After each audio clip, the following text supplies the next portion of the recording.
Hey, good morning.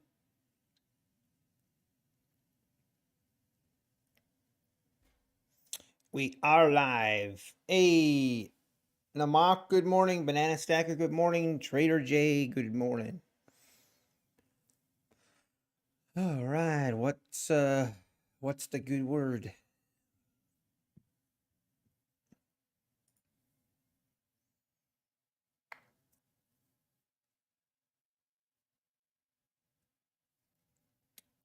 Hmm.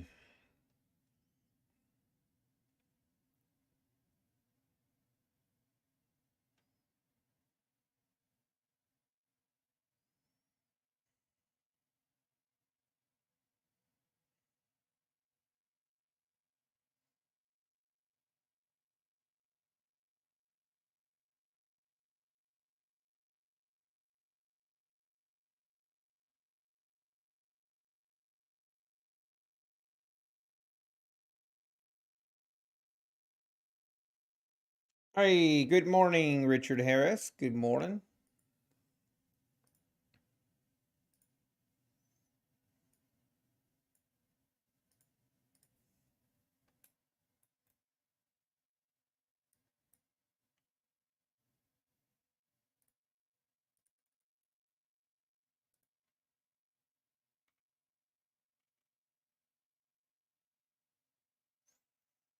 Hey, good morning, NQ Addict. Happy Monday. Hey, it's your birthday today, Banana Stacker. Let's go. Happy birthday. Happy birthday.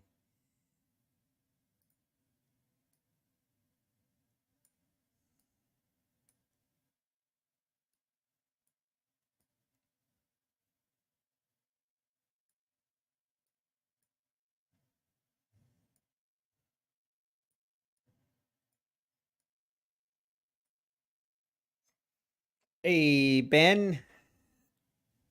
Good to be back. Good morning, Indie Scalper. Good morning. Let's have a good day.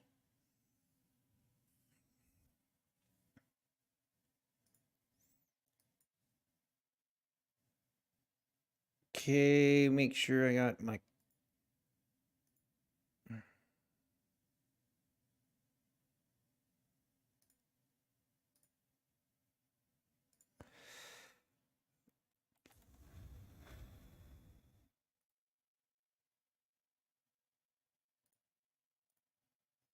Get my clock up.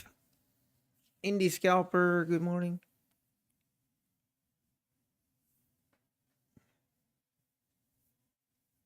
For some reason this morning, I'm cold. Brrr. My office seems cold for some reason. Not sure why.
That's better. Get the glasses clean so I can actually see. Hey, good morning, Black Coffee Trader. Good morning, Design. Good morning, fellas. All right. Well, this is the magic account, the lucky account. This is the account we're gonna stream.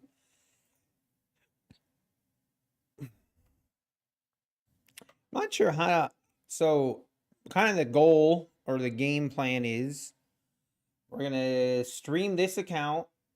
We're going to scalp. We're going to be scalping, which means we're going to be trading with a bigger stop loss. And yeah, that's just how we're going to do it. Hey, good morning, John. Patrick, good morning. Let's see. And then but yeah, once we get around $200 to $300 in profit on a day, and it's, if we would do it earlier in the day, then we could, and we might switch accounts to a different account. But for the most part, we're going to stick with this account and hopefully get it closer to that payout threshold. That's the plan. That's the goal.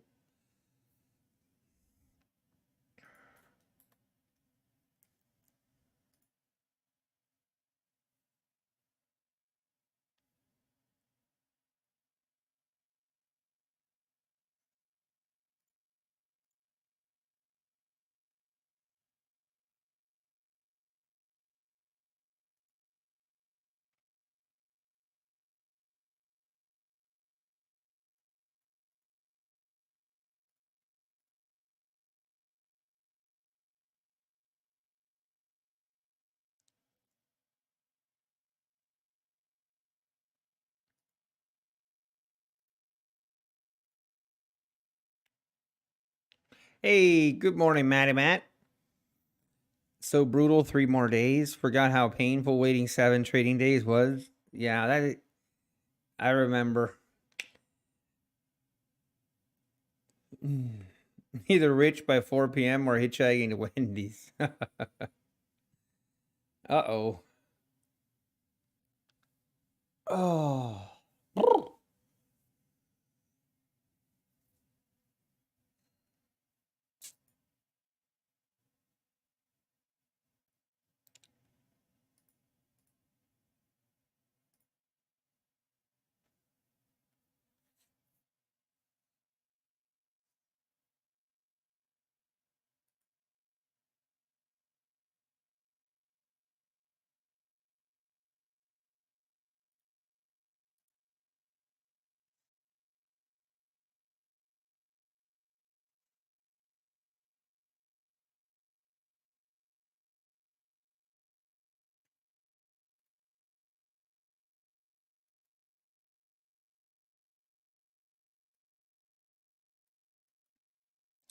All right, let's look a little bit on Friday.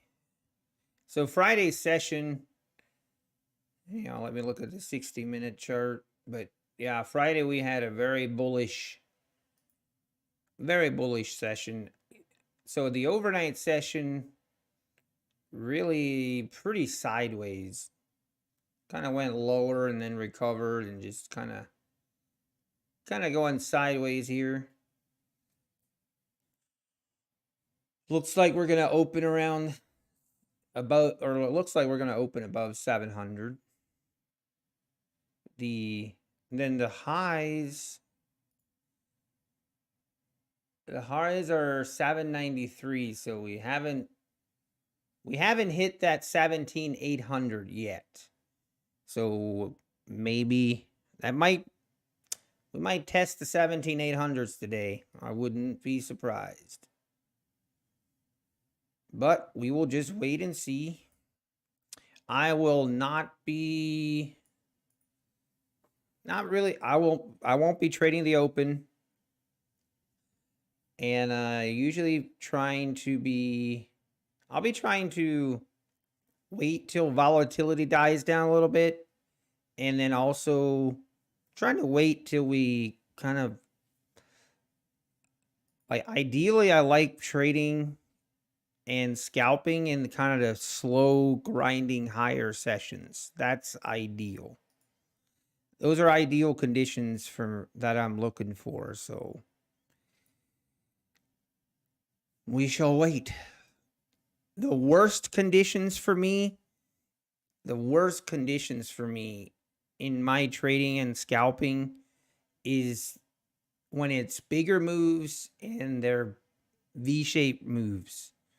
The V-shaped moves is where I just get destroyed.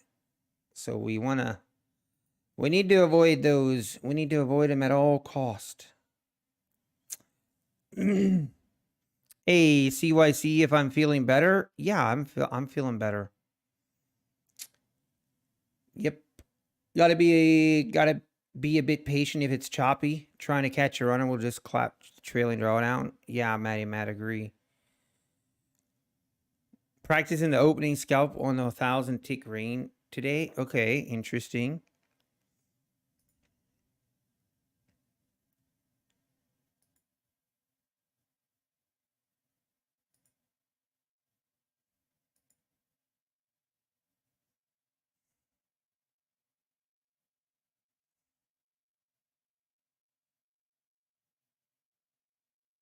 And there we go. Looks like we're just gonna push higher. Push higher right here into the close.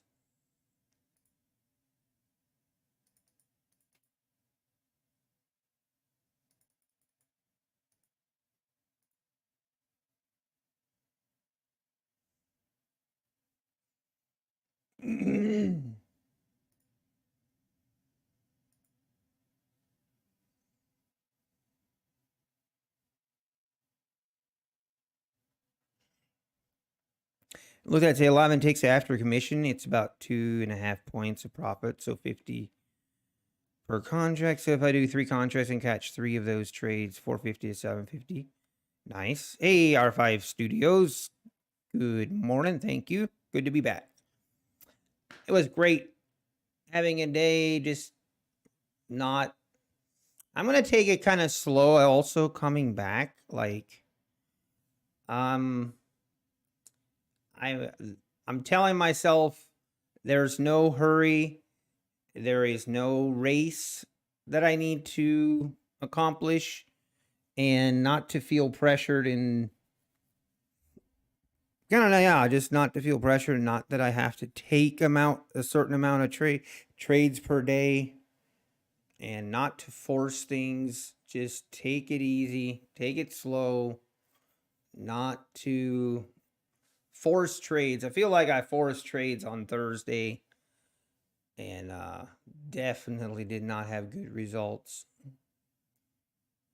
All right, here it is. We're definitely pushing this higher right into the open.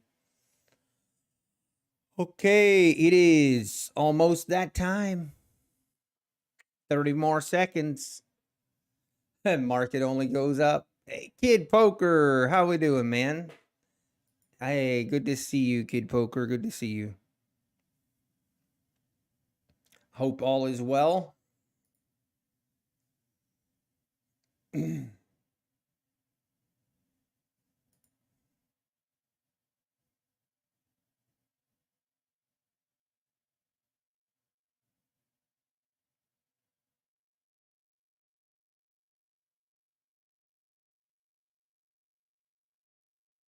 And we're off. It looks like we're ripping higher. Or maybe not.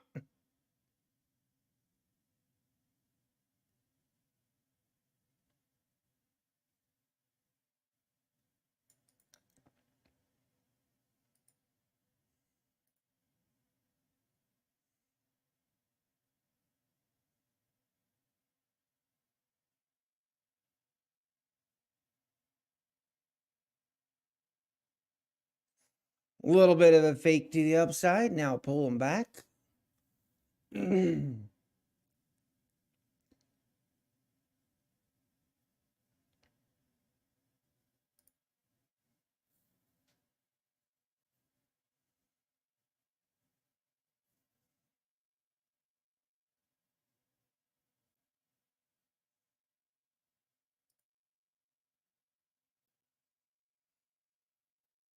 Excuse me.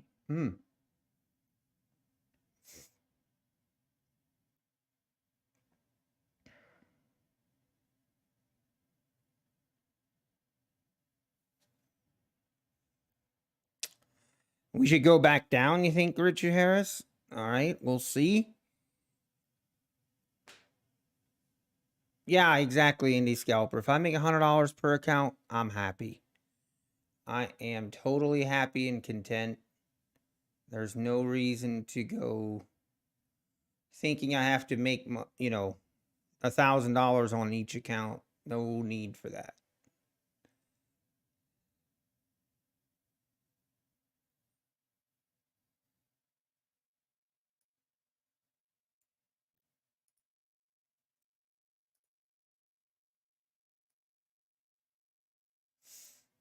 All right, kind of struggling to push higher. See what the bulls want to do here. Definitely not just ripping higher here.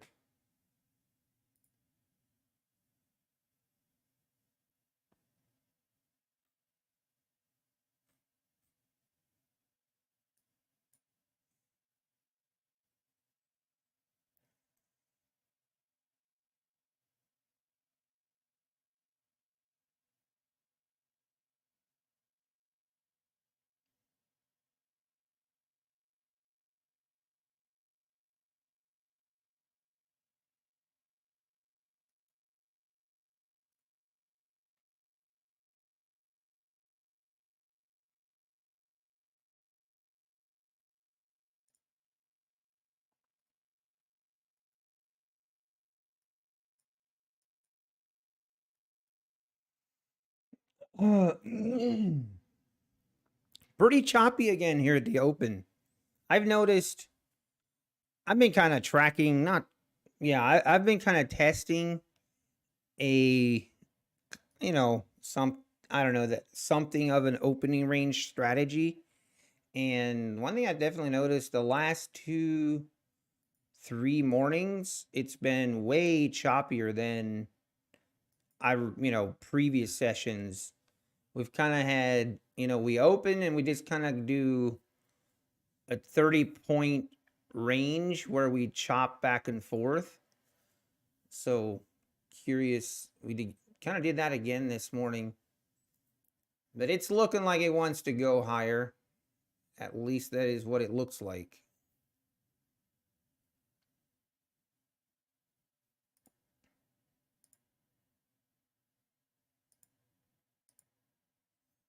Let's see if she can go. Lots of big wicks here. Lots of big candle wicks.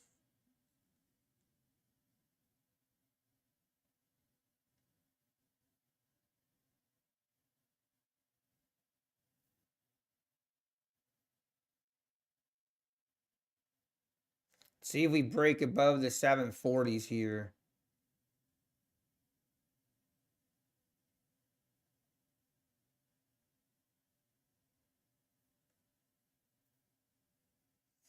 Our 735s, kind of the overnight session highs. Overnight session highs were 744.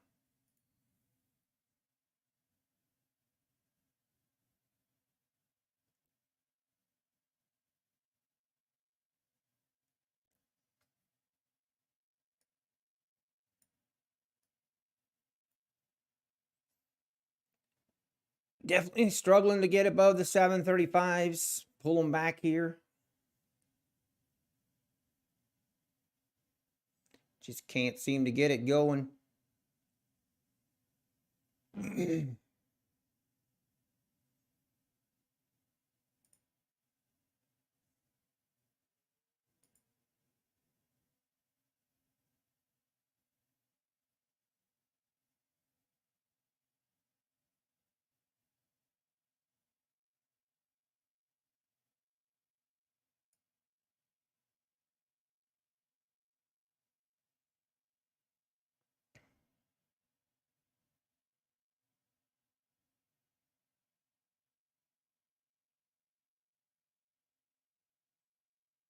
Okay, pull them back.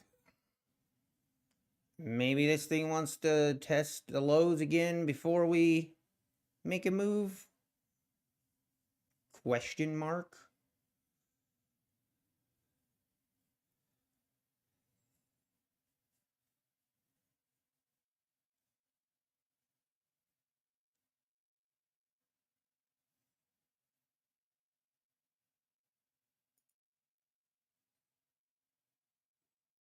All right, back up we go. Very choppy this morning. Very choppy. Hey, good morning, Jin. Had a really good Friday. Oh, wow. Made 10K?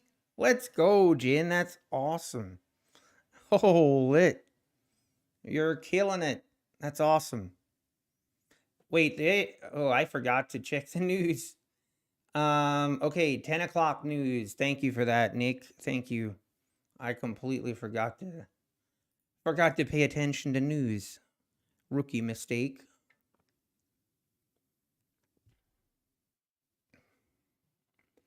So news at 10 o'clock. So that could explain why we're kind of chopping back and forth here at the open.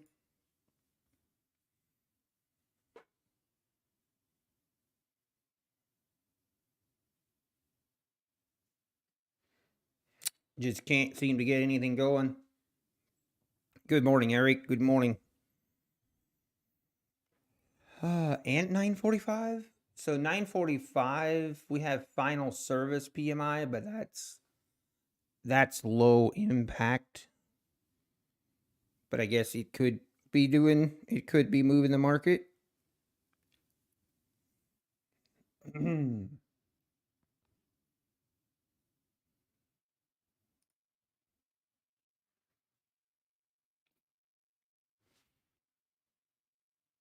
Okay, here we go.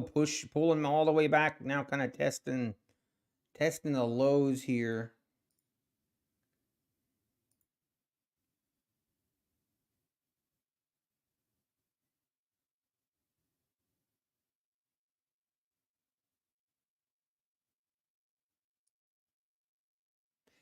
Down we go through this, testing the 700s here.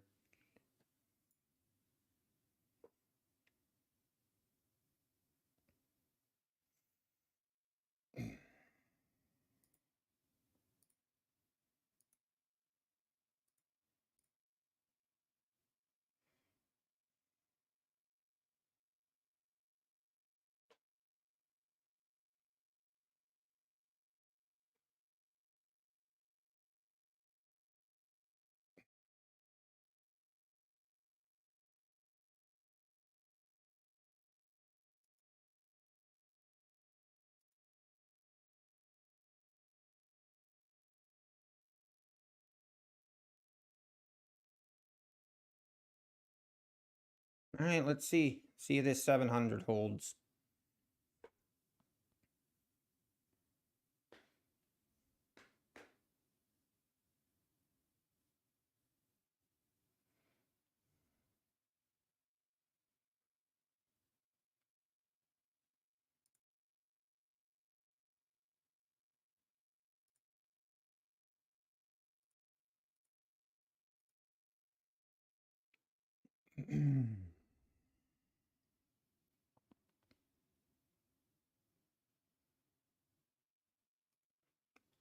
Whoa, we might just kind of trade in this range until the news comes out.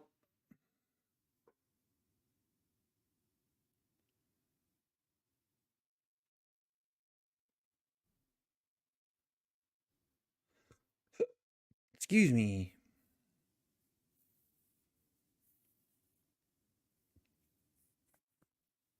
All right, here we go. Testing the 700s here again.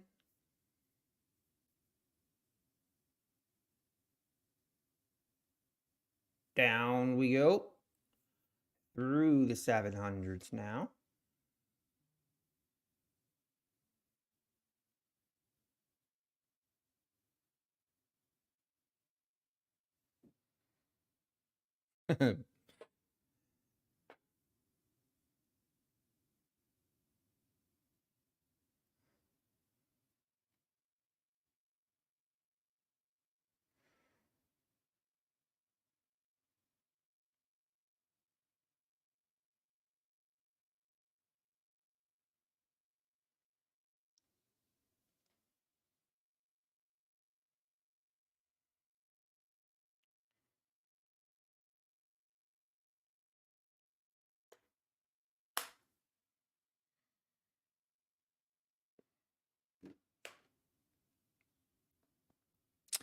Very choppy this morning.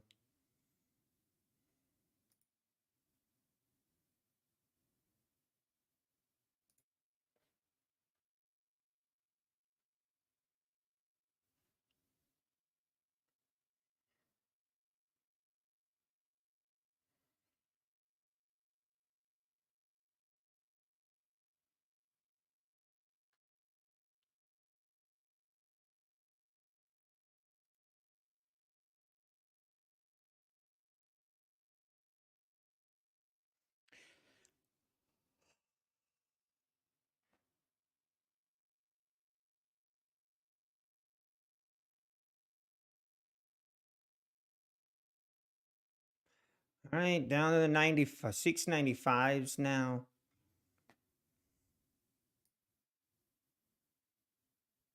The low of the overnight session is 663. So, I don't know. Maybe we want to take that out first. I'm still very bullish on the day. Chop is good for scalps. I mean, I understand. Yeah, for me, depends what kind of chop range, like depends what the range the chop is in. If it's a small range where the chop is in, then I like it better. But when the range of the chop is this many points, like for me, I do terrible with that.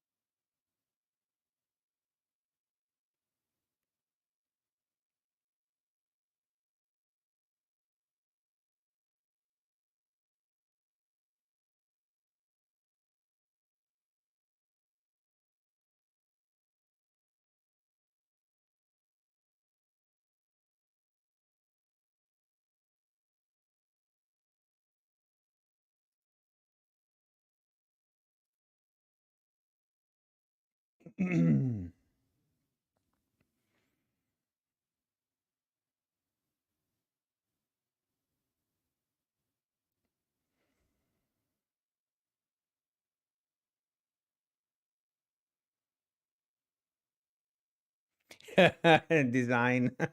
You just immersed yourself into a few beautiful ass trades. What's a better way to start out the Monday morning than doing an ass trade? Oh, that'll get everything lubed up.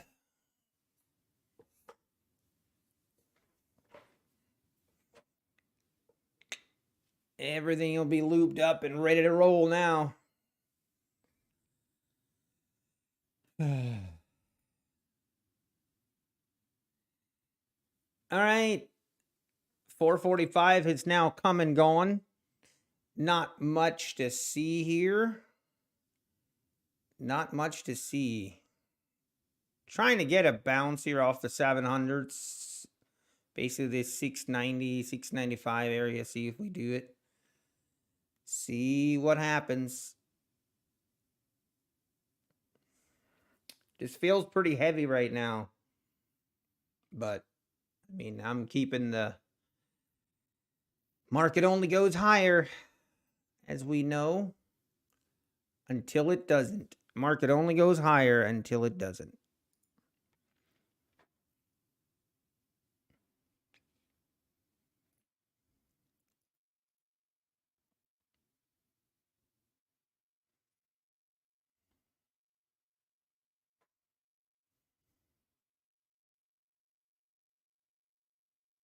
Okay, let's see if we test these lows again. Nope.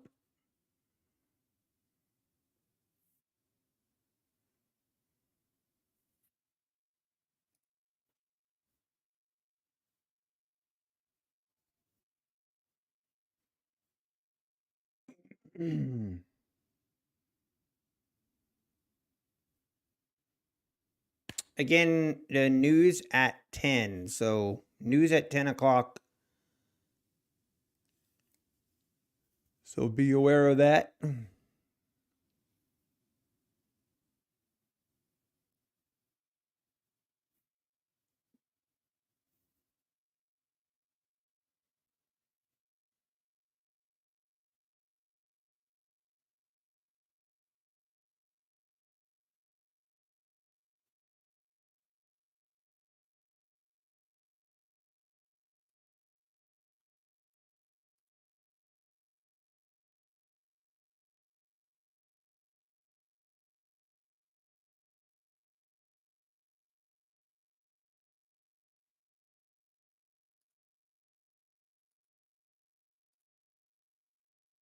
And back up we go. Everybody hold on.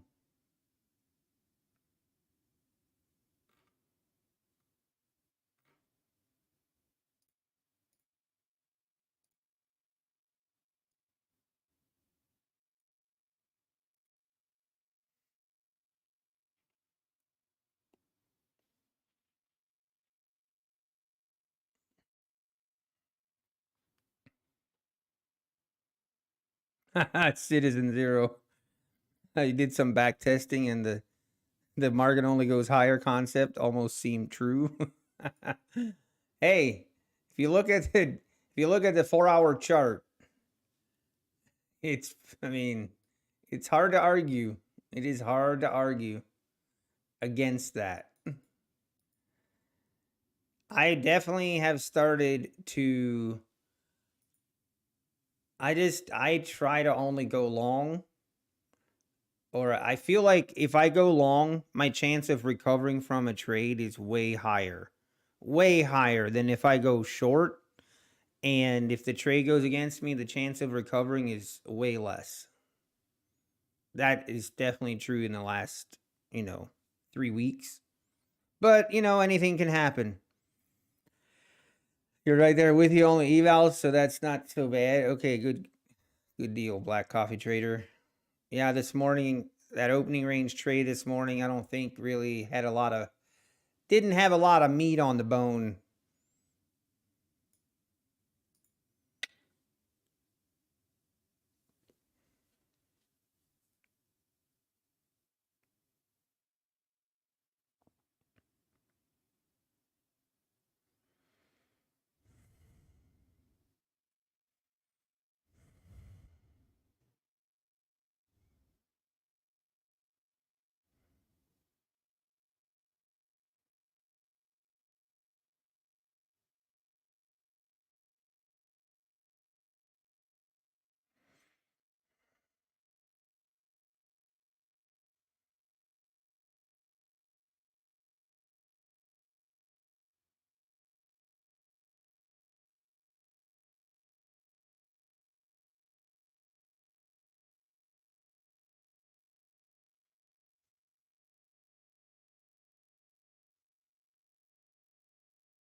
Oh, wow, look at this.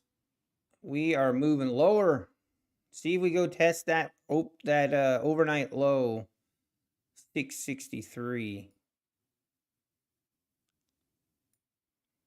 Looks like that might be what we do. Again, news at 10 o'clock, news in 10 minutes.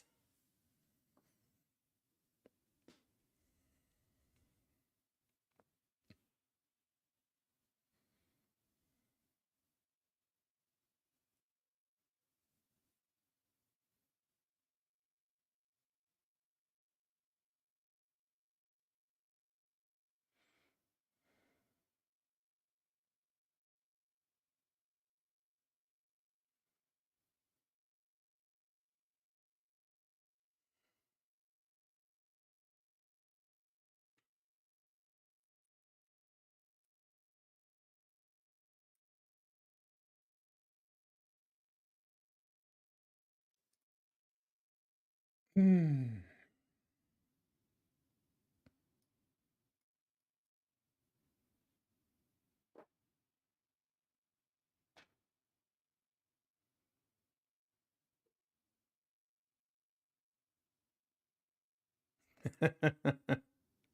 Hey, John King, good morning.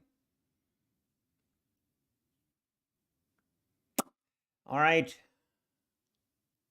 Still haven't tested those overnight lows yet, so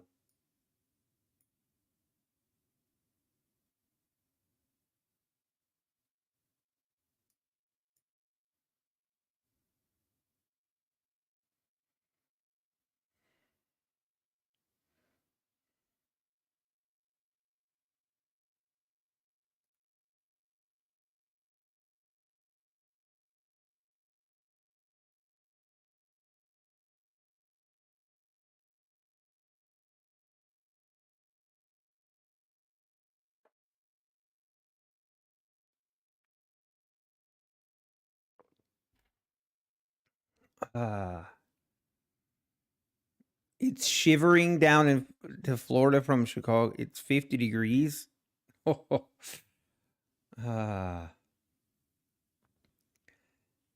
Okay, like now we're getting a little bounce again.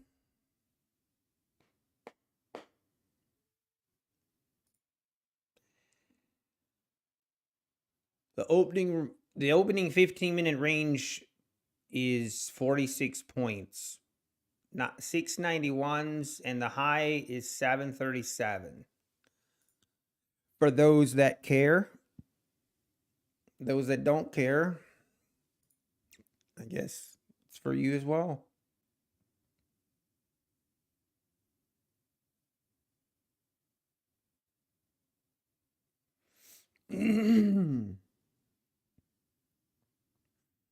Yeah, 50 degrees in Florida is the same as 85 degrees in the Northeast. Agreed. We've had some sunshine here in Northeast Ohio the last couple days. So it was good to see the sun again.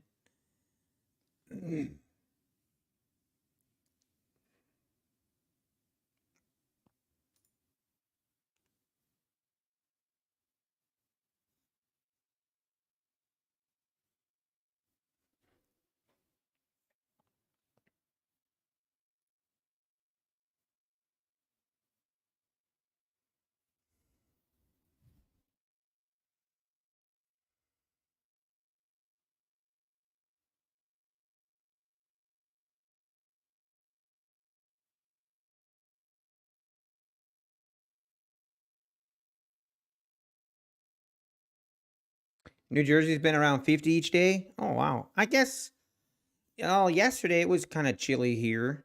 I think we had like a high of 35 or something like that.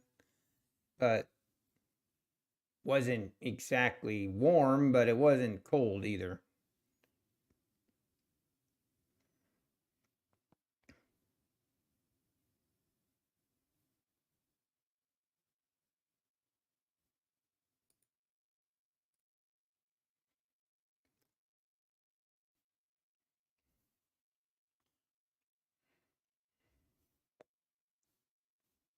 It makes it really hard to golf. Agree. Man, I'm so excited this year to go golfing. I told my wife that I will definitely one of my hobbies is going golfing. Here's what I in a perfect world, and I know this is in a perfect world, this might be another 2 years or a year away from from me being able to do this, but in a perfect world, I would not have my current job or my business. I would only be in a perfect world, I would only be a silent business owner. I would be a business owner, but I wouldn't participate in the day-to-day business, right? And I would only trade for a living. I'm saying in a perfect world, I would trade. That would be my job, is trading. And I would, trade in the morning, 8 o'clock to 10:30. And then I have made my money for the day. And in the afternoon, I would go golfing. That's a vision. That's a vision I have.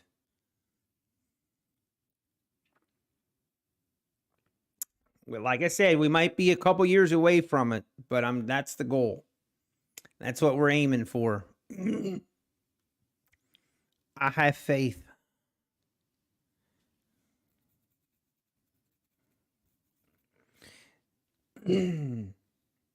Just build a simulator in the office. I've seen those. I don't have high enough ceilings. I don't have high enough ceilings to do the golf simulator. I think those are really cool though. If I ever would have room for one, I would like it.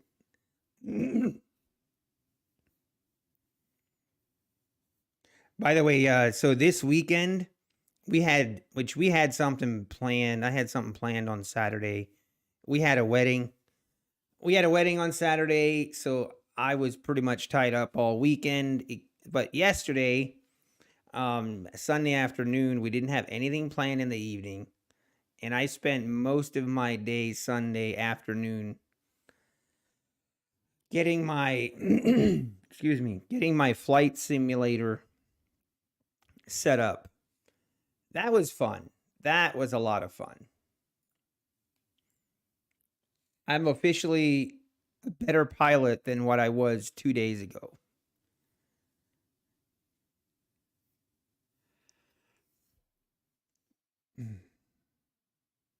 Top Golf on MetaQuest is pretty good. Okay, yep.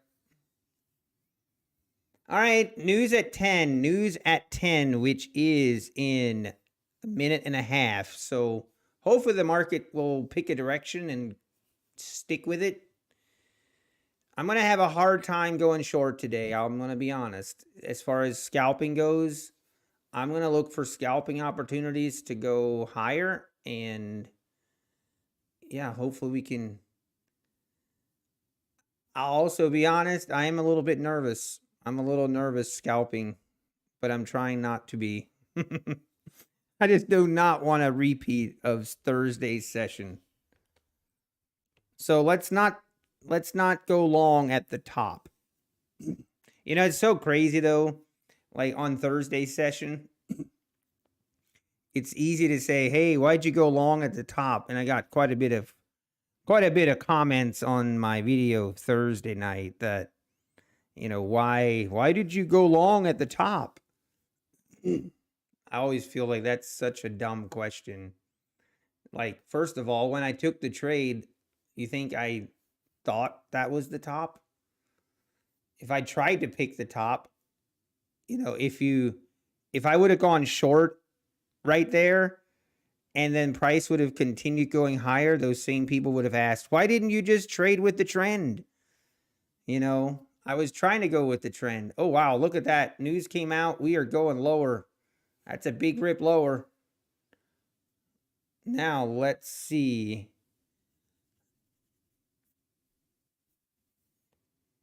See if we recover from this or not. But anyway, I just find always that's interesting. Like, but in all honesty, that trade on Thursday was not a good. It was not a good trade. I'm not disputing that, but it's always easy to see in hindsight. Oh, that was the top or that was the bottom, and then hey, why not go with the trend?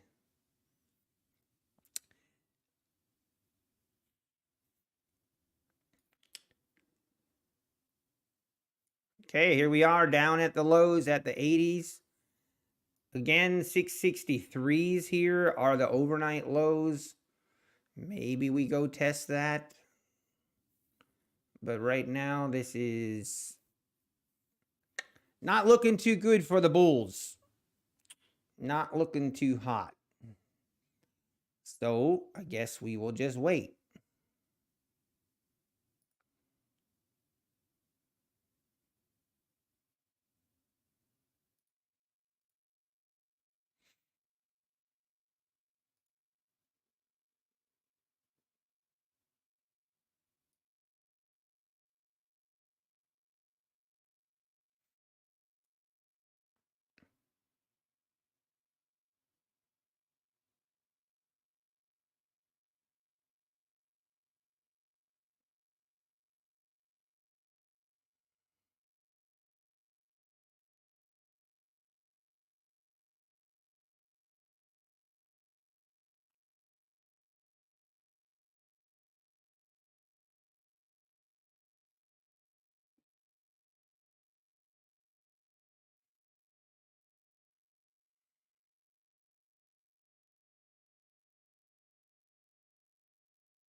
Hey, divergence trading. Oh, exactly. Divergence trading on Thursday. The reason I bought is at the time we had a lot of momentum to the upside and it looked like we're going to higher, but obviously we didn't. Obviously we didn't. But I should have the better. I was impatient and I was chasing the price. That's why it was a bad trade. Should have been patient and just waited for a pullback. I probably honestly, if I don't take the trade where I did, I probably would have taken the trade on that initial move lower, and I probably would have had a losing trade anyway. I'm pretty sure. When I looked at that trade on Friday again, like my entry would have technically been a little bit lower, but it would have still eventually gone against me, and I probably would have had the same results because it basically was a V-shaped reversal move is basically what happened. And V-shaped reversal moves will they destroy me. They just absolutely destroy me. All right, here we are. We're about to test the old lows, the overnight lows. Here we are at the 65s. We keep going lower.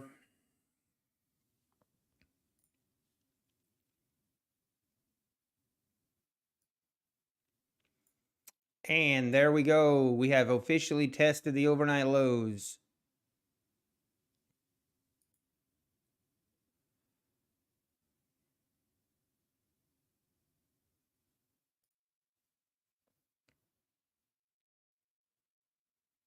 Imagine your bias against shorts is a huge limitation for your trading. I mean, usually I'm not that biased against shorts, but I'm just going off of the recent 2 weeks of trend, and I don't know. I feel like the probabilities, I could be wrong, but I feel like going short, we'll see. We will see.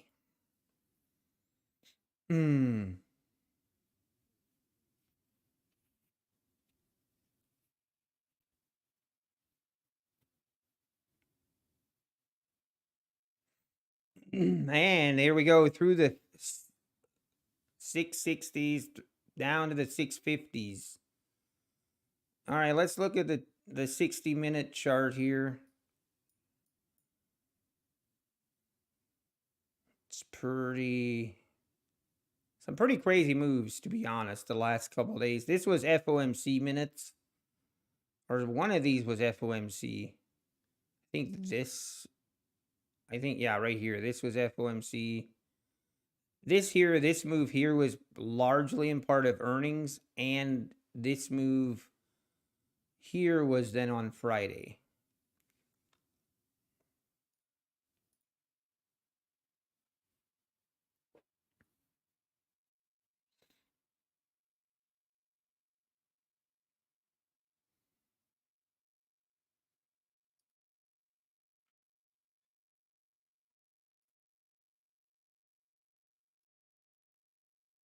And back down we go.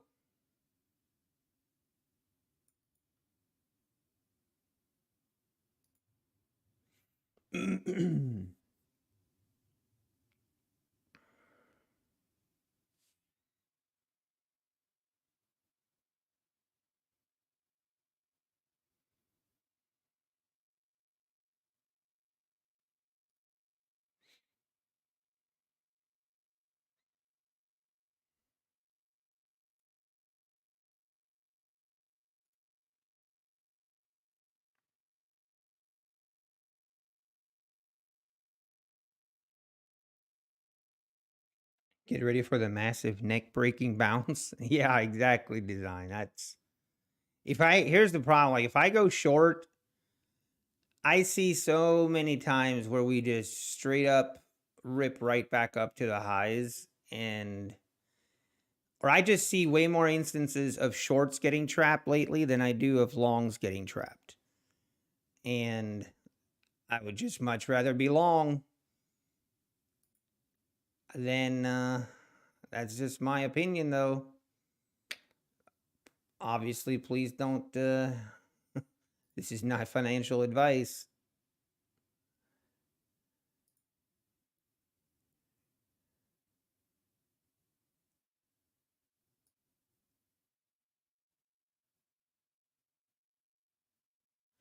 But here we go, down we go again.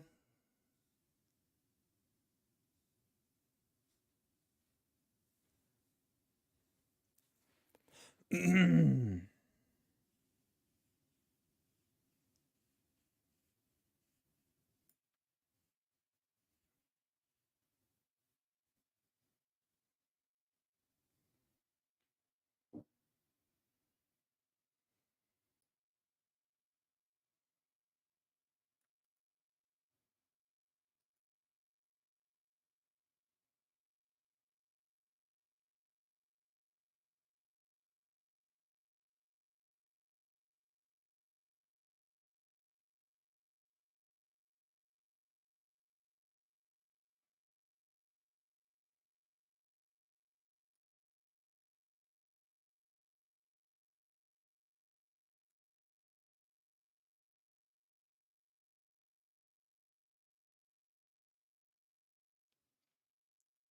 right, here we go. See, we make new lows. 650's current low.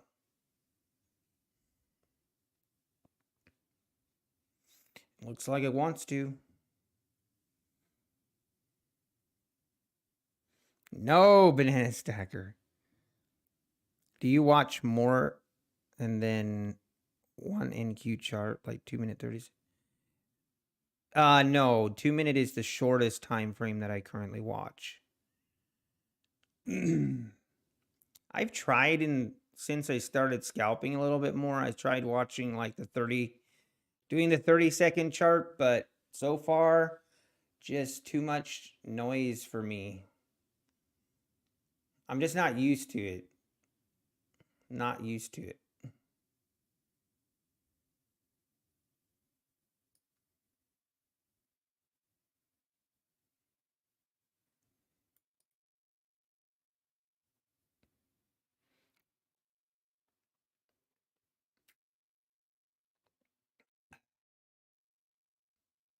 All right, market, what's the plan here? What is the plan?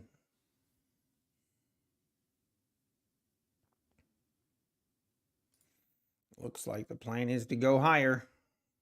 Maybe.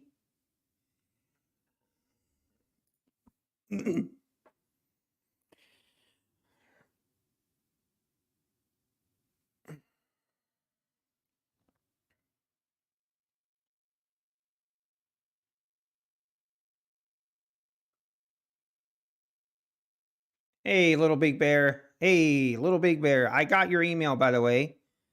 Thank you for that. And just haven't had time to respond. I got quite a bit of emails. It's kind of weird because, and I have not, I mean, I appreciate the emails and there's some really good insights to it, but seems like every time I blow up, I get like 5, 6 emails and people trying to help, which I appreciate.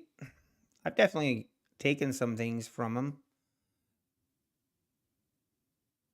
as I guess things to watch. Most of the things are things that I know not to do. It's more the things that, hey, I know not to do this, but I do it anyway. That kind of thing. Hey, Carolina, good morning. Fed Goolsby, I don't want to rule out a March cut on 10.05. Ugh, interesting. What do I do now with the rest of your day, Banana Stacker? Just do this. Twiddle your thumbs. Tweedle, tweedle, tweedle. That's sometimes all we can do. We're getting close to a point now where we can look to scalp, but honestly, the best time I've had with scalping is between 11 o'clock and 12:30 and in the overnight session.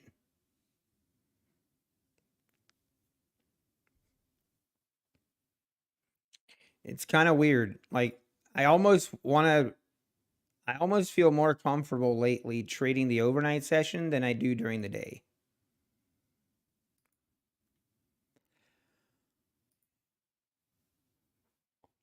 It just feels like it's more how would I say it? Just I don't know. The trends to seem to hold up a little better, but it could just be recency bias.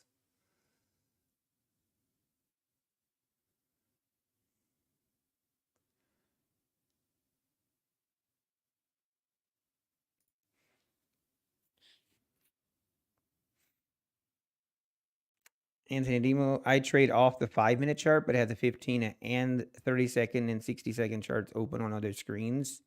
Copy. Yeah, I've tried to have like the 30-second chart. Maybe if I would have them like right beside each other, I would be more comfortable with it. I think it's just because I've looked at the 2-minute chart for so long. That is just what I'm used to. Then if I look at a 30-second chart, it doesn't seem right. It just doesn't feel right.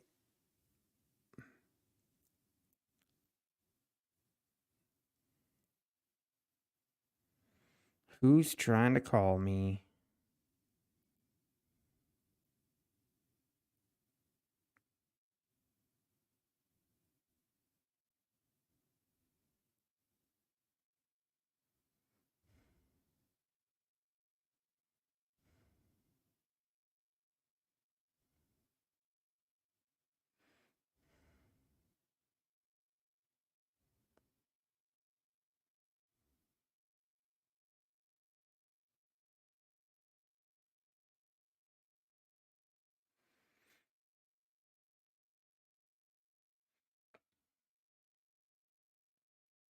Use TradingView on a different Oh, I see what you mean, Anthony.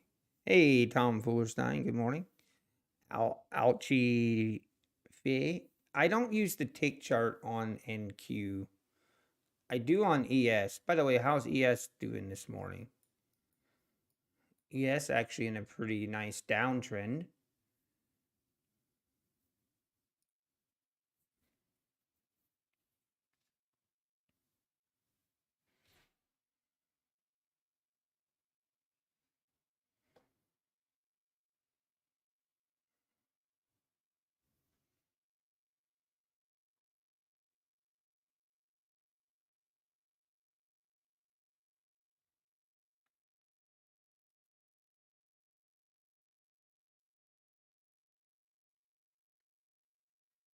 Does not feel yet like the Bulls have stepped in here.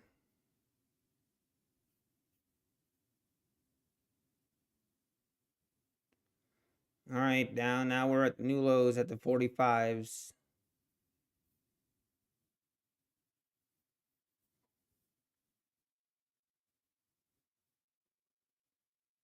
On down to the 40s. Wow. Wow. Whoa.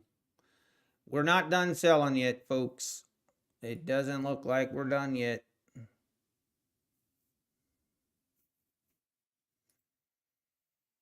Well, at least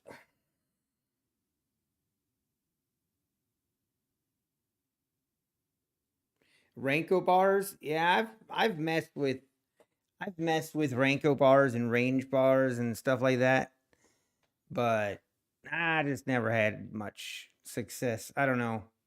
I think that can be a little misconceived, or you can get tricked into some trades sometimes on those charts.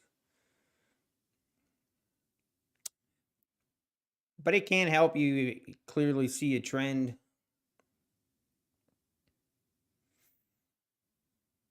Time charts are the best. Yeah, I feel like it. I feel like they are. I feel like tick charts or time charts. Tick charts, I don't think are bad either.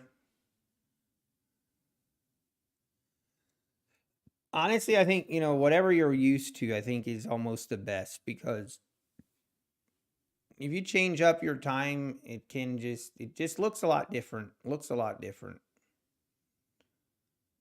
All right, I'm going to look to see if we can't catch a bounce here.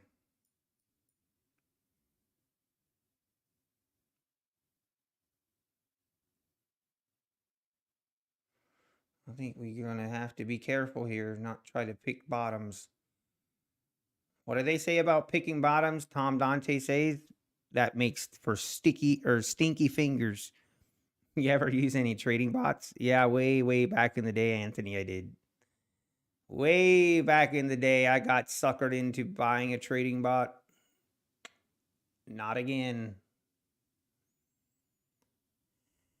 Man, this is just not going to stop.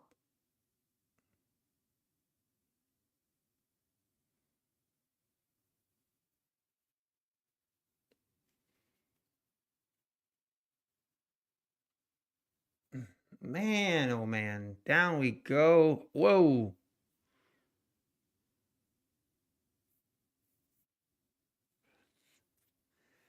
I'll be honest, I did not expect this kind of move today. Just straight up ripping lower. Look at that. Wow. That's okay. We're okay. No need to, I don't want to chase it. I don't want to chase it, and I don't want to try to catch the bottom. We'll wait till we get at least a little bit of a sign of the bulls stepping in here. All right, down to the 605s. Maybe 600 here.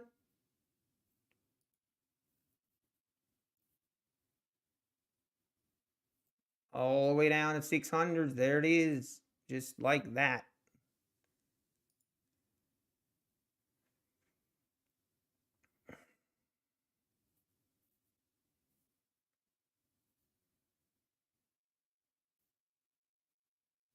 See if the 600s hold. See if we can't at least get a bounce here.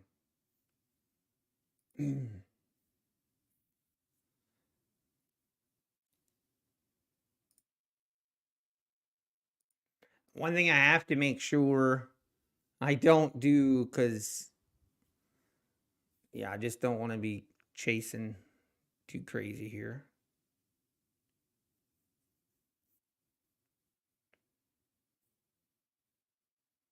All right, let's.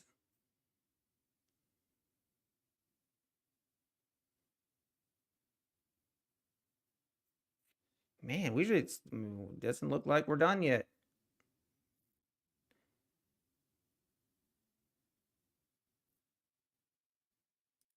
All right, we're going to try for a little bit here.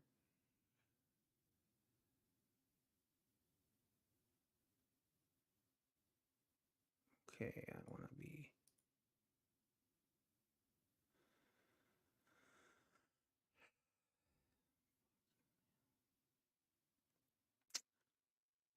Come on, this is not ideal, but.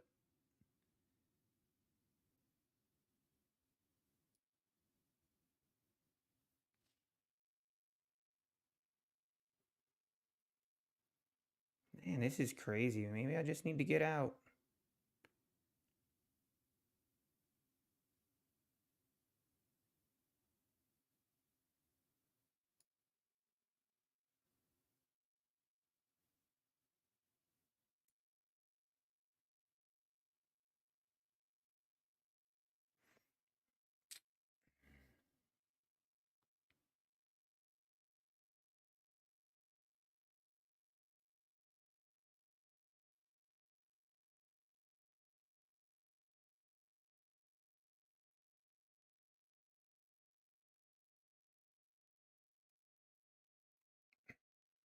Now we're getting a rip.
I don't. This thing kind of looks like we want to maybe go higher, but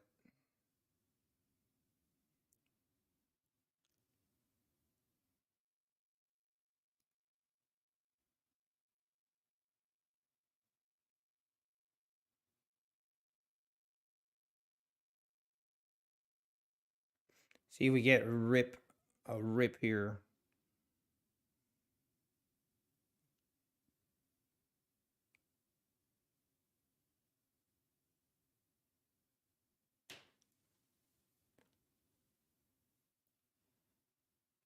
Hey, Lorello forecasting. Good morning. One must never forget.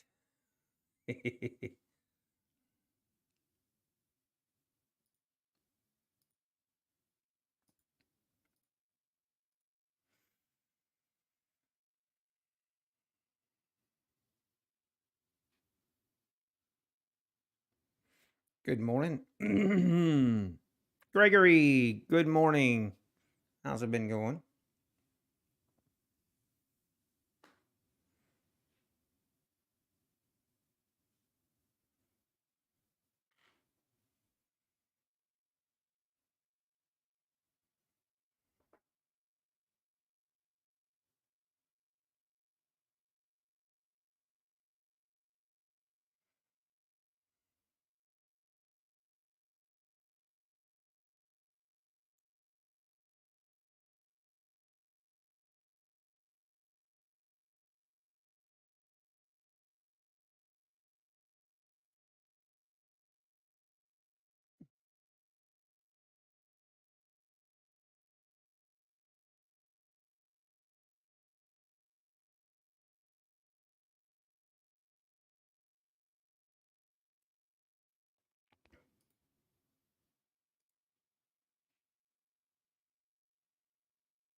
What in the world? Only filled one?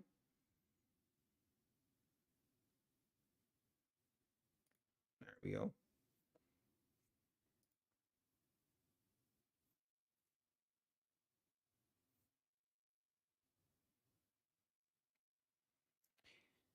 I mean, we're good, definitely getting a bounce here, but okay, there's that looks better, but I was just ready to say it's not like the bulls are just really stepping in here.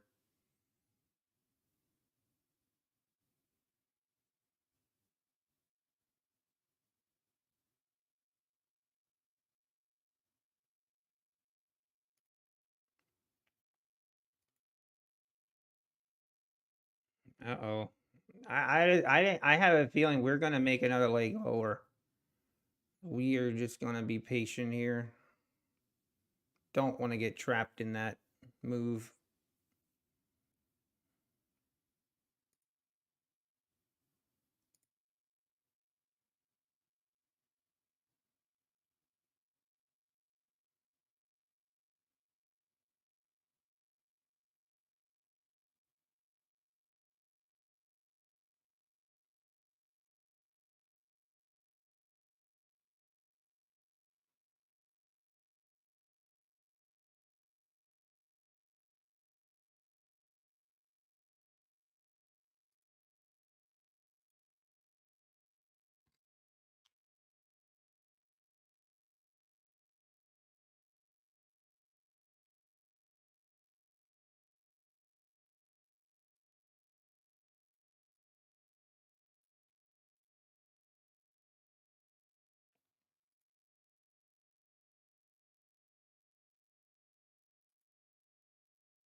All right.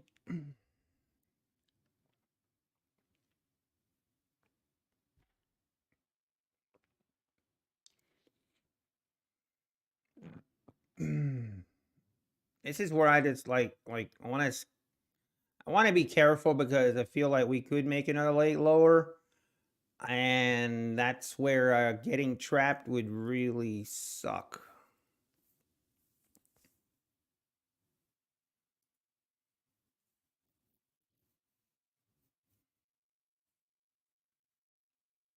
Hey, Yassine Hansen, good morning. How we doing?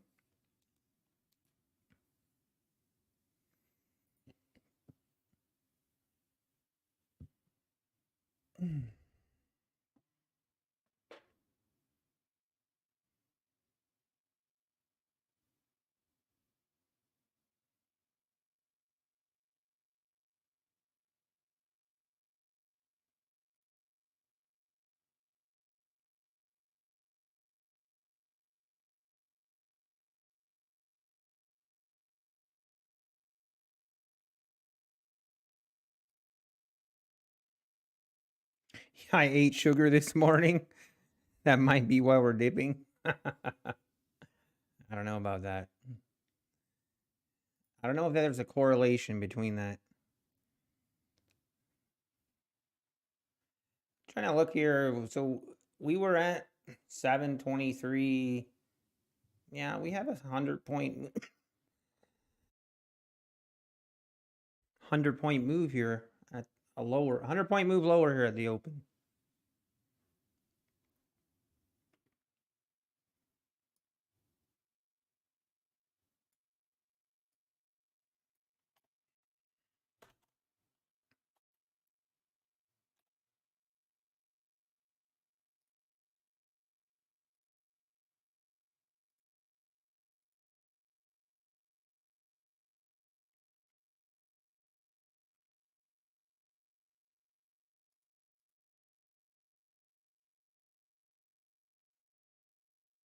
Mm-hmm.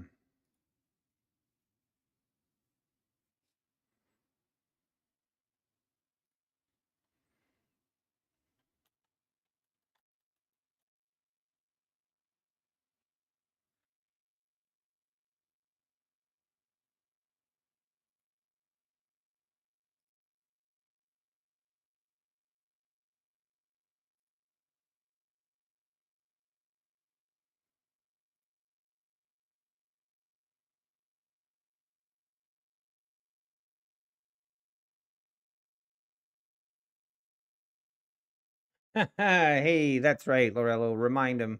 Hit that like button, fellas. I promise it will not hurt. I also don't try to ask a lot. I don't try to bug you a lot of asking or demanding, but it would be nice if you would hit the like button. It would be appreciated. Not required.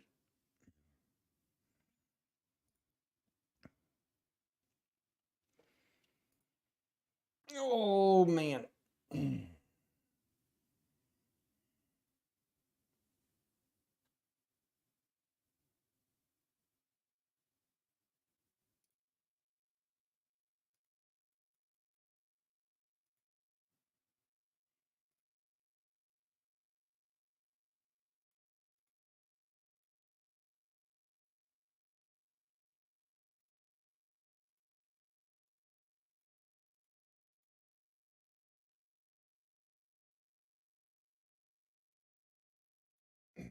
Look at that. Moving lower.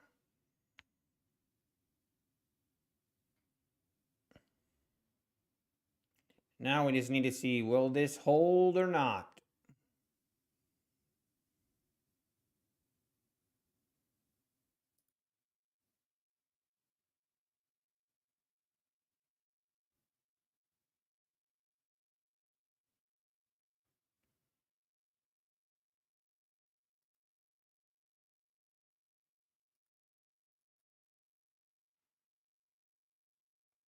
Hey, GJ, PK, good morning. How it's going? Oh, it's going okay this morning. Going okay.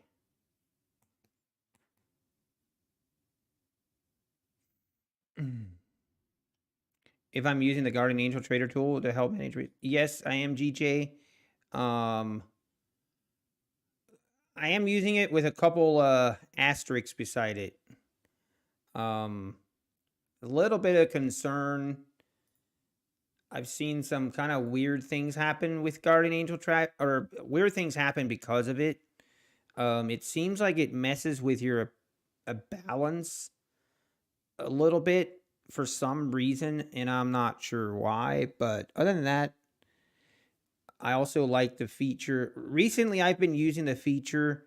So there is a button all the way at the top, a power button, and you can just hit it, and then you can just choose to end trading session.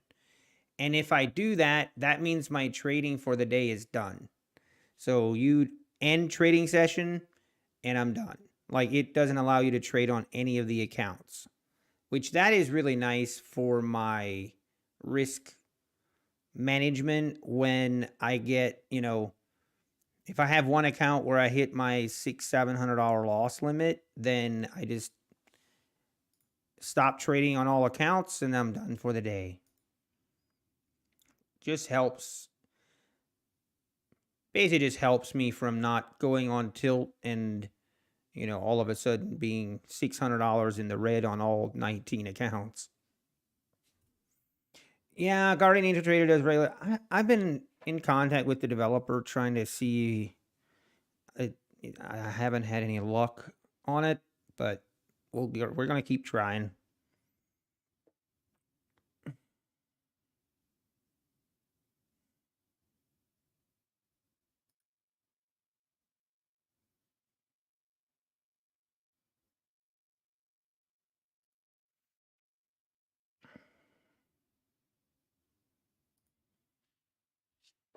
All right. Now, if this holds, like, then now we don't we have an attempt at a lower low and it failed. So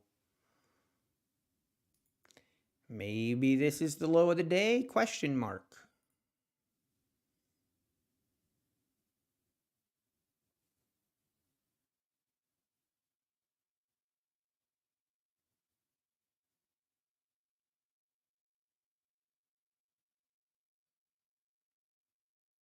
Richard Harris, your dad yelling at you is your Guardian Angel Trader. That's a good one.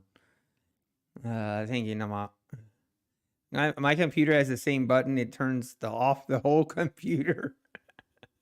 The problem is, PK, you can just turn it back on. That's the problem. This one here, once I hit the stop trading for the day, there's nothing I can do, man. We're done. And the end of day is midnight. So I can't even trade then in the after hours session. I have to wait till after midnight, which kind of sucks.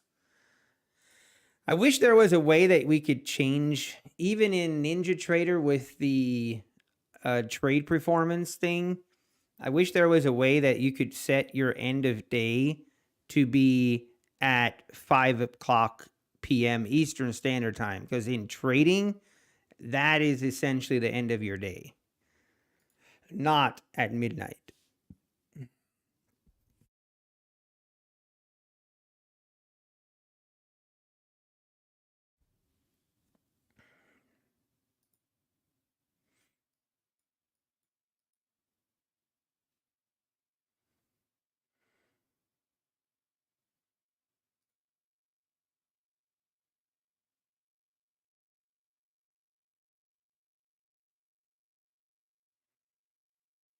All right, let's see. This might see if this holds.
All right, we're gonna see if we make new lows or not here.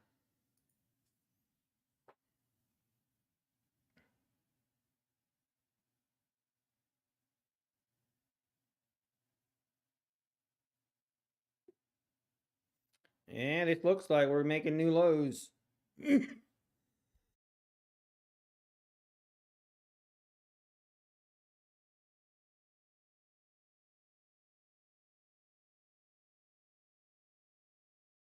Excuse me. I think we made new lows by a couple ticks there, but here we go. New lows. Wow.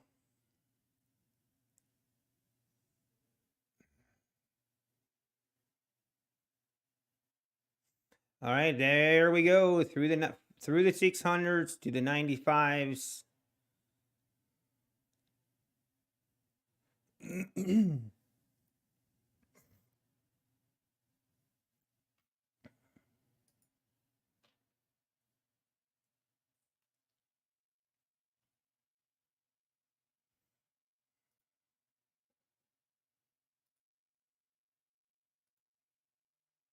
All right, through the 90s, 590s. Wow.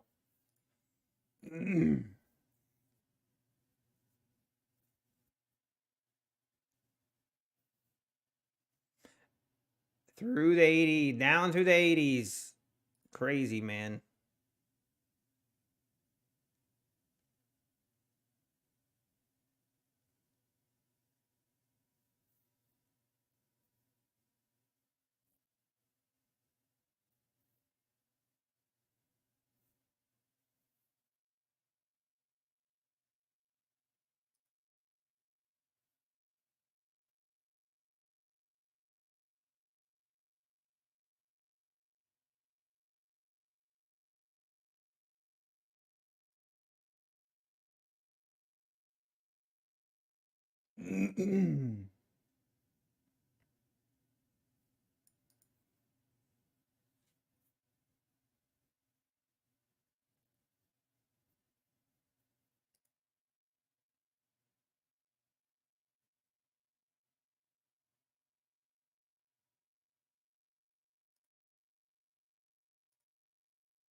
All right, here we are, the 575s now.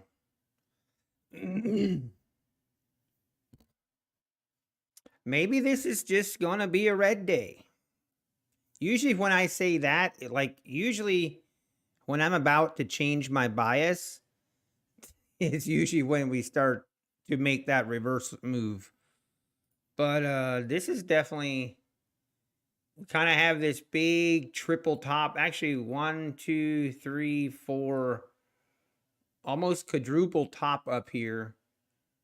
So it's definitely interesting. I don't know. I gotta watch that. If we go below the 460s, the next area is kind of the 500s, really.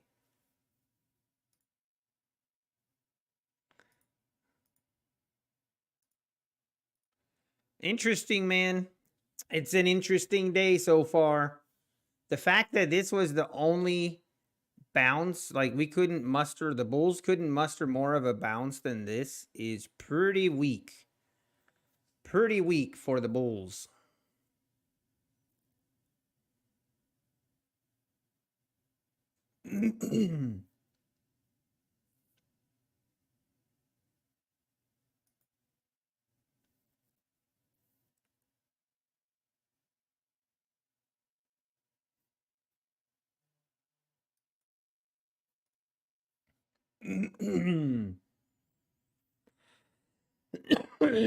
Excuse me. Hey, little big bear. We're inside Friday's candle. Well, we're going to be inside Friday's candle for a while, down to 460s. But yeah, I agree. I agree with the way that we've been going. I maybe need to start just thinking a little more about the Bears.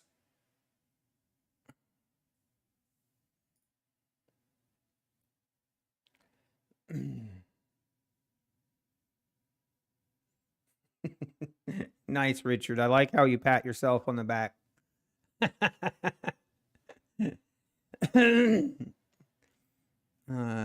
love it. I love it. I made MNQ. Yeah, John, I'm only, so the plan is, so this is my 50K accounts and I'm only trading MNQ at least for this round and 5 contracts scalping.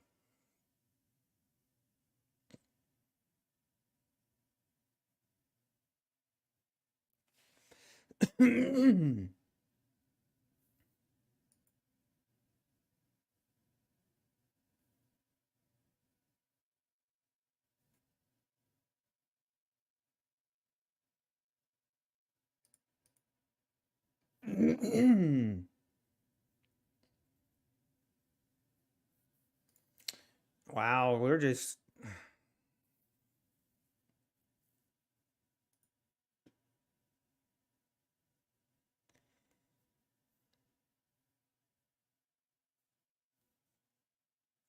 okay, new lows. There she is, 550s, 555s.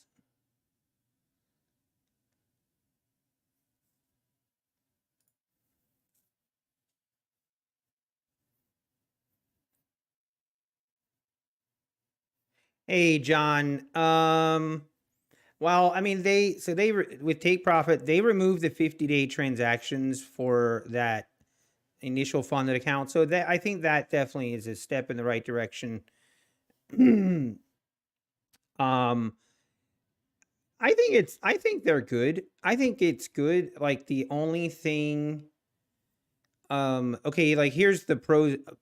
Let me look at it this way.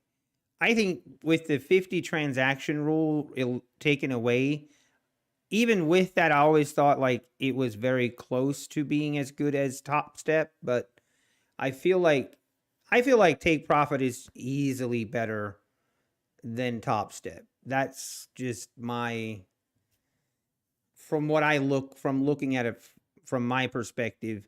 The only thing obviously that isn't ideal is the fact that you need to, in order to make a withdrawal, you need to get above that profit threshold. And the only negative thing about it is you can't make a withdrawal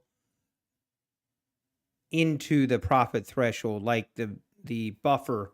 So the buffer zone you can't withdraw. Well, I guess you technically can withdraw it, but if you do, you forfeit the account. But it's really like, as far as the intraday trailing drawdown on those accounts, they stop at the initial, at the profit threshold. They don't continue. So really, the only thing is then you also have a daily loss limit, which I'm not crazy about. I think if you have intraday trailing drawdown, then you shouldn't have a daily loss limit, in my opinion. But if I had to choose, I would choose Take Profit over Top Step. Just my personal opinion. I don't like Top Step's payout policy. A lot of people okay, I almost look at Top Step's payout policy really in reality is more of a 50% profit split. That is the reality of it. Like if you would pull, yeah, that's the issue I have. Okay, we're trying to get a bounce here, but I have not seen an actual bullish move here yet. We had that initial move higher at the open, and ever since then, just every bounce has been a shorting opportunity here today so far. Obviously, that could change, but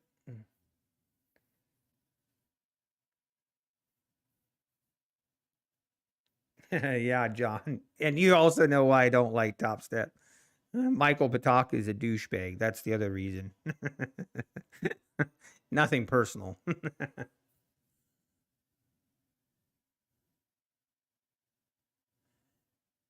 It's like, yeah, whatever.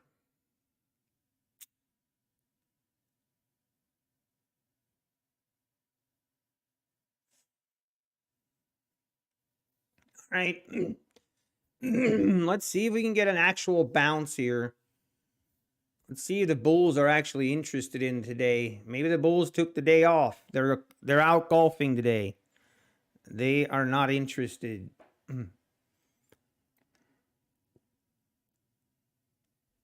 Why am I not shorting? Namak, I'm just not comfortable with it.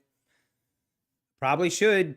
I probably should be, but I just don't trust it. I just have seen way too many V-shaped reversal moves. And we're seeing one maybe right now, the start of one. Maybe.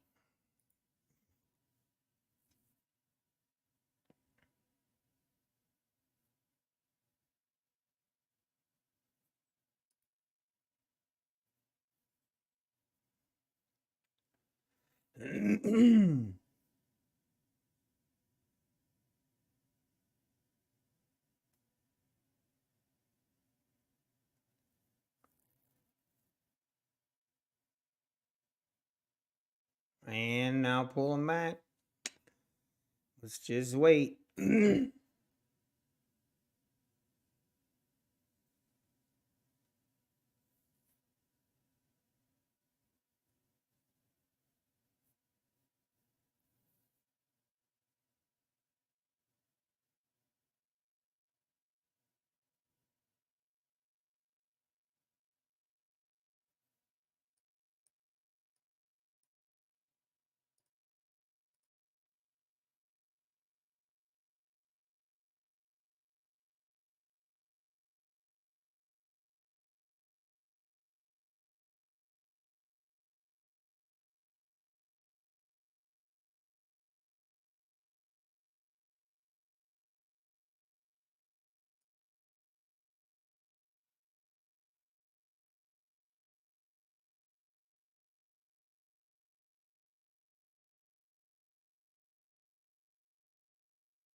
And we're just going to watch.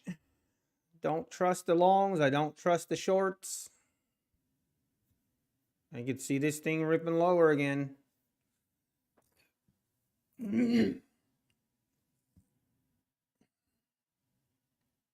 Probably should trust the shorts here, but I just don't. If we make another low, I'll know my chart is working on a larger channel and adjust. If we keep going lower, then that tells me we're going lower. That's what I'm getting from it. Hey, Traderist Chick, how we doing? I'm not doing anything. I promise. I didn't know you were here.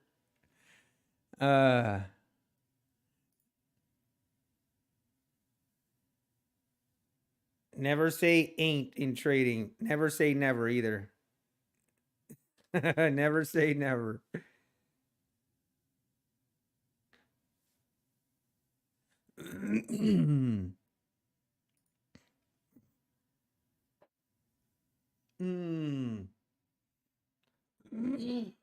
Oh man.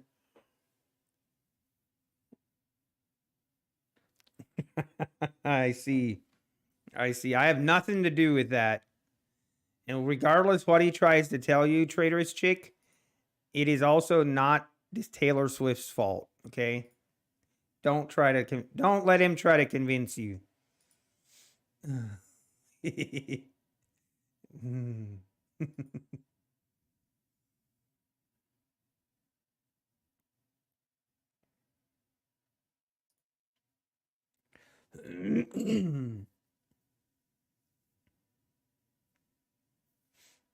Oh, I see. I didn't even see. I didn't even see John.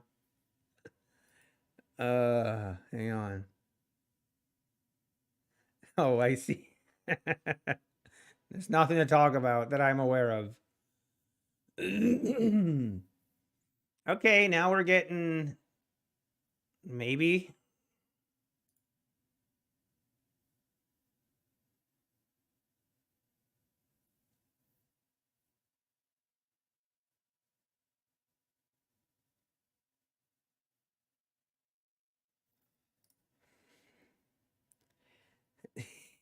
Is millions in payouts.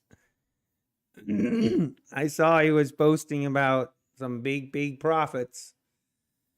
I wanted to comment profits on PA accounts just do not matter. I mean, they matter, but having a profit in a PA account is not even it's not even close to the same thing as payouts. The only thing that really matters is payouts. You got to have payouts. If you don't, you can have all the profit in the world you want on a PA account. If you don't get to withdrawal, it just does not matter.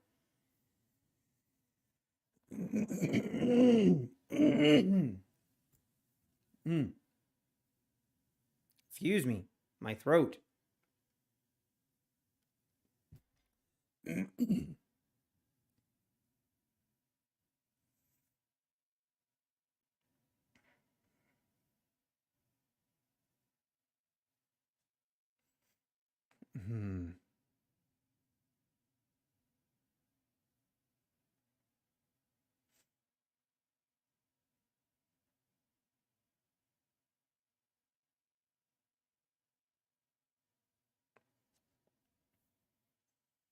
All right, let's see. Okay, we're going to trickle higher now. We're getting at that time of day where I've seen a lot more moves where it's just slow, methodical moves higher. And that's kind of what I like. So right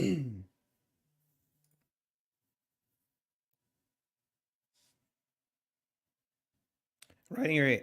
Nice, Jin. Hey, man, Jin, you've been killing it lately.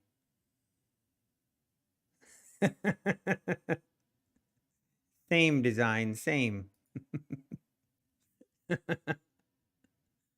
Oh, dear.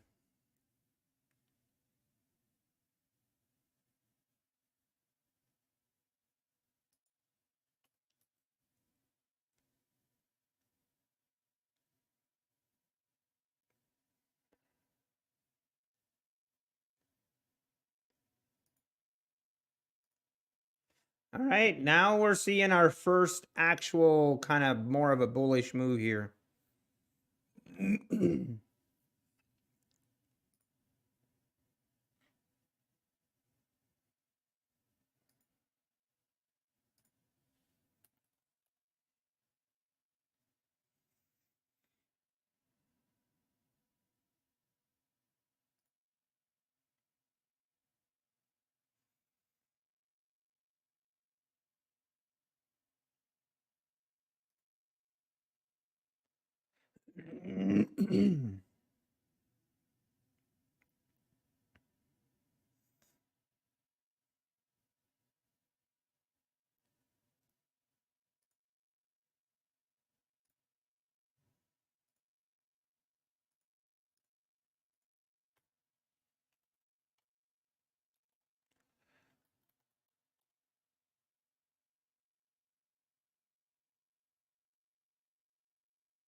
Pull back to 600 and then we drop more. You could be right, Tame Tiger. You could definitely be right.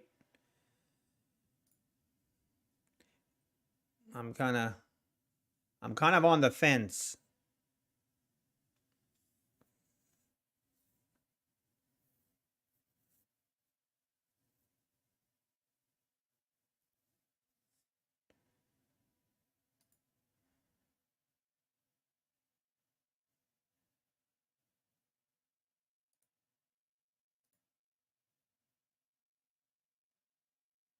All right, now we're getting, this makes me interested.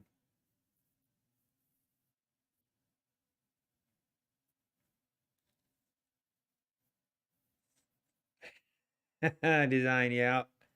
Hey, little Millie Trades, how we doing? Weekend was great. Weekend was short and sweet. Also, I am really, really sore today. I played a lot of volleyball on Saturday, and I haven't fully recovered yet.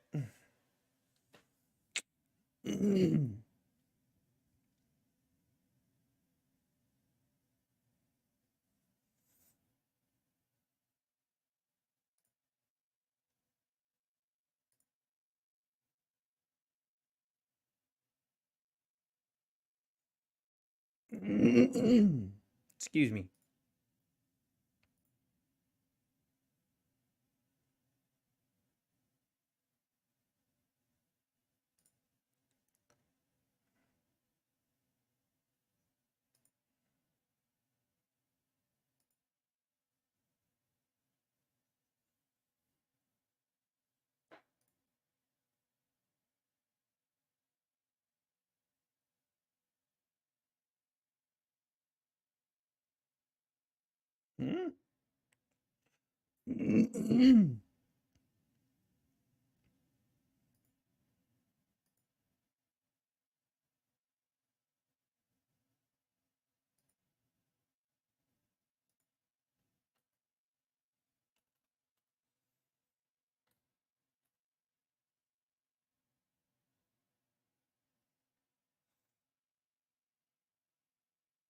Hey, Trip Moses.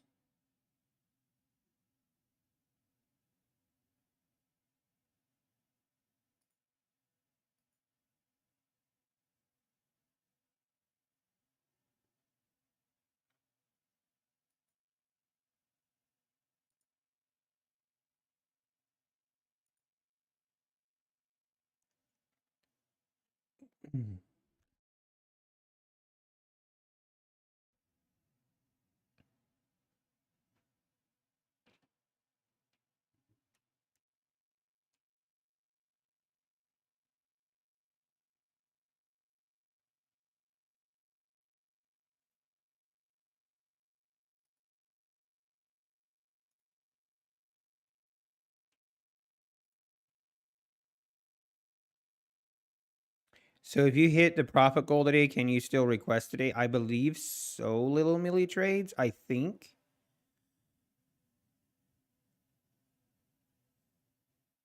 I'm not 100% sure on that, though. Not 100% sure on that.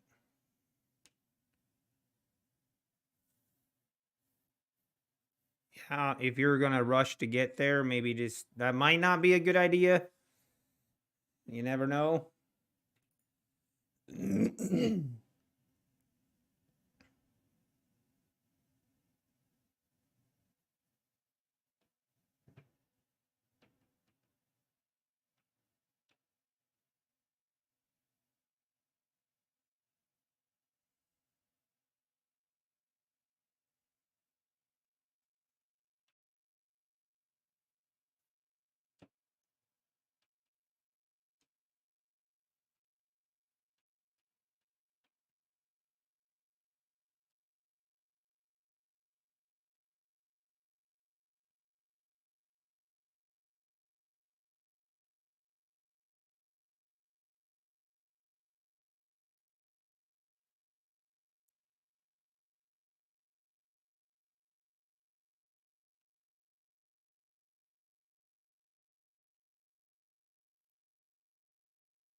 Yeah, greed is never a good thing in trading.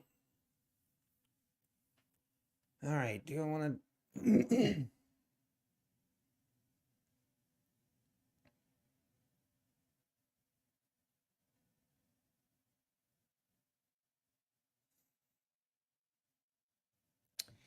Now I want to be careful. This thing is, we barely came and touched the EMA. Now it's kind of feeling a little bit like it wants to roll over again.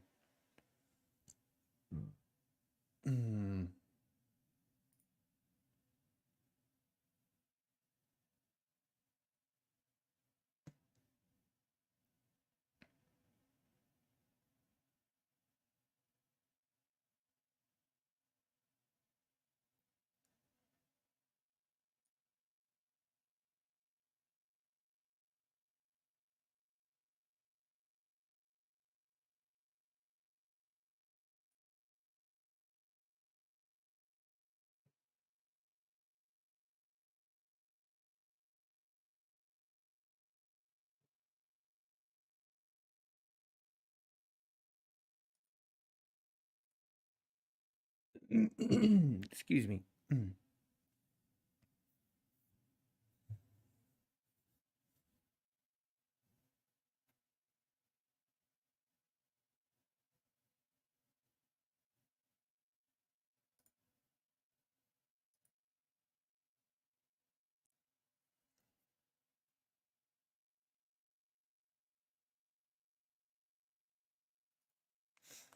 All right. See, those are the scalps.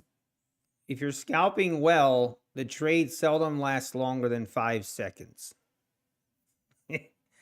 5 seconds. That's all you need. If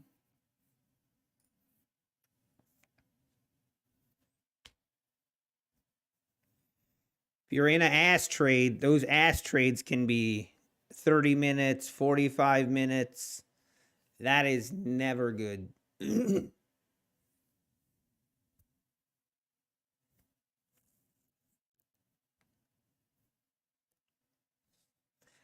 Yep, that was a little bit of a trap to the downside. Okay, now the interesting is going to be, are we going to get above this 600? We got to get above it. Right here is the EMAs right here, and the 600 going to be a pretty important level here to get through. Might also just kind of be choppy now.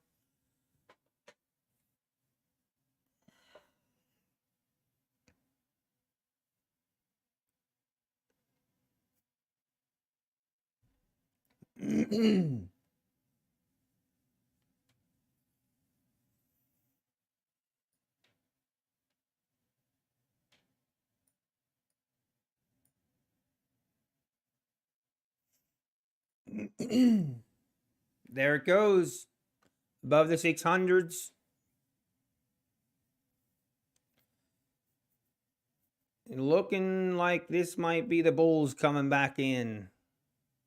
Say, hey, we're back. We're back, baby.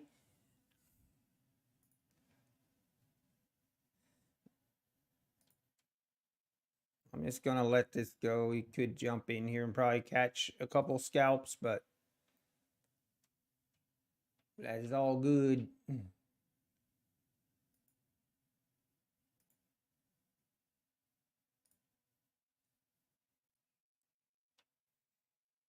Very nice move here.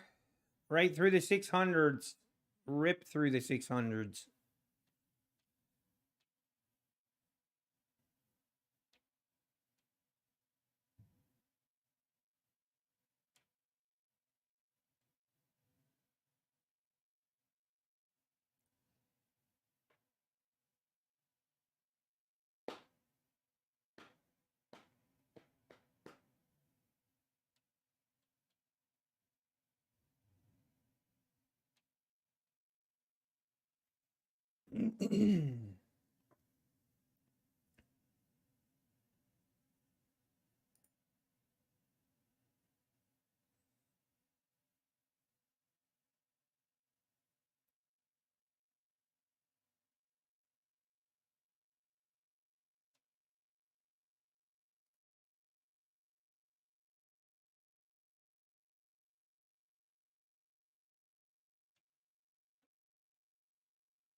Uh-oh. Design, no.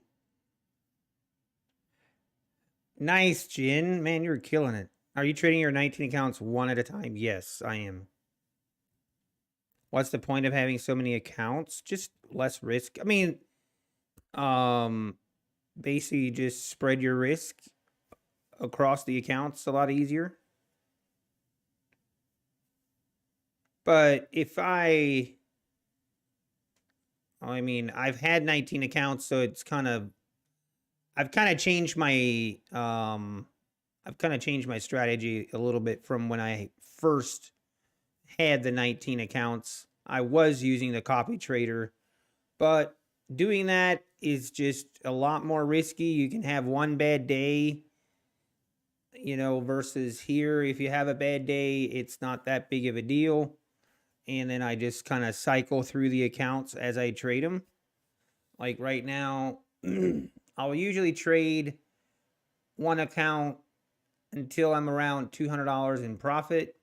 So this 50K account is one of the 19, but I'm also trading the other 19 on a different monitor that you don't see. But then I'll just rotate through those accounts. Usually once I'm around 150 to $200 in profit, and then I'll just kind of cycle through it. It's just a lot less risky. It's a lot less stressful, and I think I trade better. I know I trade better. I know I trade better when I'm only trading one at a time versus even if I'm trading four, copy trading four at a time, or it makes a difference. Yeah, Eric Yang, it is. It is.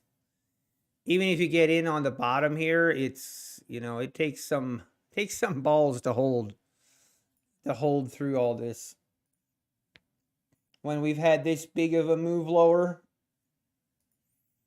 but we've definitely broken kind of this downtrend channel for the moment. Let's see if we keep going.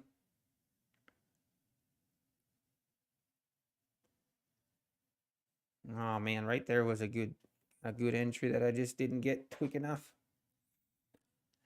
Hey,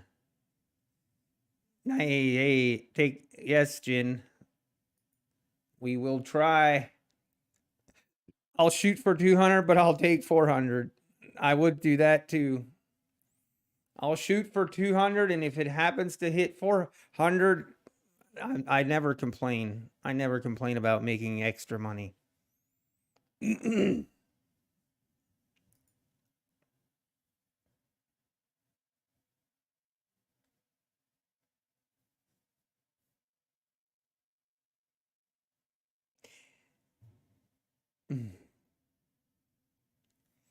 Sorry, Little Millie Trades. I can try and that was my fault, Little Millie Trades. I will message Alpine for you. That was my fault.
I never understand why traders say what they did or made. I'm not sure what you mean, Harris. No little Millie trades. No, you're fine. I was a little triggered that one day, and I'm a I can I can recognize the errors of my ways. So I messaged him, but I'm pretty sure he will unblock you. Wait, you've been using Nutty 80 for Apex? Are you serious? I will trade. Does that code still work? Nutty 80 works. I didn't even know Nutty 80 still works. But yeah, Nutty Bar is the I guess the most, I don't know, that's the code I always promote.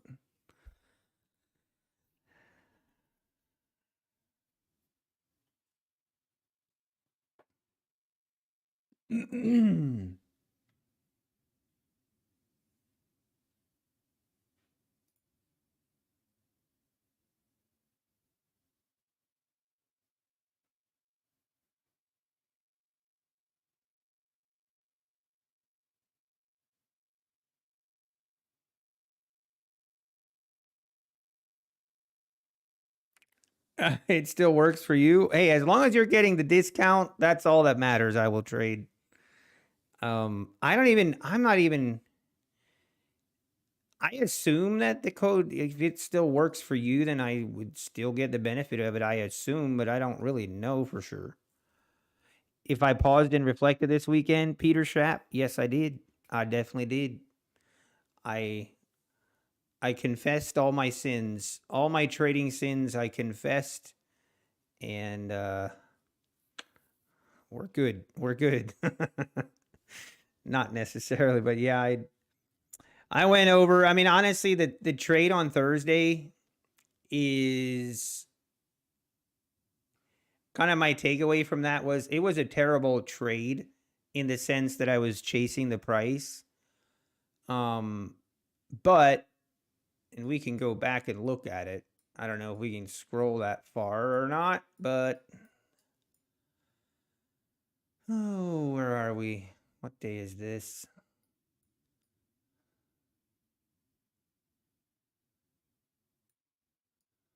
think this is the Thursday.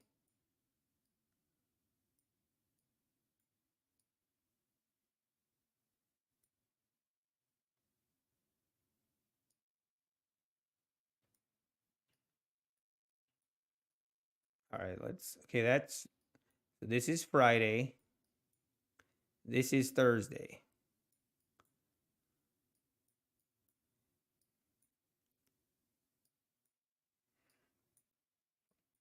So right here, this is where I chased the price, right? And that was bad. Okay, 100% terrible.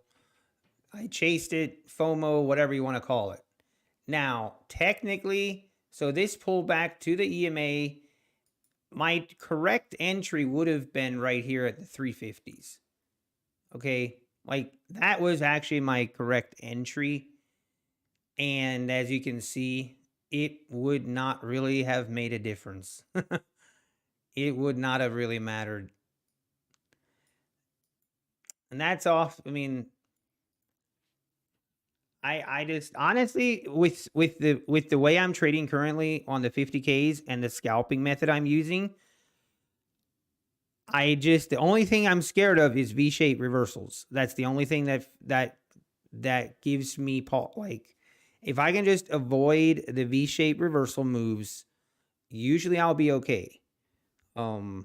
And unfortunately in that case I was trapped in it and couldn't, or I mean I obviously could have just gotten out, but that is not really how I am or do trade that. So as unfortunate as it was, um, the trade was definitely a bad one, but it probably would have made the same results had I even been patient and entered where I should have entered. Would have had the same results. So in a kind of weird way, it kind of made me feel a little bit better. Not really though. Hey, thank you, Peter Schaap. I appreciate that.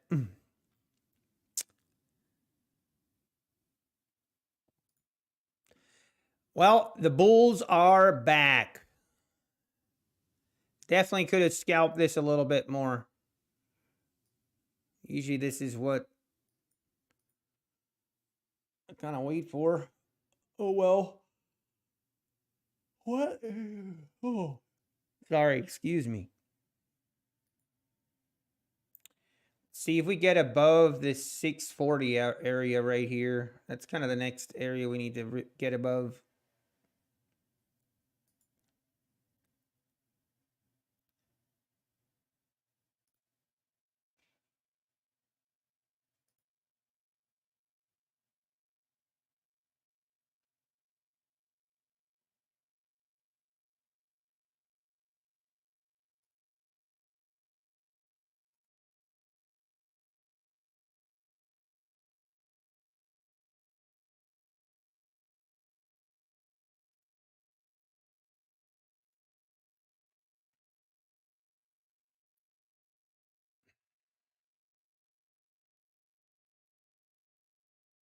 If you had taken the trade based on your rules, even though it lost, it may not have been as bad on your morale.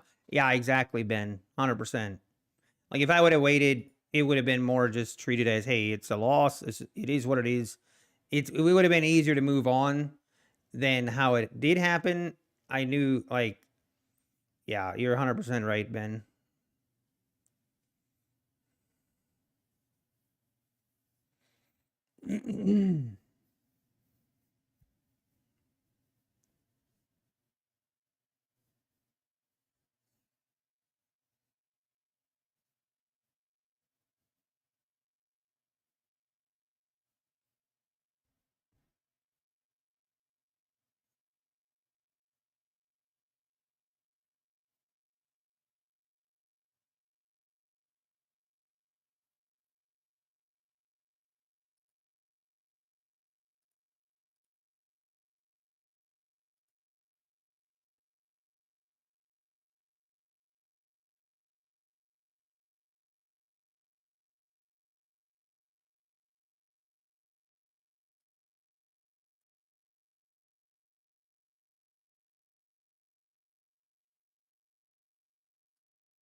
All right, now getting a pullback here.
Oh, not a whole lot happening here.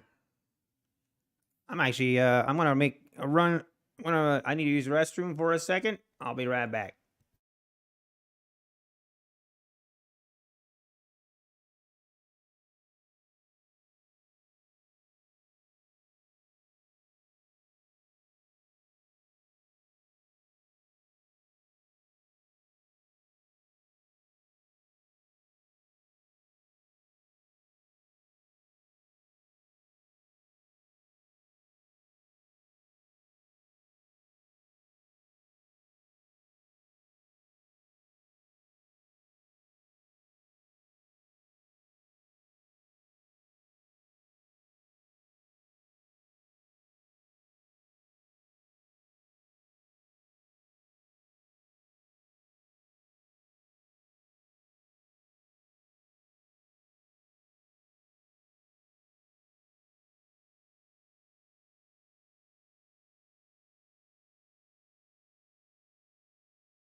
Okay, we're back. Sorry, I was on the phone.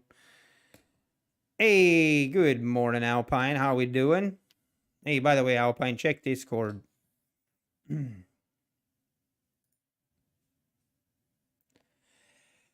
Oh, all right. Well, this thing is looking more and more bullish by the minute.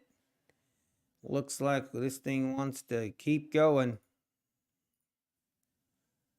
We shall believe it.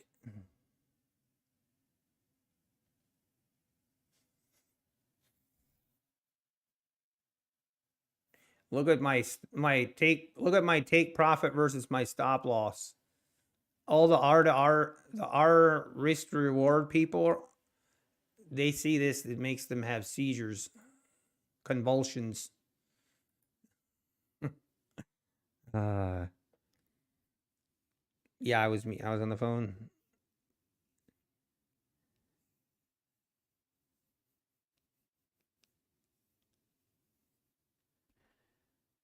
And there we go, above the 40s now. Man, I missed an entry here. Unfortunately, I was on the phone. He's all good.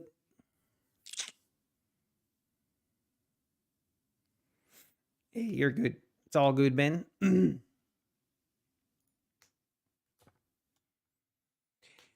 Oh, man, my goal for the end of this week, I would love for by the end of this week have at least a couple of my accounts be above the $2,000 profit threshold, or above $2,000 in profit would be awesome. I would love it.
All right, pulling back now.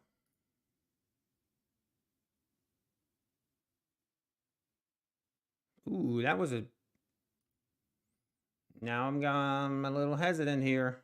That was a snap lower. What time is it? 11:41.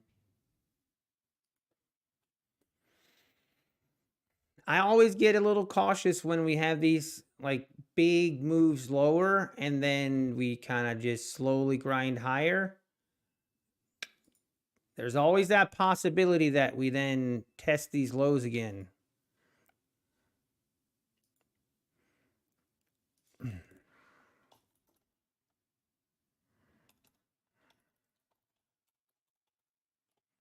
Hey, all right, little Millie Trades, if you're in here, I believe you are now unbanned from Alpine.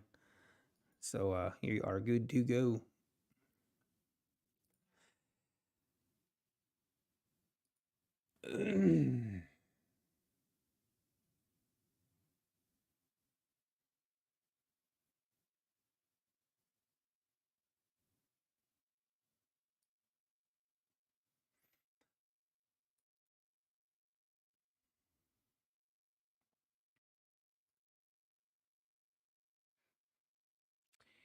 Yeah, I don't know. This is making me a little bit nervous here. What time to just maybe we'll be patient.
Hey, Joe Prazinski.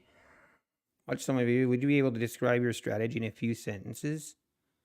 I mean, I use a lot of discretionary with my trading, so but primarily I look for like this when we're in a trend, and then when we pull back to this EMA, that's kind of where I look to have my entries. But like I said, there's discretionary. There's some discretion within that, so.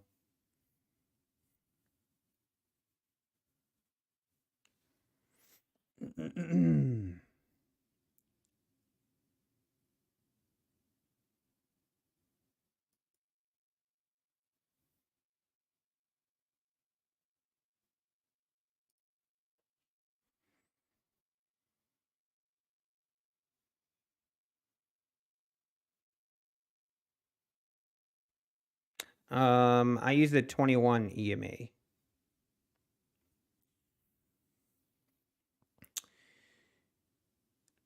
Okay, the bulls aren't done.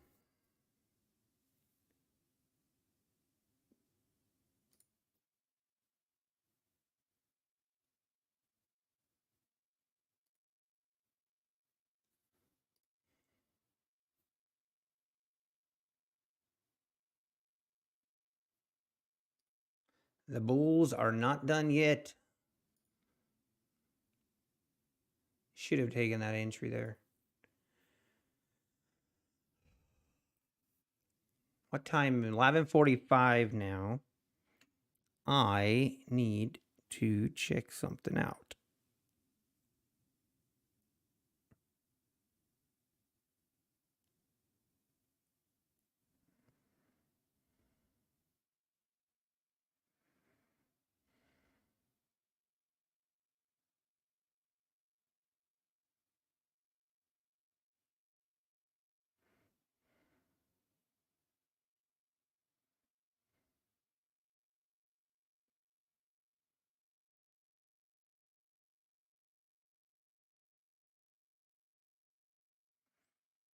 Oh.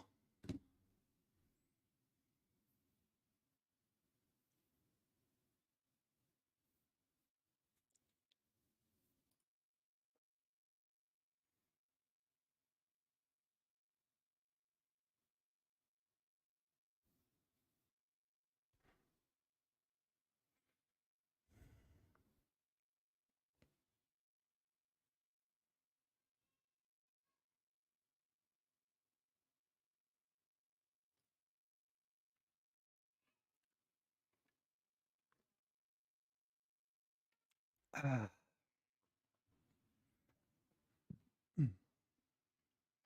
right, let's see if we get above the 40s here.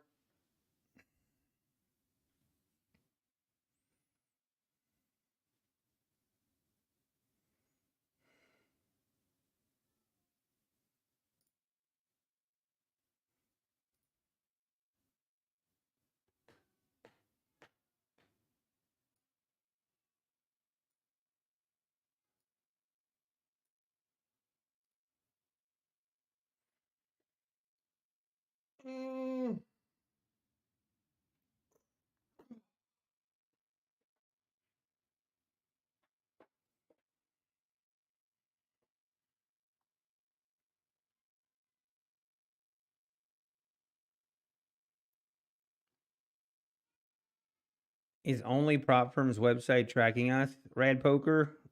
If you clicked on it, it could be. Hopefully you didn't click on it.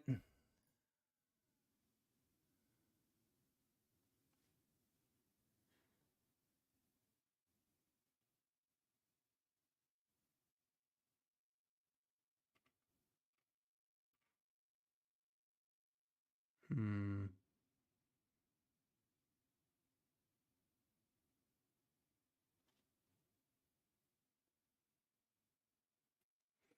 And there it is, above the 40s, heading to the 50s.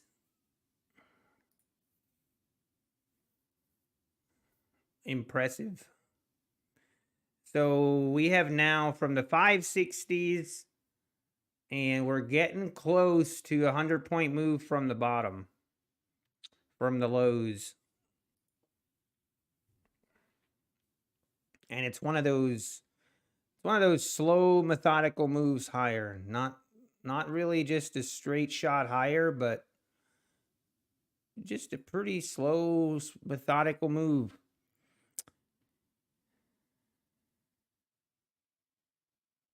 And they get a camera feed, live camera feed. I hope not.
All right.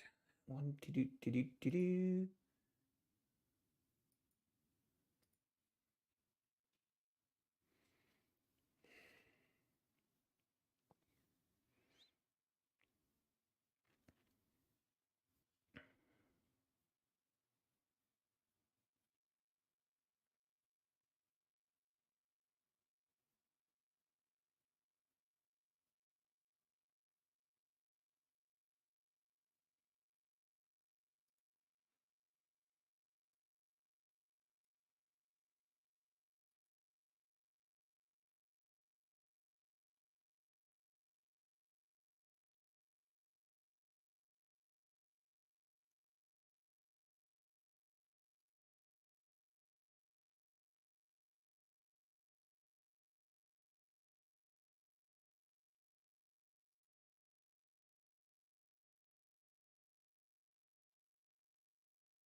Yeah, Matt, it looks like one of those days again where we have a V-shaped reversal. Why? I was saying earlier, I just don't want to really go short. I just don't. I even though you could have made a lot of money shorting here. That's always what I've gotten in trouble in the past is doing shorting, and then we get that V-shaped move and I'm left holding the bag.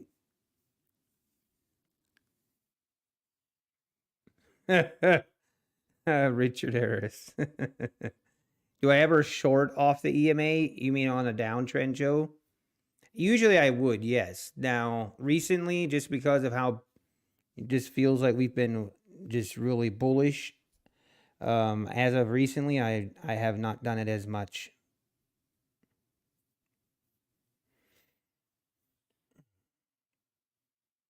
Hey, John, you're up 200. Let's go. Nicely done. Oh, Tom Fullerstein. I just now see we're up 1,000, now down 192. That sucks. Those are the worst. Some of the worst days are when you're up big and then you keep trading and you end up being down big or even down small. Ooh, that's frustrating.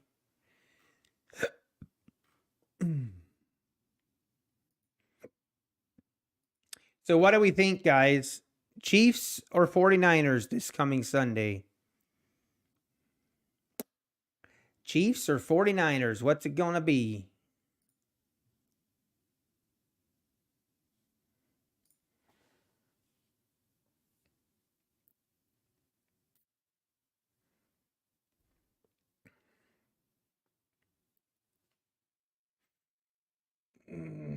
Taylor Swift. So the Chiefs. The Chiefs, Little Millie. By the way, Little Millie trades. I don't know if you heard or not, but I think you should be unbanned in Alpine's chat now.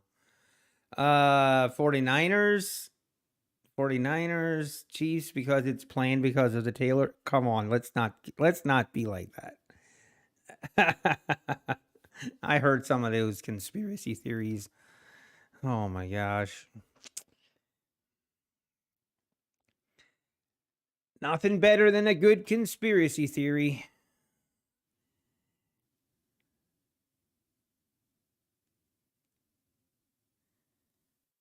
Nothing better.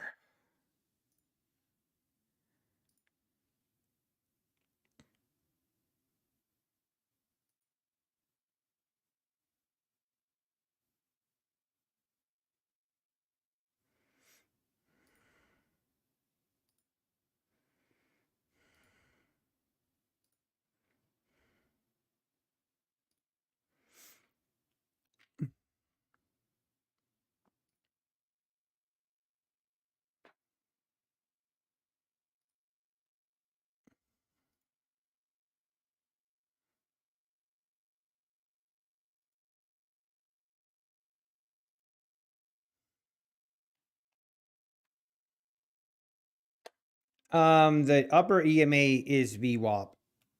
It's not an EMA, it's VWAP. This right here is VWAP.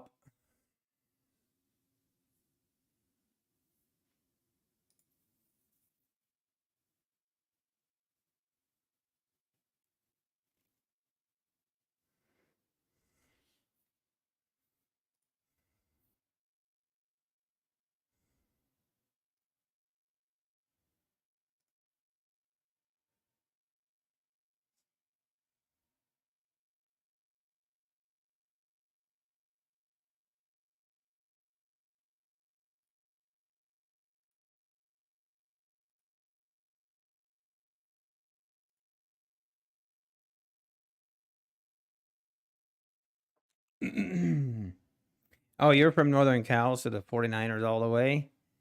Hey, RP, well, welcome. Welcome. Thanks for joining.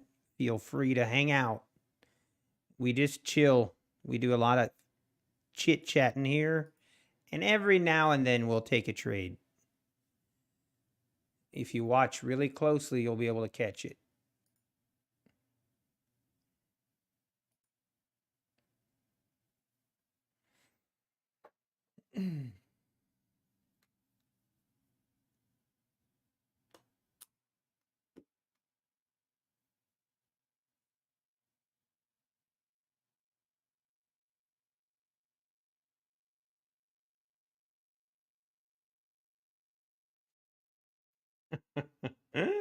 Hang on, I gotta give someone a call.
Okay, I'm off the phone.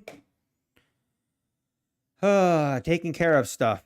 I'm off the phone, but now I gotta go talk to the wife.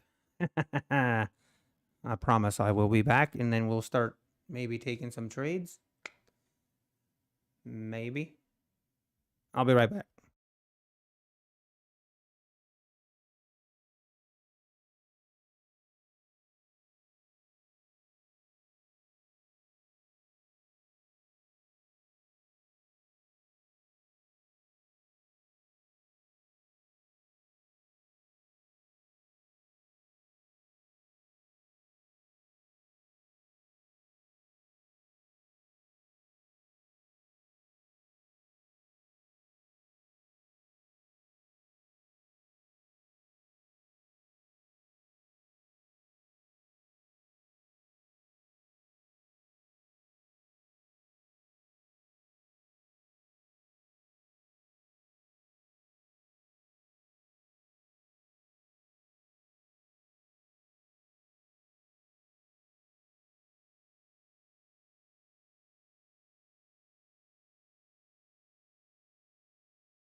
And now we're back. All right. Man, we're just going to keep going higher. It's just one of those slow grind higher. Should have capitalized on this a little bit more than I did. Feels bad.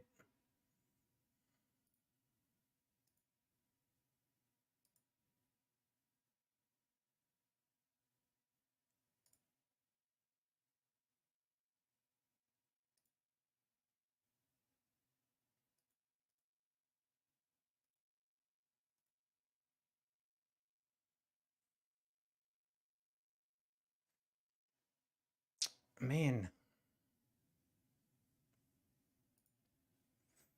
We have officially now made a 100-point move higher from the lows, and we are not done yet. We just keep going.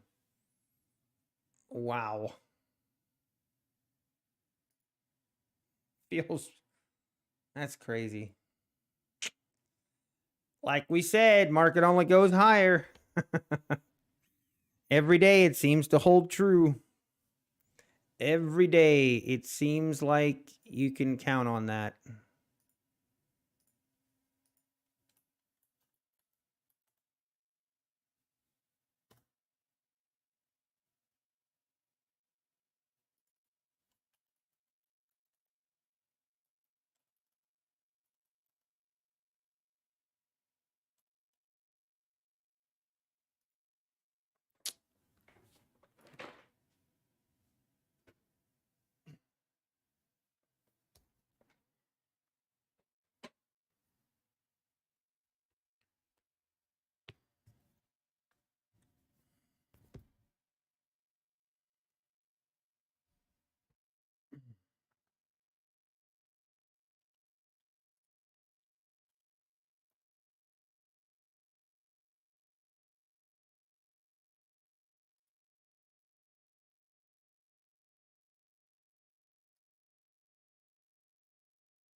Wow, we are not done yet.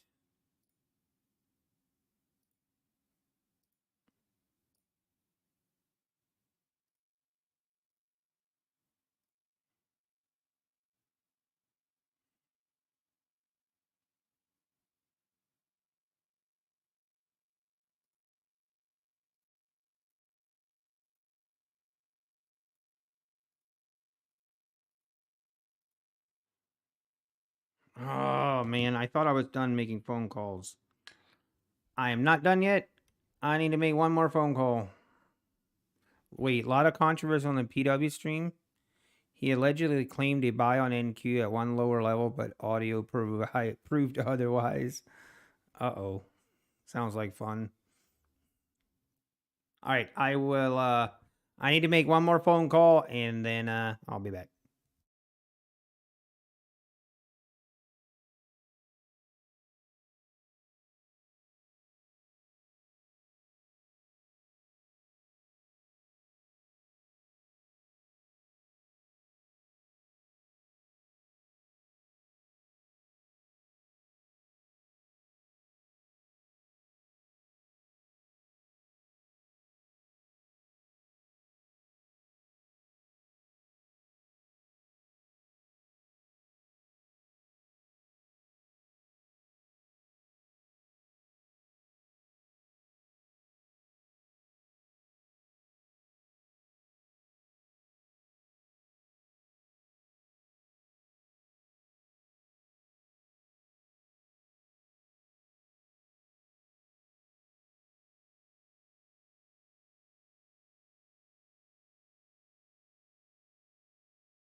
And now we're back, at least for now.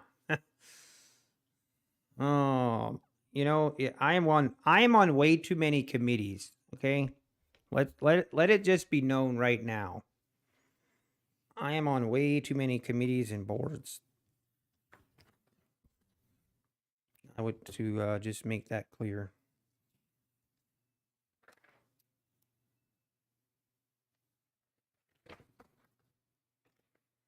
As price continues to just go higher, and I'm just sitting here distracted, feels bad.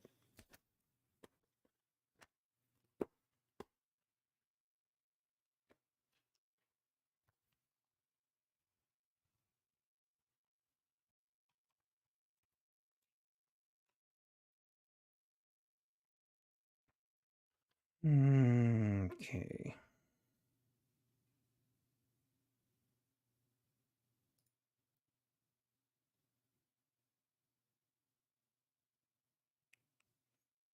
Wonder where. I mean, just look at this V-shaped reversal. It's actually crazy.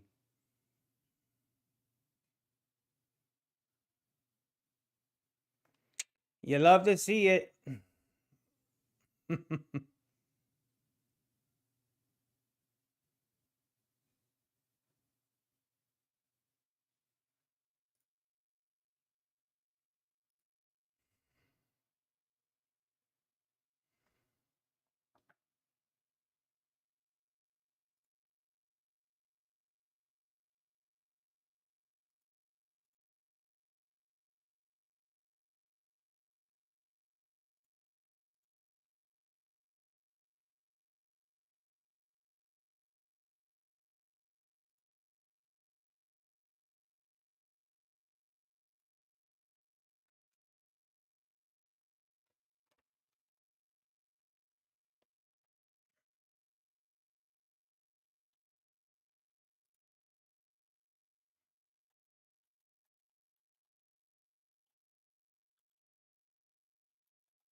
All right.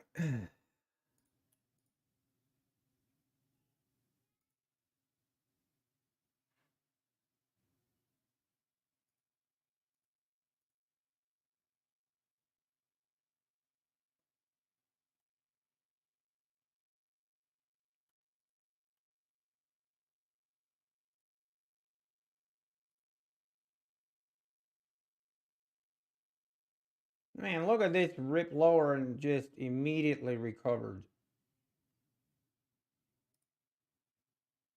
Wow.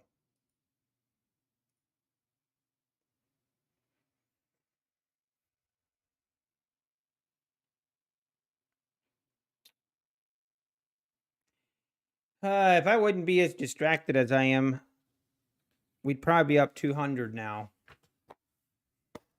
Guess that's my own fault. But I have to do this stuff. I got to. All right.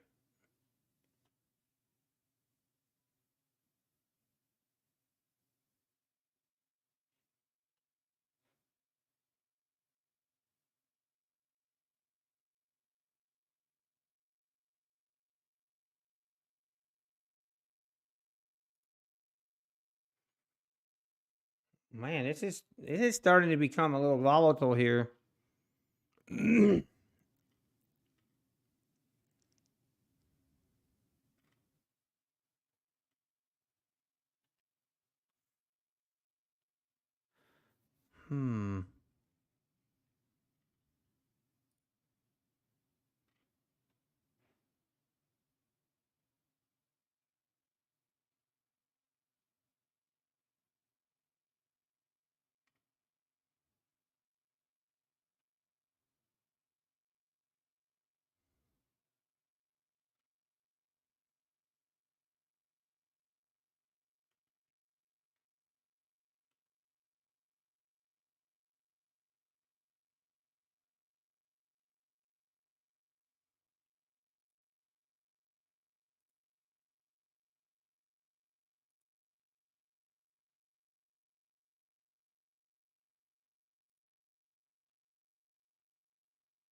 Man, this thing is.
All right. 1, 2, 3.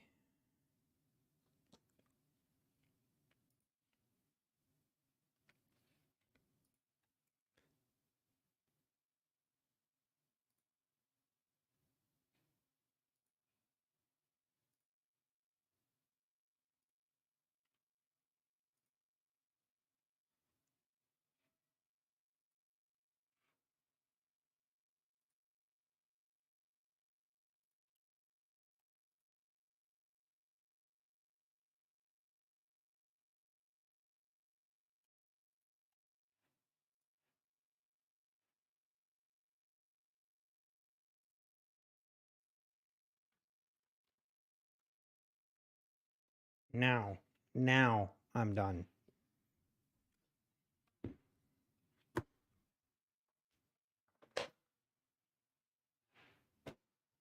Oh. Okay. Sorry for the distractions. I apologize. Things that have to be done always, always, always go long. Market only goes up. You guys are getting it, man. Oh, Kid Poker, how's your day going? Please tell me that you're long. Please tell me you're long and you caught some of this move. Or just tell me that you're not even in a trade. That's fine too. Yeah, little big bear. I agree. Order screen says cancel pending. Where do you see that?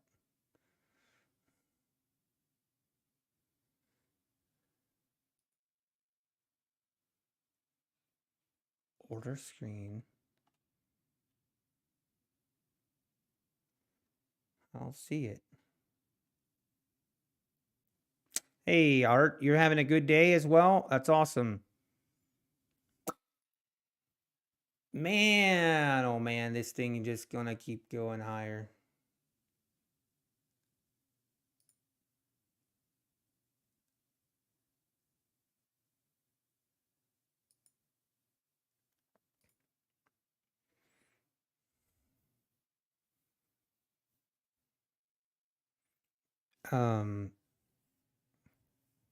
Chilling like a villain.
Mm. Hey, something clicked. That's awesome, Art P. That's awesome. Hey, install me today. This market is so cheap. It's like buying a Ford Fiesta for the price of a Ferrari. I guess time will tell. If you reset on Apex account that has an 80% discount for renewals, that applies after a reset as well. Yes, Dove. Yes, Dove Gordon. Also, I always like to mention this because I think some people get it confused. So a reset does not affect your renewal date. So if you have accounts that you're thinking of resetting, make sure you check when your renewal date is, because if your renewal date is within 7 days before the 7 days is up, then obviously don't do the reset, because you're not going to be able to pass anyway. And then you'll get charged for a rebilling, which would serve as a reset. So you're basically just wasting money if you do a reset on an account that is, less than 7 days away from getting billed again on your renewal date. So just be aware of that. Hey, no problem, Dove. If my Wi-Fi is fast, Baz, not as fast as I wish, I use Starlink. That is my best and only, not my only option for internet, but it's my best option by far. Wow, look at this move. This is crazy. Look at this V-shaped reversal move in a nutshell. Look at that. Ay, ay, ay, ay, ay, ay, ay.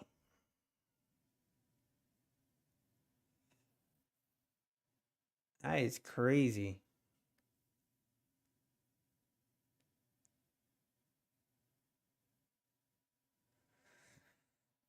Been kind of hesitant here to join. Just, I feel like at some point we're going to make a little bit bigger pullback eventually. But Man, I tell you what, it's feeling. This thing is just going higher.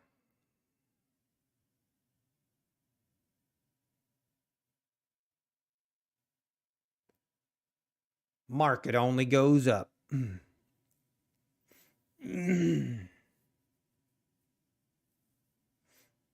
you know 90% of our connections is from the sea floor, not satellites?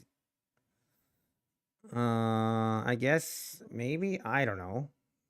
I don't really, yeah.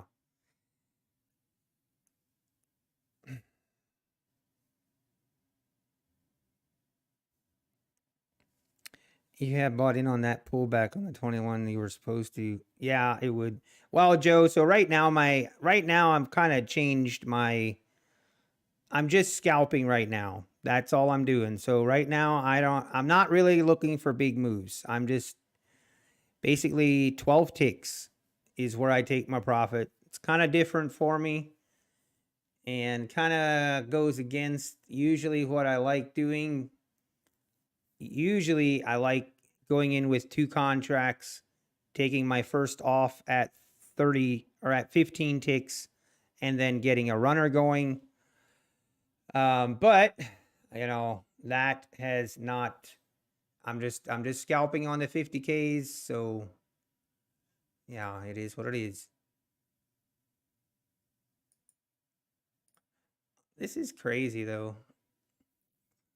This is crazy, this V-shaped reversal move. Usually we have a little more pullbacks than this, but we had would have had some really good entries here on the EMA if I would have taken them.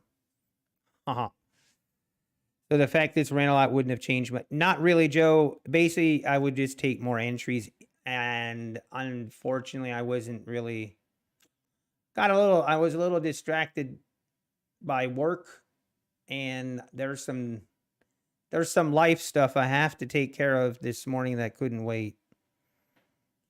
Unfortunately, but yep, Art P, that's right. And kind of decided, you know what, I'm not gonna decided it's kind of would be dumb for me to change things now. I don't really have a desire to change things. I'm just gonna keep doing what I've been doing and go from there. What happened, you know? If you're new here, I'm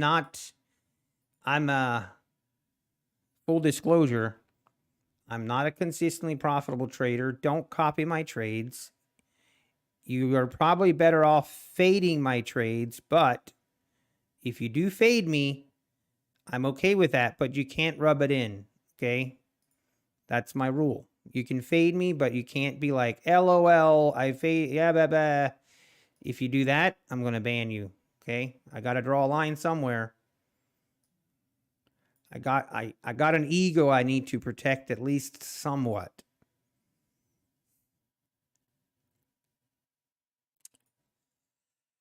But we're still trying to figure this thing out. Are you kidding me? Another phone call? Really? This looks like a spam.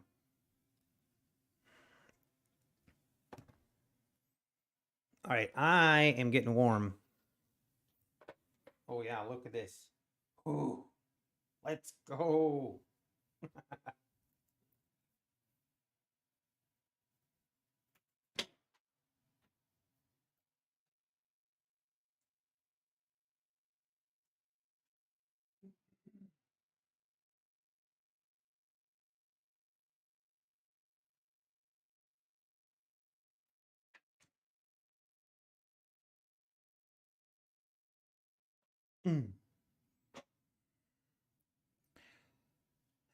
Hey, RP, I appreciate that.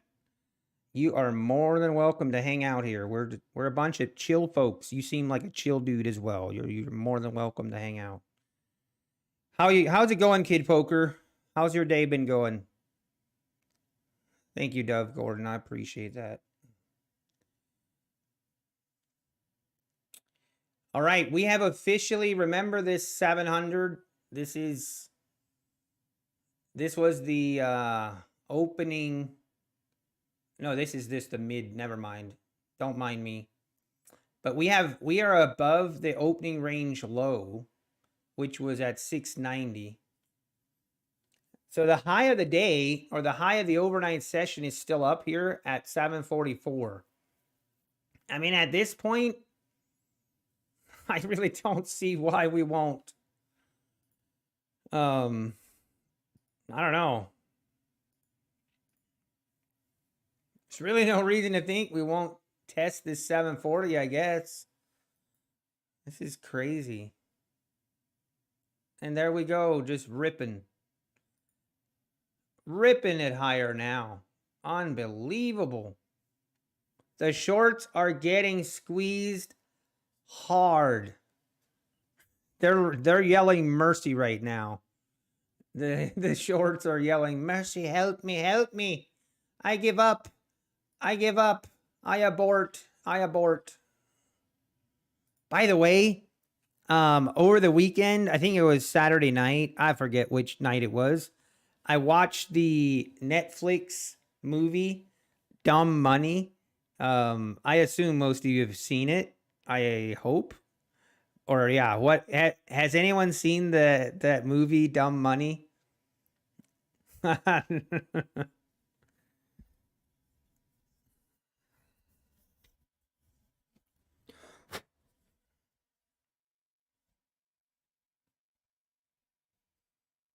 Down 500 and counting, Kid Poker. Don't say and counting. That I could have handled if you were down 500. The and counting thing is not that's not good. You did call longs, Little Big Bear. I didn't really call longs down here, but I just said I don't want to go short. I didn't trust it. You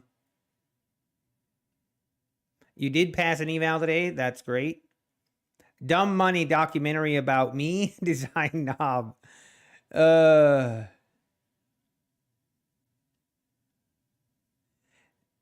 thought it was horrible. Needed to explain more of the market mechanics. Yeah, the Dumb Money was more about.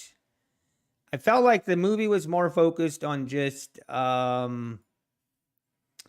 They should have done a little. Well, I don't know how to explain it. I felt like they should have done a little better job of explaining just how much Robinhood screwed everybody over. I still okay. Back when GME was happening, I was not in the market at all. Like I wasn't trading. I wasn't doing any type of trading back when the GME craze happened. But my brother was talking about it, and I remember I went back on Wall Street Bets and Roaring Kitty, and I just read through his post history and his, so I just kind of informed myself on what was going on. And I mean, I thought it was crazy, like absolutely crazy. And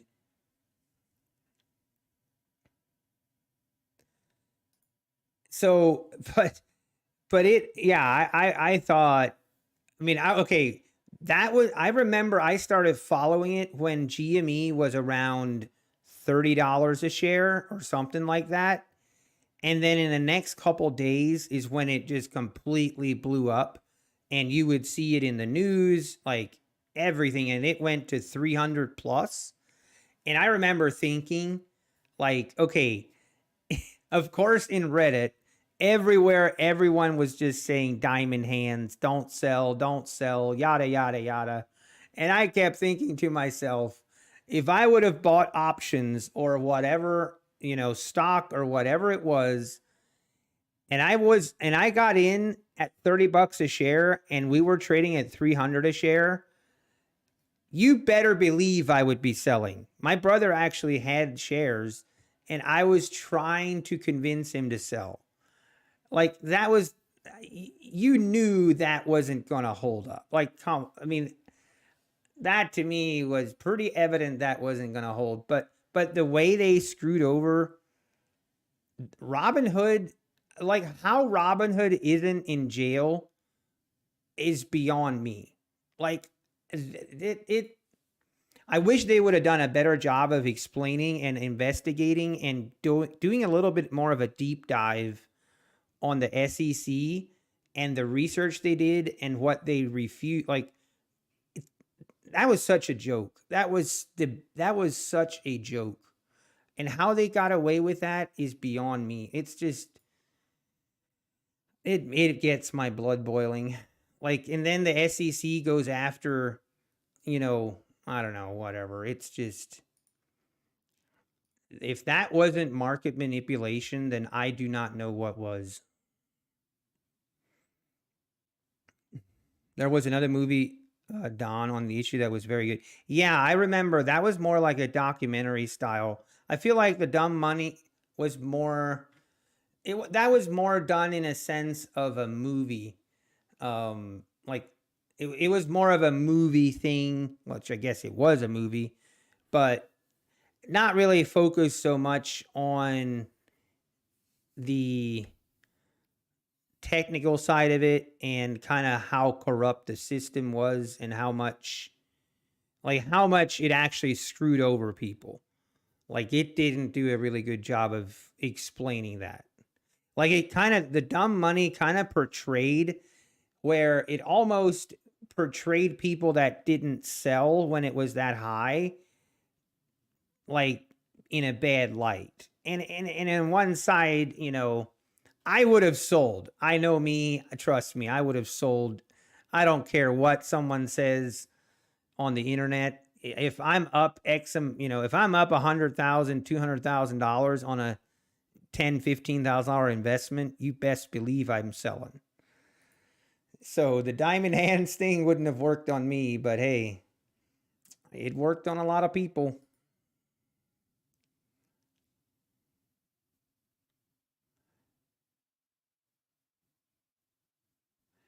But anyway, it is what it is. It's unfortunate. What if we start trading the 9-day EMA? I mean, you are more than welcome to, Ninja 8. It was still a pretty good movie. I agree. I still enjoyed the movie. Okay, what is GME price at now? I don't even know. And Roaring Kitty, like, he's completely, like, he disappeared, right? Yeah, I did RM trades. I agree. But at some point, it's not sustainable. Like, that's just not going to be sustainable.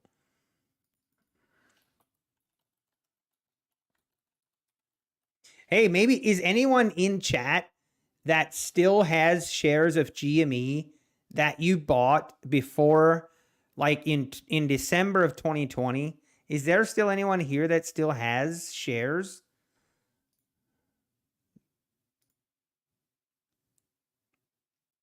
The movie Boiler Room. I actually have a list of movies to watch, like trading movies to watch, and that is on there. Yeah, they had the shorts over the barrel. I agree, RM trades. And what really did it, it was a combination of a couple things. Like, it seemed like everyone was just tying their exit strategy. Everyone was tying it directly to Roaring Kitty. And in the movie, I actually felt kind of bad before him because, okay, when the price was over $300 a share, I mean, here's a guy that was started out with a $50,000 investment, like a $50,000 investment, and he would post his thesis on Reddit. I mean, in detail, very well done. You could tell he did his research. And I mean, he got laughed at. I mean, the guy got laughed at for for trying to promote GME as a buy. And all of a sudden this, it just takes off. But I felt bad because he would post his broker statements, or he would post his open positions on Wall Street Bets at the end of every day. And that is kind of what gave people that confidence to keep holding. Oh, wow. Okay, now we're starting to pull back a little bit more. I'm just going to wait. But that is what kind of gave people the confidence to keep holding. But then the problem was they shut down Wall Street bets on Reddit. Okay, so now all of a sudden people didn't have that information. And then, second, they cut off the buy option on Robinhood. Well, and I kind of felt bad for Roaring Kitty because here a guy went from a $50,000 investment to his portfolio being worth 47 million. 47 million. And obviously the smart thing would have been like, why not just sell $3 million worth? Like, sell 3 million. Not 3 million, obviously. Just lock in 3 million in profit, right? Just lock in 3 million in profit. But the problem was, if he does that, it's going to start the avalanche, and then other people are going to take that as, okay, I'm getting out now too, and the inevitable happens. But I mean, as far as I know, he's still holding, and now price is at $13.80. Like, I feel, I hope he sold. Maybe he did. I hope he sold some at when price was at over 100.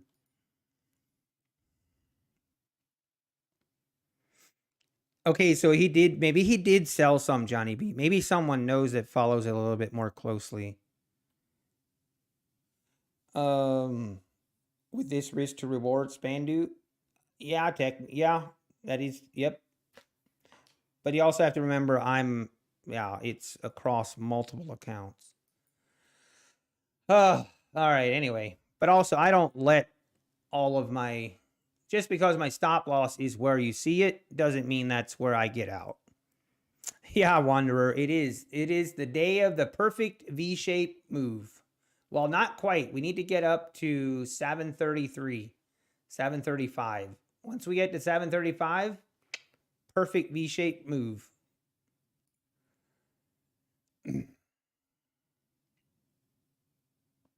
Yeah, love to see it.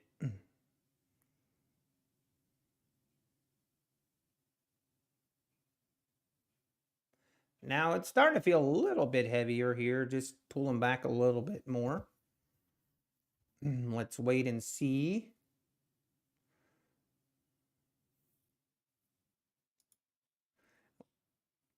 Imagine this thing reverses all the way back down. Imagine. That would not be a good, that wouldn't be good. I can assure you. If that happens, I'm going to get trapped somewhere on the way down.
Oh, all right. Do we take the plunge?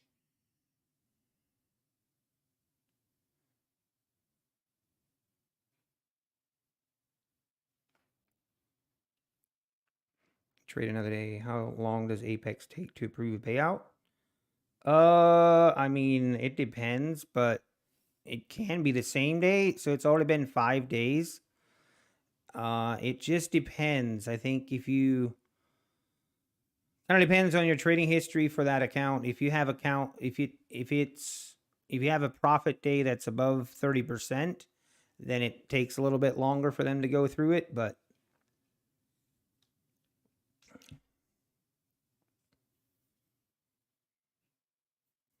starting to feel a little heavy here. Time to be patient.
That is not what I wanted to see.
Ah, man, this thing is starting to.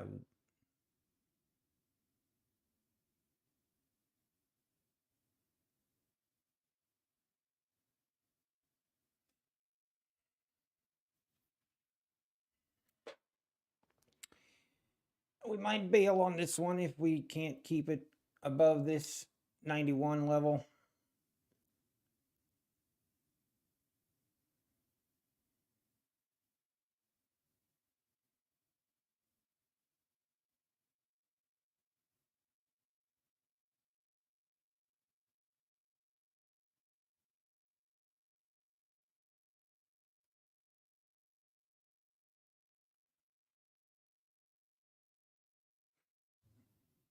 What if there's big news? It hunts your stop loss, then I lose $600. No, I wouldn't. I wouldn't blow the account. It would suck, but it wouldn't blow the account.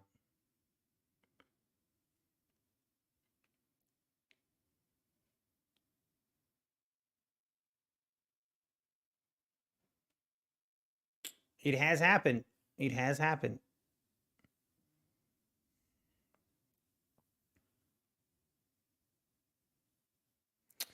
Not a huge fan of this. We could see some sideways action here.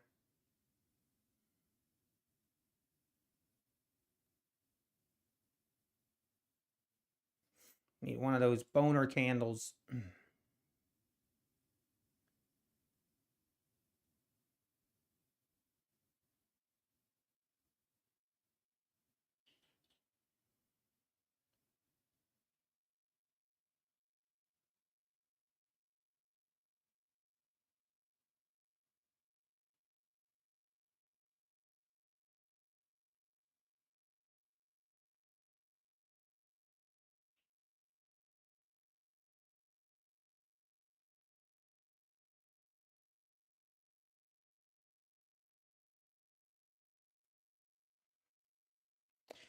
All right, I'll take it.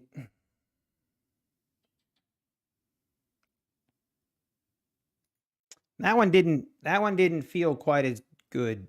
Felt a little bit edgy. Little edgy.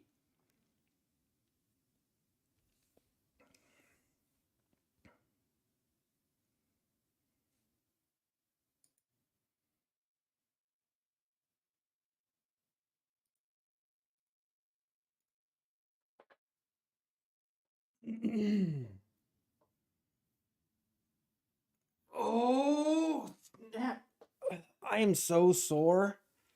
Oh my goodness.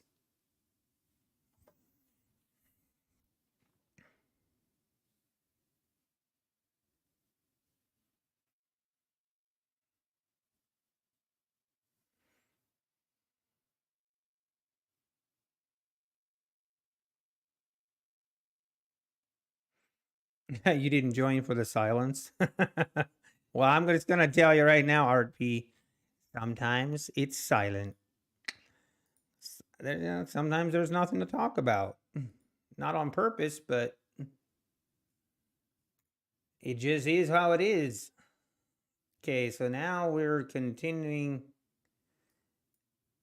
It's so hard with the moves like this because it looks like it's just a small move, but it's actually a pretty big move. It's just this move is so huge, it kind of makes this look small according to the scale.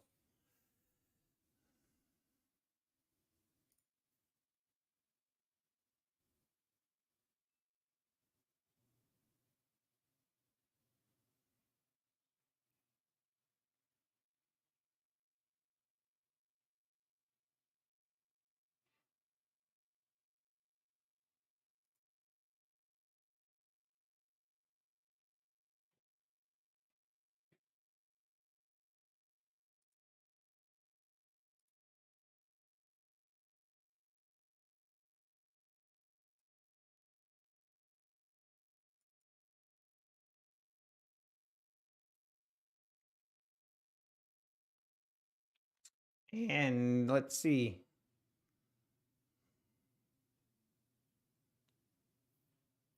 We are moving lower, folks. Man, I'm glad I got out there. Whew.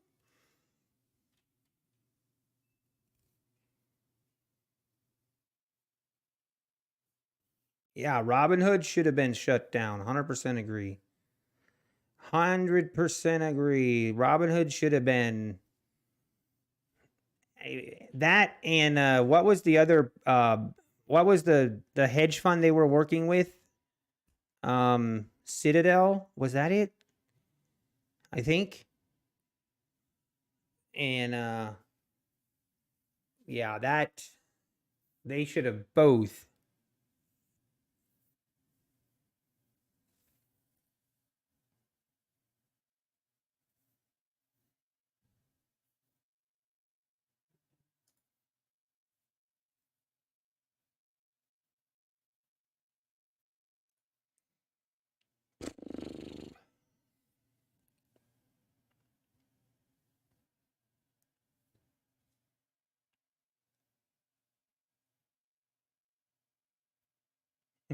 Even the market goes silent sometimes.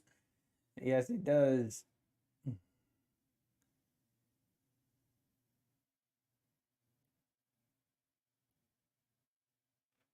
What time of the day is it?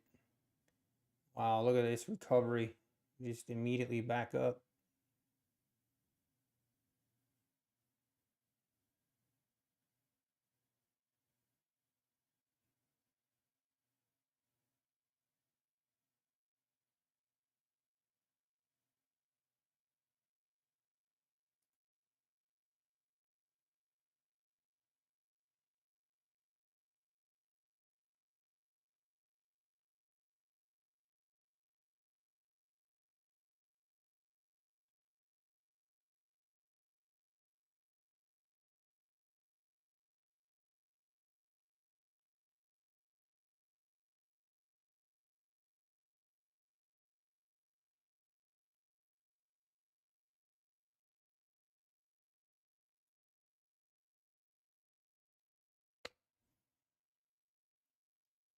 Scratch stop.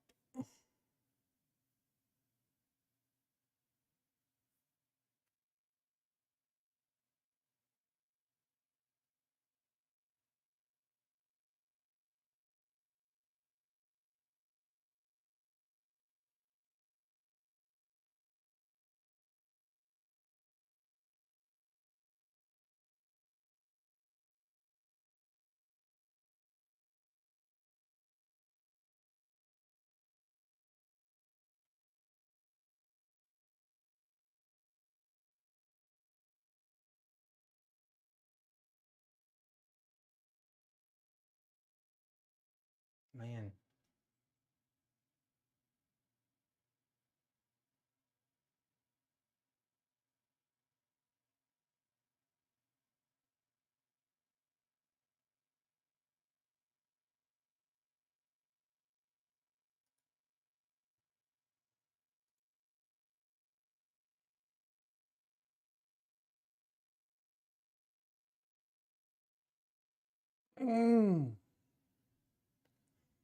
Let's see if this recovers now. Wow, look at that. The Bulls are still in control.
All right.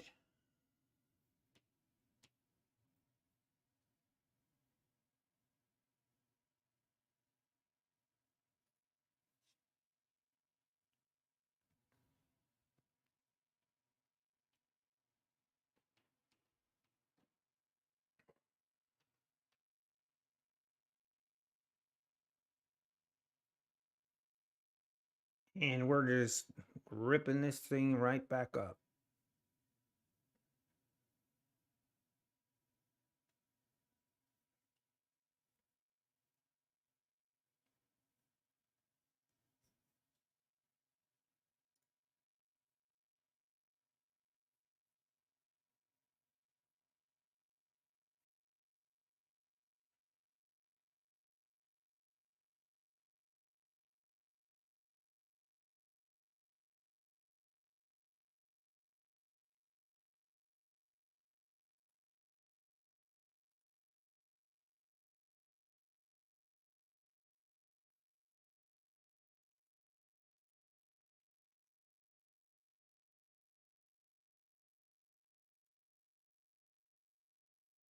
Mm.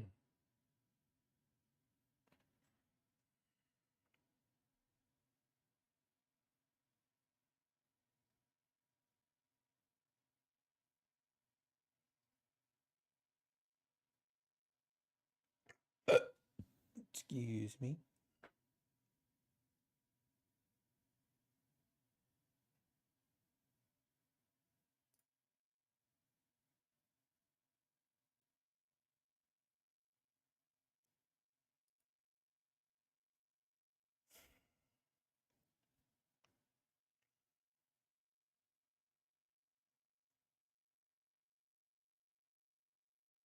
All right, let's see. We test the highs. What are we? 720s. This was our first kind of significant pullback that we've had. I mean, we had a decent pullback here and here, I guess. But this one overshot the EMA and now it's holding. Probably scared out a lot of longs right here. Took out a lot of stops.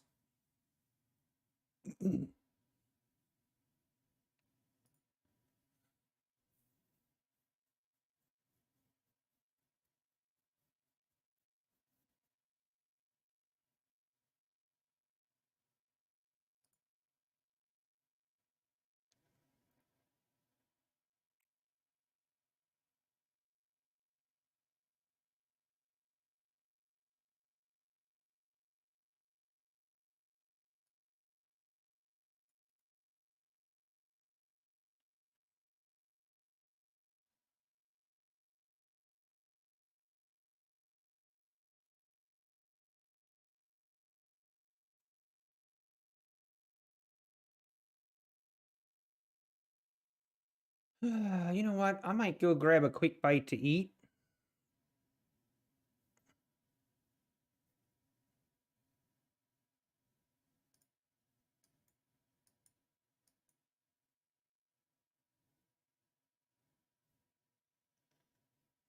Kind of curious if we make new highs here.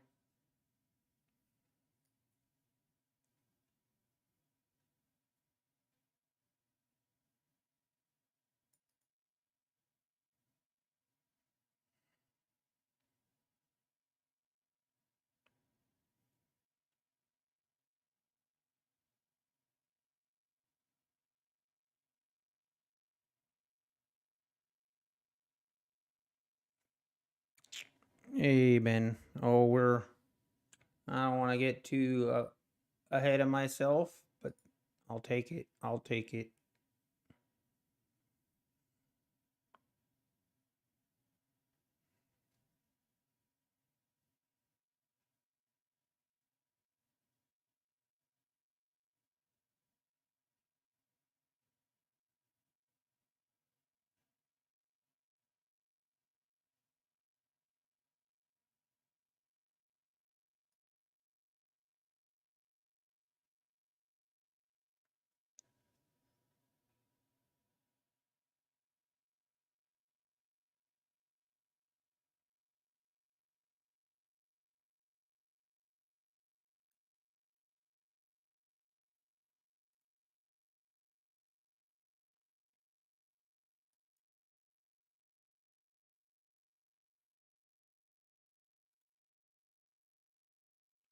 All right, I think I'm gonna go. I'm gonna go grab a quick bite to eat, and I'll be back.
We're back.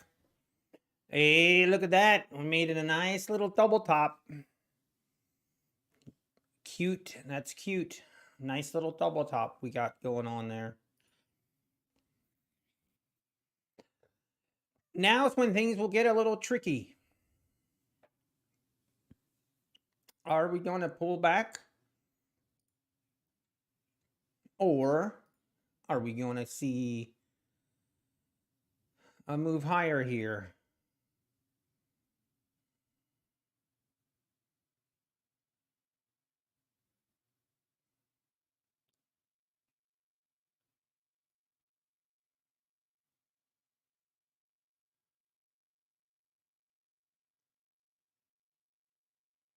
Kind of feels like this thing might want to go lower.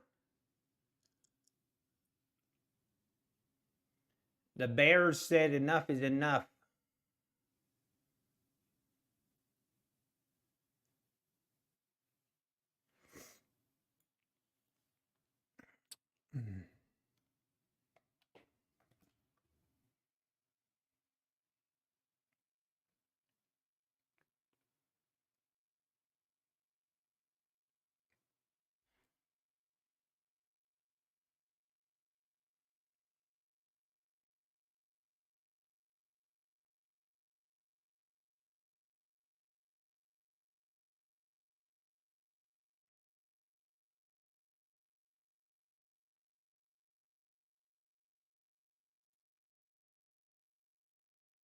What is my strategy? Mainly make money, but no, I look to buy pullbacks when we're in an obvious trend. That's my as much summary as I'll give it, but I use a lot of discretionary entries, discretionary trading, and not. But don't. Yeah, it's me personally. I don't think to each his own. Everyone has to trade their own thing, what they see, trade your own style. What does it cost to have 20 eval accounts?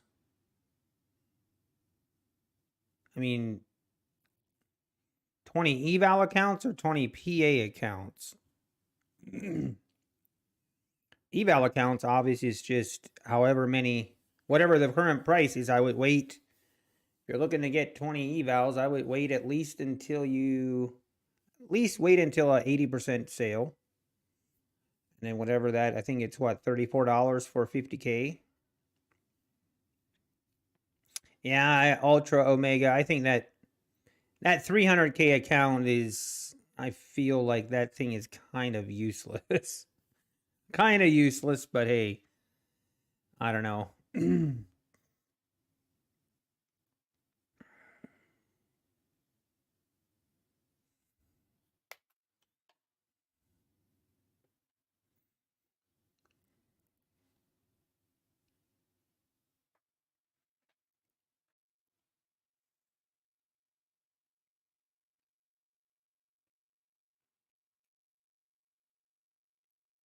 Why is the 300K useless? Because of the profit threshold to the drawdown threshold.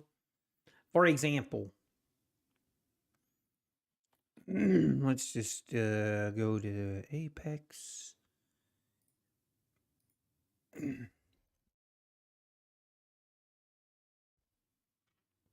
For example, let's just look at the 50K accounts. So you have 300,000.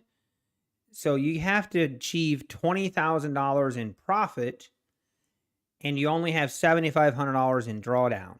That's not a good ratio.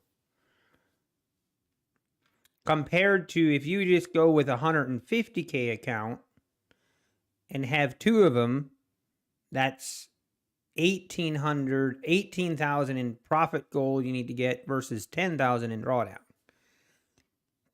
And you can even get a better ratio if you would do 6 50K accounts, would even be a better ratio, if that makes any sense.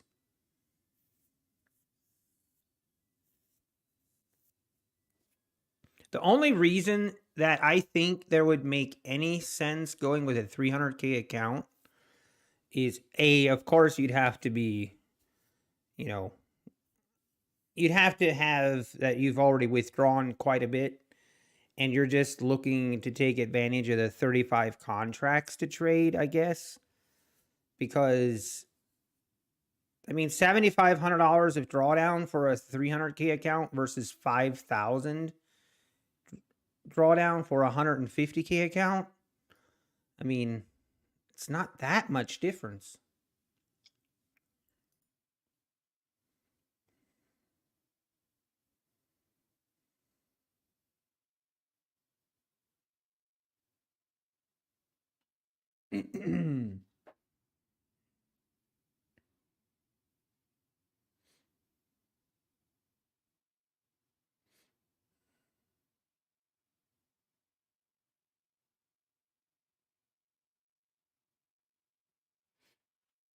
You're up 8K in 350K accounts. Nice. Oh, wow. In a PA account, Amit. That is awesome. That is awesome. PA payout coming next week once I reach 15K in total. Oh my gosh, Amit. That's awesome. Congratulations, Amit. That is awesome. Yeah, just take it slow. I can only imagine you're trying not to think too much about it. I think that's also important. That's what I'm trying to do on my 50K accounts. Like, I'm trying not to look at the balance and, I'm trying not to do that. Try not to do that. Shark trades, if I use OBS, I use Streamlabs.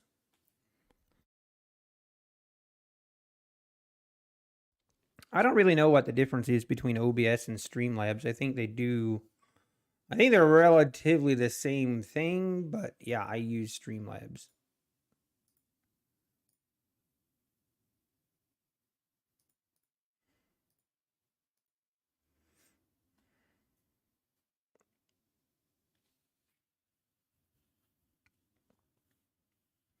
Streamlabs is OBS? Not necessarily. Streamlabs is different than OBS.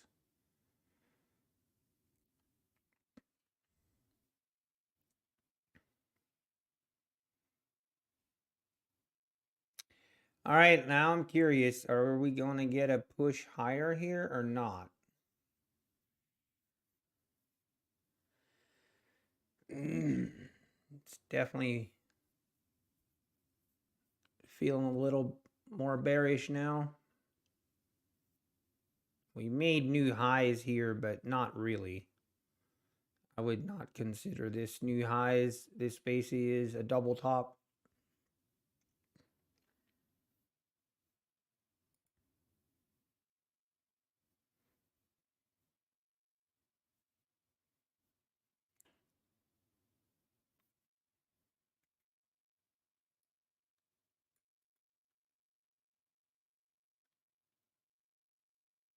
Yeah, this thing wants to keep going. Yeah, maybe we will test the highs again.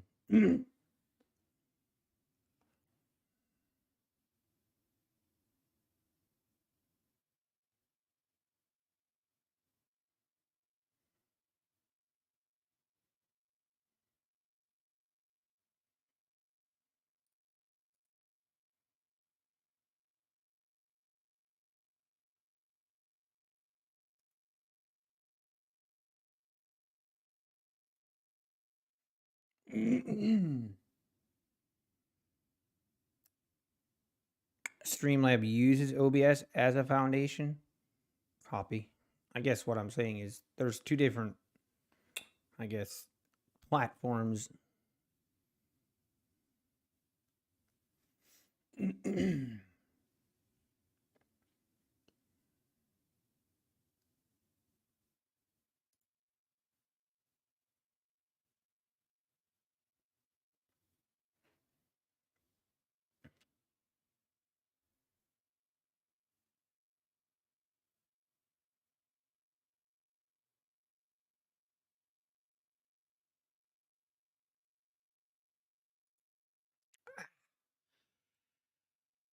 That was a bad fill. A really bad fill. I wanted that fill to be right here. Come on. That is not what I wanted.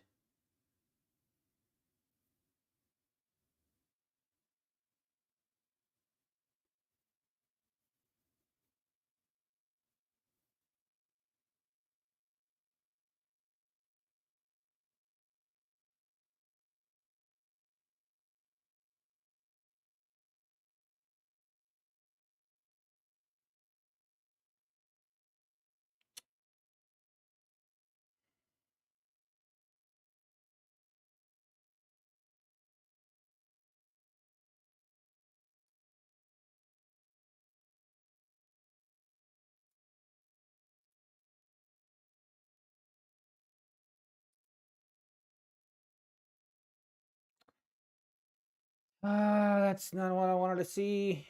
That was a terrible, terrible fill.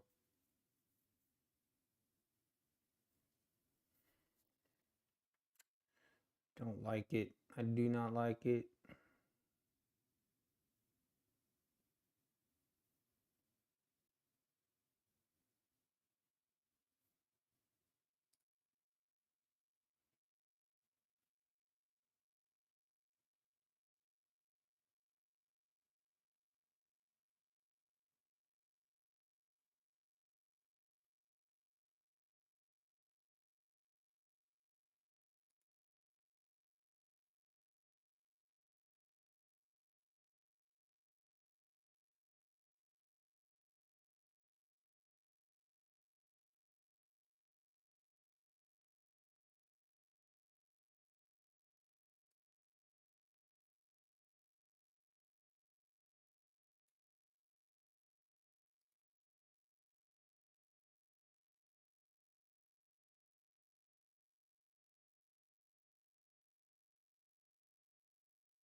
Should already be out of this trade.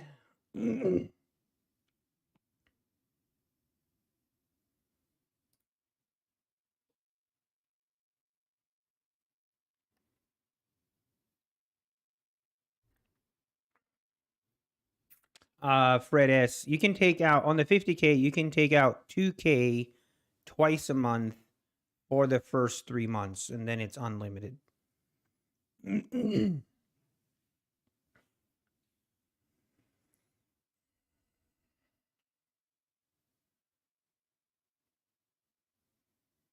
Yeah, I need to get some.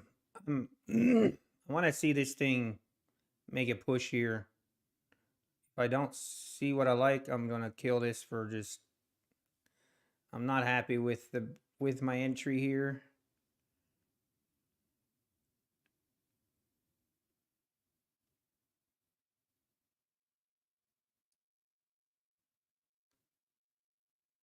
I'm gonna.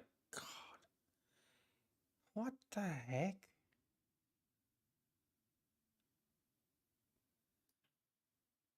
What kind of fill was that?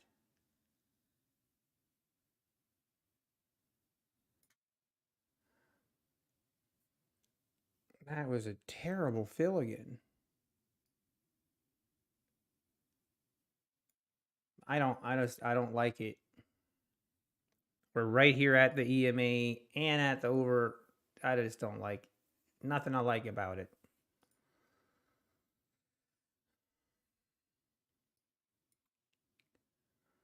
Got 2 terrible fills there though. Feels bad.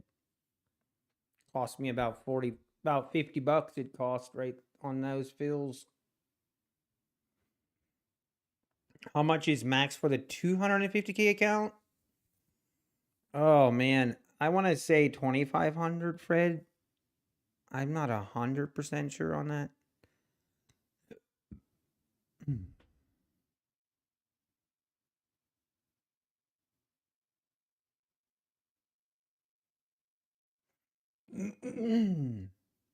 And back down we go. Johnny B, you want to see product at first glance. Can't tell if you traded the other account. Yeah, Johnny B, I mean, that's kind of why I do the end of day videos.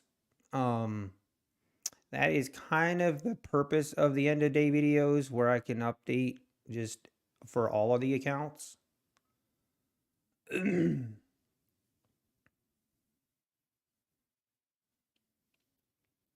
Okay, that's 3K max. I don't actually. Yeah, you're right, Johnny B. You're right.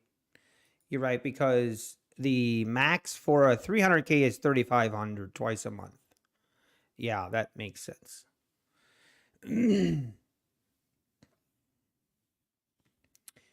All right, now I'm willing to just wait this out. I'm not very happy with my trade right there. Whatever. Whatever, man.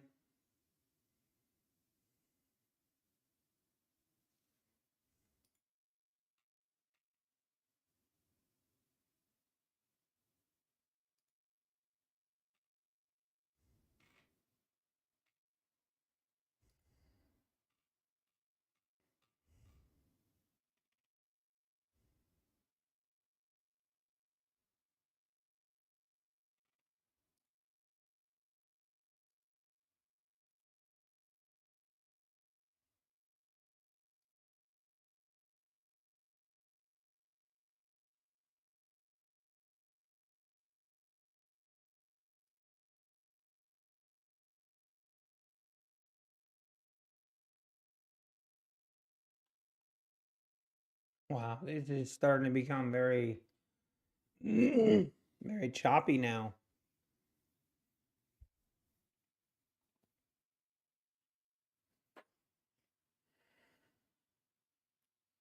Wait, Bostic was speaking?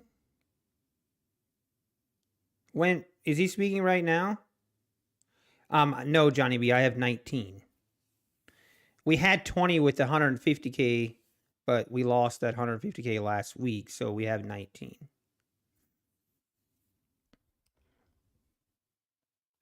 No, I did not replace it. Nope.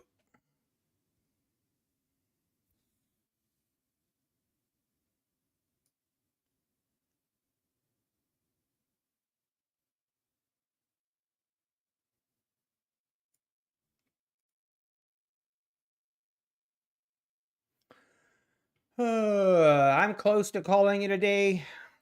I was having an okay day on my other accounts, but this chop fest here kind of caught me on one of my other accounts too. I took the same entry here as I did on this one.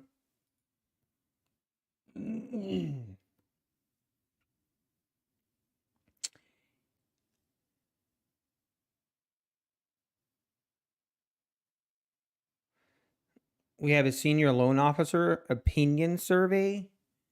What? Okay, I see now. If I would just look at my news here, loan officer survey at 2:00. FOMC member Bostic speaks at 2:00.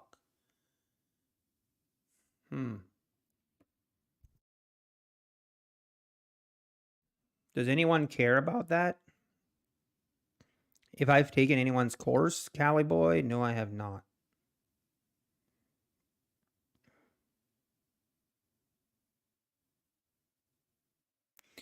Yeah, Marquise Watley. I mean, I feel like I'm getting close, but I'm trying not to think about it too much, and I'm trying not to push, or I do not want to. I do not want to think that I have to get there by XYZ date or XYZ. I want to. I don't perform well under pressure. I don't perform well when, like, as we get closer to that profit threshold, I know it's going to be harder. I know it's going to be harder for me to. I know it's going to be a challenge. This ain't going to be easy, guys. I know that. Well, it hasn't been easy. Yeah, pushing is. I definitely don't want to do that. I know that will end in a disaster. Because what happens when I start pushing, and when you start feeling like you got to do it, is when you don't accept losses. And you start hanging on to losers way longer than you should. That's always what happens to me. Or you become desperate. I like how Dave Ramsey always said, when I become desperate, or when I do something stupid, it's usually just after I become desperate. It's before I, or whatever, vice versa. It's right after I get desperate. Right after I get desperate is when I do something stupid. Hey, I appreciate it, Cowboy. I appreciate it. Thank you. You have to YOLO on FOMC, man. We definitely do not need to YOLO.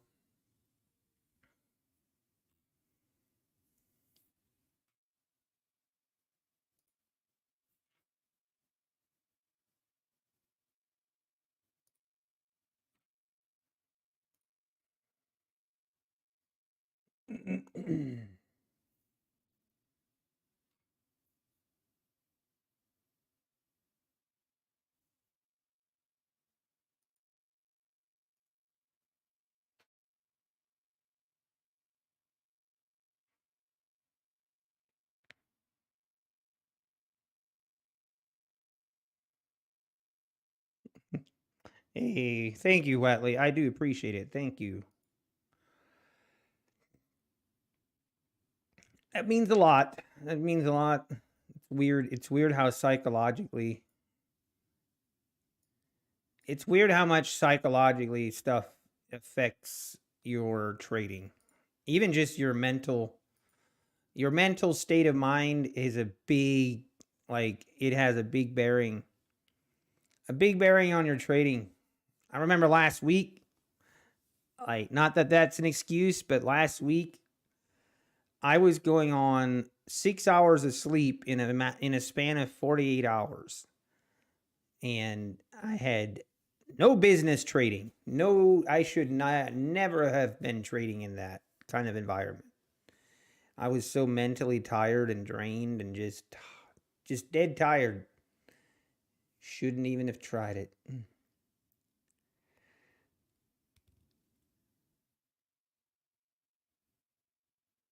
Yeah, DL, that's a great point. I really like that.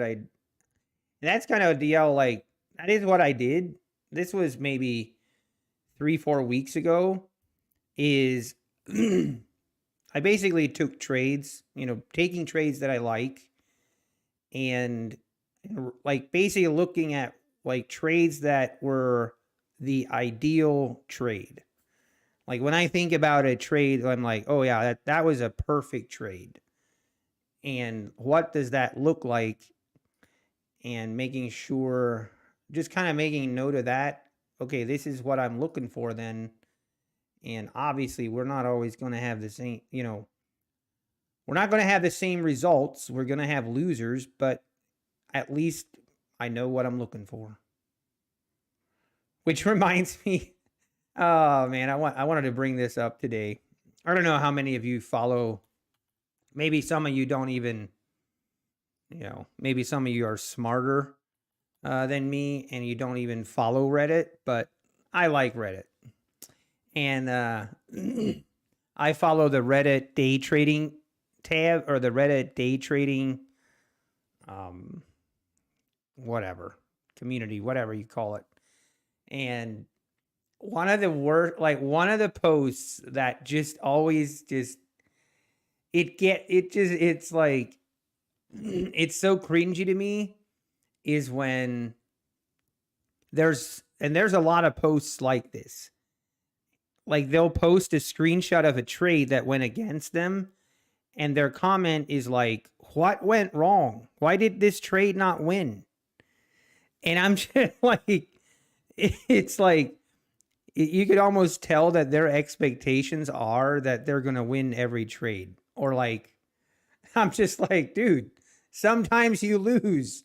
You can have a perfect setup, exactly what you're looking for, and the trade's going to go against you. It's going to happen. That, I don't know why, but that cracks me up.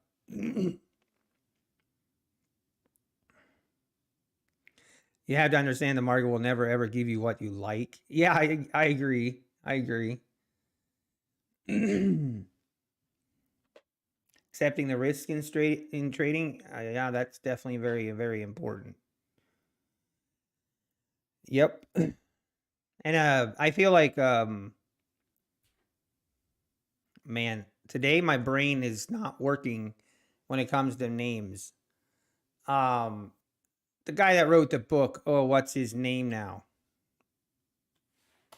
The only the only thing I can think of is um come on, what is his name? Uh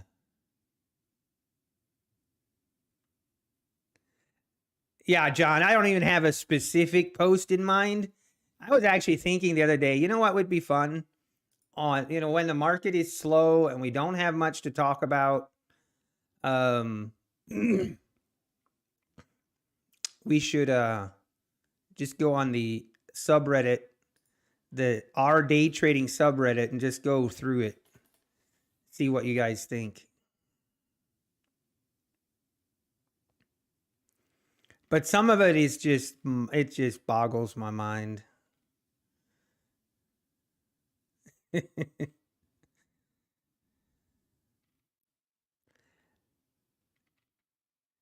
And I also found, hang on. What did you link, John? Waiting for an NVIDIA pullback. Yep. Yeah. Oh, I love it. I love it. Yeah, Al Brooks is good. Yep. Not no, okay. Trading in the zone. Thank you, Marquise. Thank you. Trading in the zone. He does a really good job of explaining, like, okay, I like the way that he explains it, and that's totally how I look at it.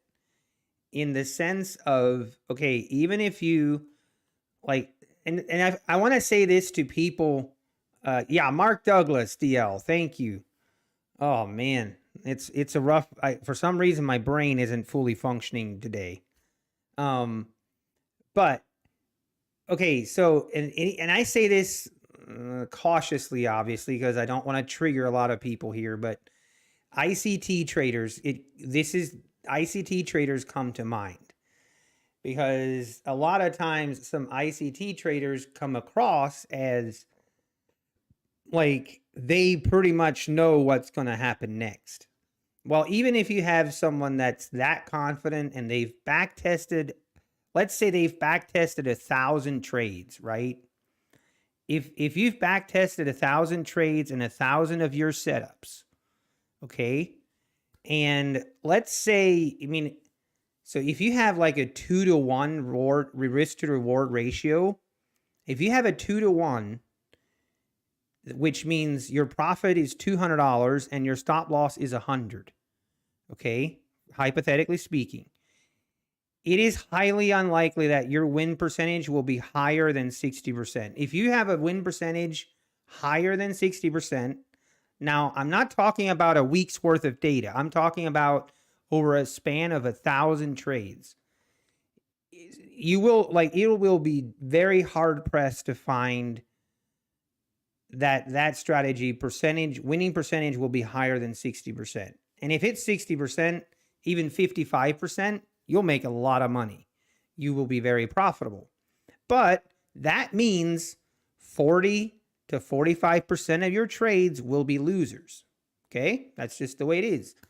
So the way he explains it, so obviously we never know when we go to enter a trade, is it our perfect ideal setup or not?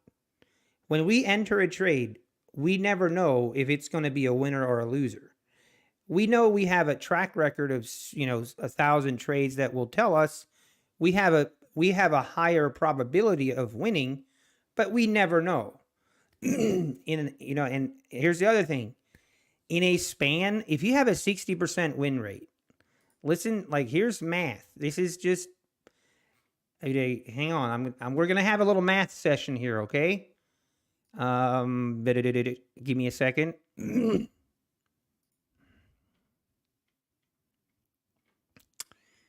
Oh, don't tell me that I deleted this file. Oh, jeez.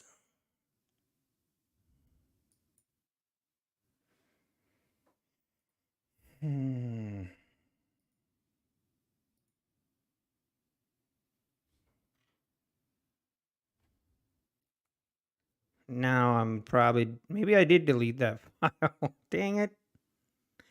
Okay, my point is, if you do, the percentage chance that you will have like 8 losing trades in a row is actually pretty high. It's higher than what you would think. So basically, and the whole point that Mark Douglas makes is, if you, even if you have a very profitable strategy, that you will still have losers, and you will never know when those losers will happen. Even if it's the perfect setup, you don't know. So obviously that's why we use a stop loss. And that's also why, like, I have a hard time, like, okay, when I see posts like that on Reddit where they're just like completely flabbergasted and confused why their trade didn't win. It's like, duh. I mean, some trades just don't win. There is no 100% certainty on any trade you take. It's just, I don't care. I don't care if you trade ICT or not. That ain't going to happen. It's just, and so it's just like, dude, it's like part of trading is losing. So why are we freaking out when we have a losing trade? Like, I don't get it. Obviously, we always want to win, but that's just not reality. It's just not going to happen. But I see so many of those posts. It's crazy. I was trying to find the latest one. And the latest one, the guy just got roasted. I actually felt bad for him.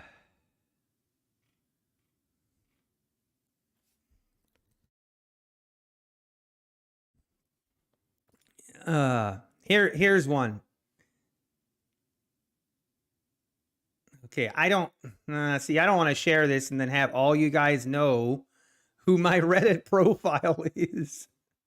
Can I go incognito or something? Oh.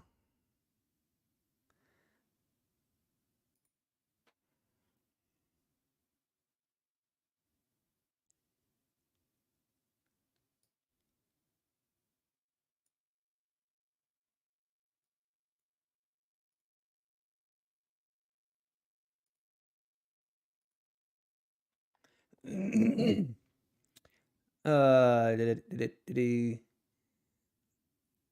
wow, look at this. Maybe we do get another long opportunity here. Oof, I almost messed up. Gosh.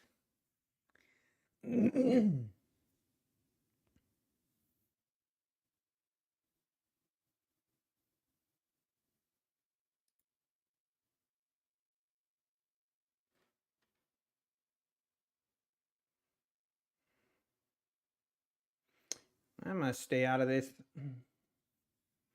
Hang on, sorry, excuse me.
Man, this is whipsawy. Very choppy here. The old saying, you need money to make money, is never truer. With enough cash, you can weather any drawdown. Yeah, it's very true. Very true. Yeah, it feels a little whipsawy right now. I don't know if it could be because of the news, like 2 o'clock. We got the whatever his, what's his face? What's his name is talking. Bob Bakerson.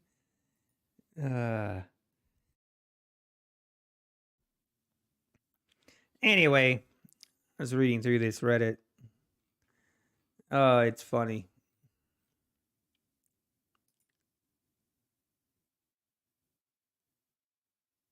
I need to set it up so we can go through this Reddit stuff. That'd be fun. I think that would be entertaining.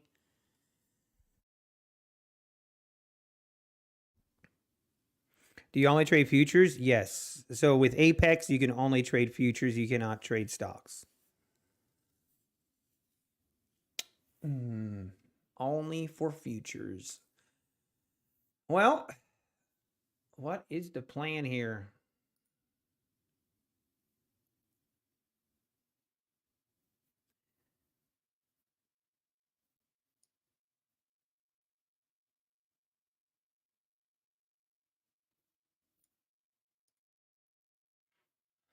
Looks like we're going lower.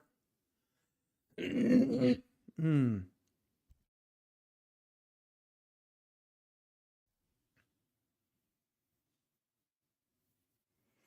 We're just trading in this kind of channel from the 680s to the 700s.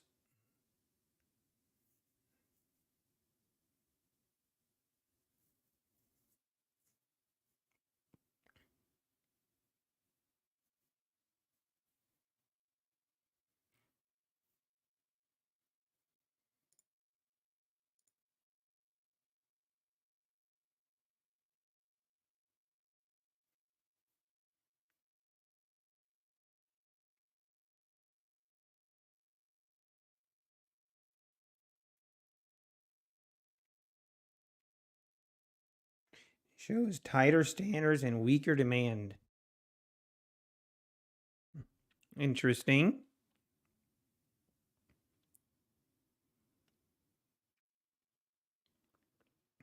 Hmm.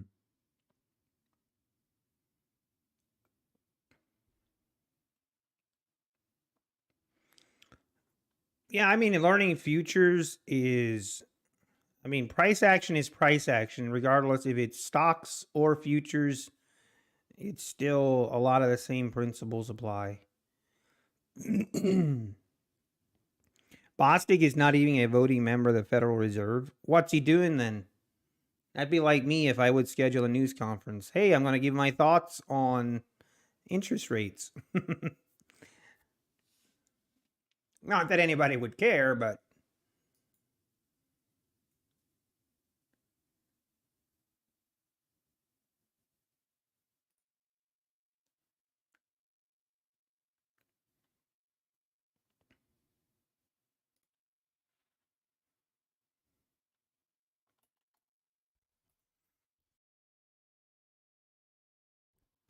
yeah, he's just flapping his gums.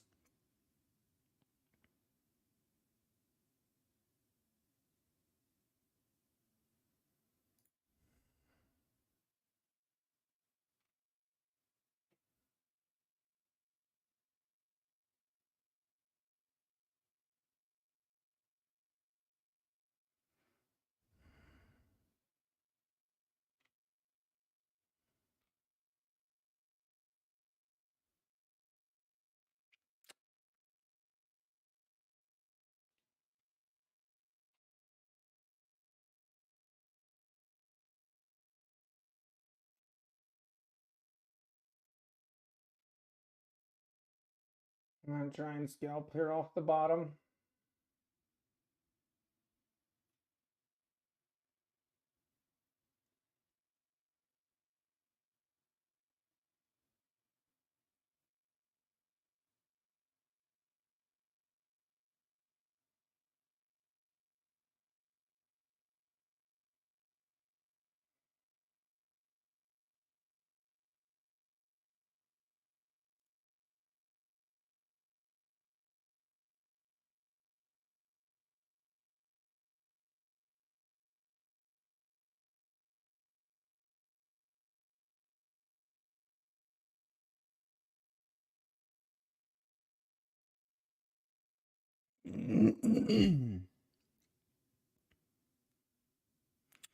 There we go.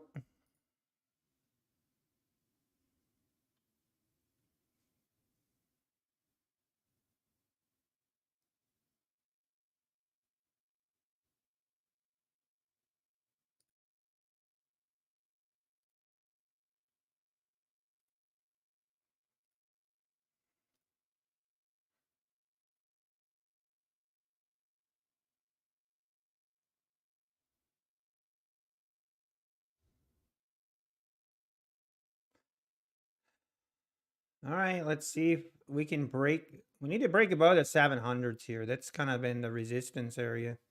Can't seem to get above it. Let's see if this move will do it.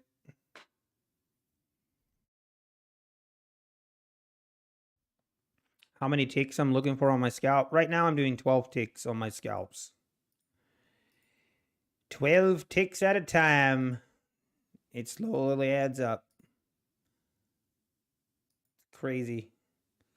Now I will sometimes do 7 micros and 1 mini. I have done that as well.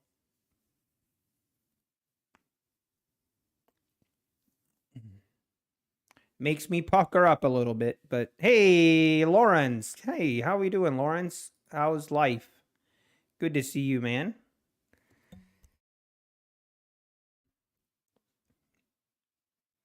Good to see you, Lawrence. Hope everything is going well. I'm kind of curious how this one particular situation is going. I've tried 10 ticks on the inside bar trades. Oh, I see what you mean, Trader Tate. Yep. Yeah, I've been trying obviously now that I'm scalping, um I'm doing a lot kind of a deeper dive into different scalping strategies that people use. And I mean, there's a lot, but it's also, I feel like with scalping, you can overthink it. Like with scalping, you can definitely kind of overthink things, or at least I have that tendency. Hey, we're above 700 here. Now looking a little more promising to the upside.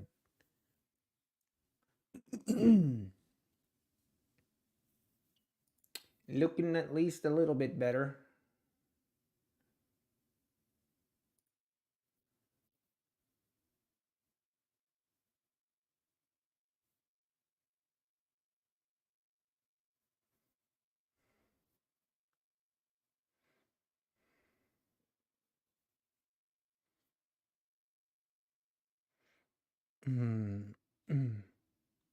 Should have stuck with the long. Yeah, a little big bear. I know.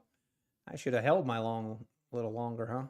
No, actually, that's one thing that I like about scalping is I never really look at it and I'm like, oh, I should have held for longer. I don't even think about that. I'm just I know where what I'm doing, and I just move from one trade to the next. Where if you're trying to get runners going and you're trying for that, I feel like I think it's a lot easier to do that.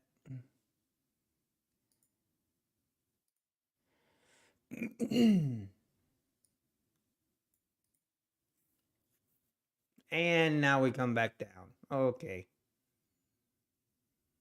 Almost want to take this short, but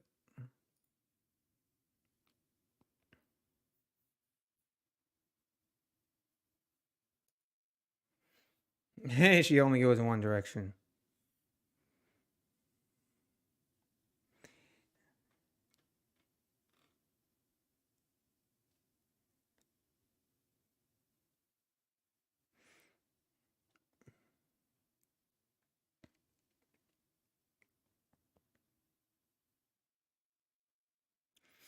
Yep, Omar, that's the thing. I'll just take my profit. That's what I'm looking for, and I don't really second guess it.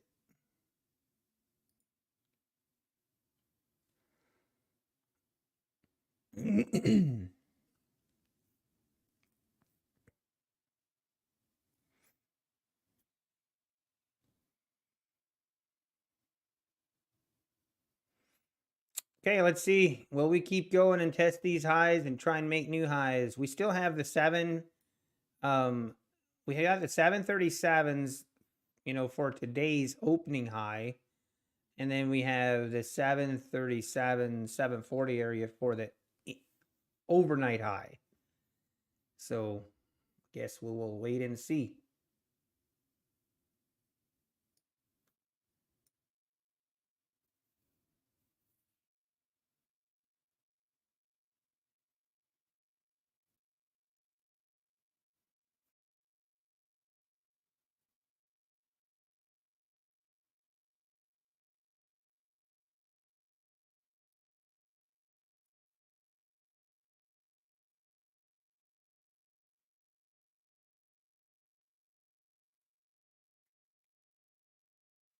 Just hovering. We're hovering right now. We definitely don't have a lot of momentum here. It's very slow price action. Oh, I've been thinking about calling it a day.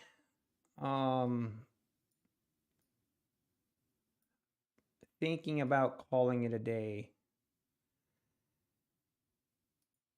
Not having a too bad of a day on my other accounts. I got one account that's in the red that basically kind of stuck trying. I'm stuck trying to trade that account and bring it back to green. And we might just have to call it a day. And we have one red account. We have 7, 8 green accounts. Again, I haven't traded all my accounts yet today, which is starting to become a problem. So I'm trying to think how I want to do that.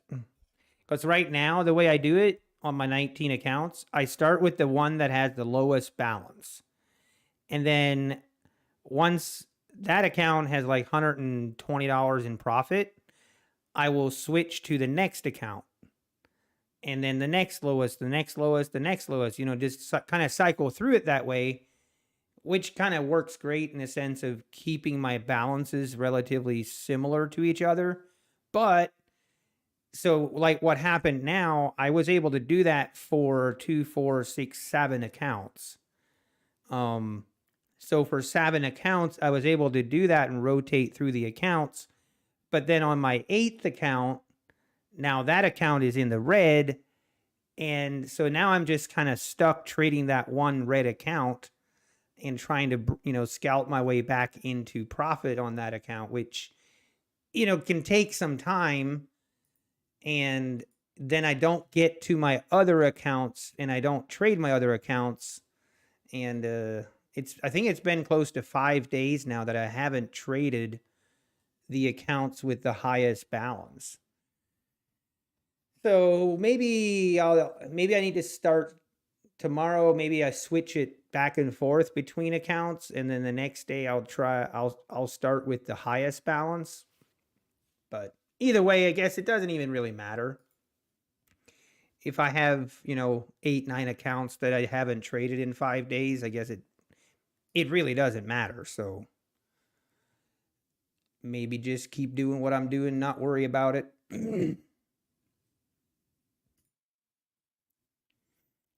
Copy trade all 20 accounts. Blazers life. I used to do that. Like looking back and now thinking about trading all 20 accounts.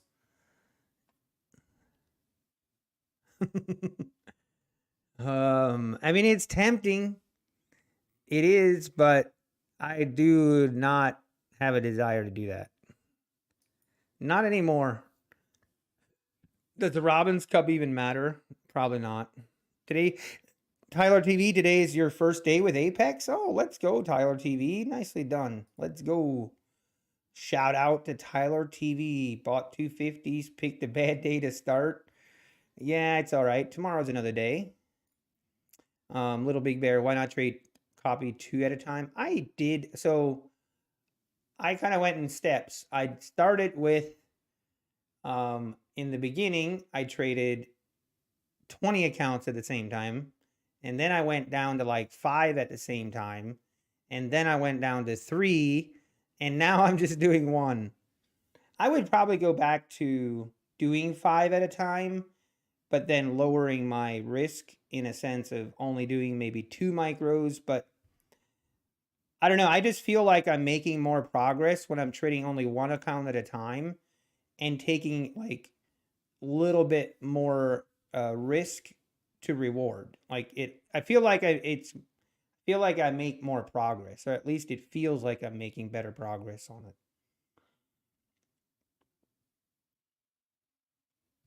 it. How many accounts can you have with Apex? You can have 20 funded accounts. There is no limit on how many evaluations you can have, but you can only have 20 funded accounts.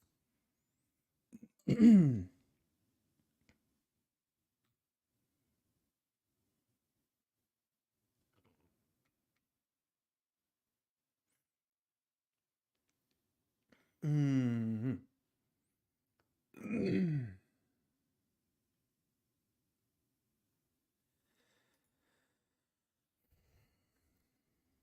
Have you tried Top Step? Yeah, I've tried. I think I'm not even sure how many, but I got funded with Top Step. Like this was way long ago, but I never got a payout. I remember one time I had an account once. I never really shared this, but it's kind of embarrassing. I had an account where I had an express funded account. I had over $4,000 in profit in it, and I mean I had $4,000 in profit in it, but I was trading 5 minis on the account, and I could have actually taken a $2,000 payout. Decided not to. Got a little greedy. Poof, account is gone. That was like 3-4 months ago. But no, for the most part, primarily right now, I am only trading with Apex. I got enough on my plate.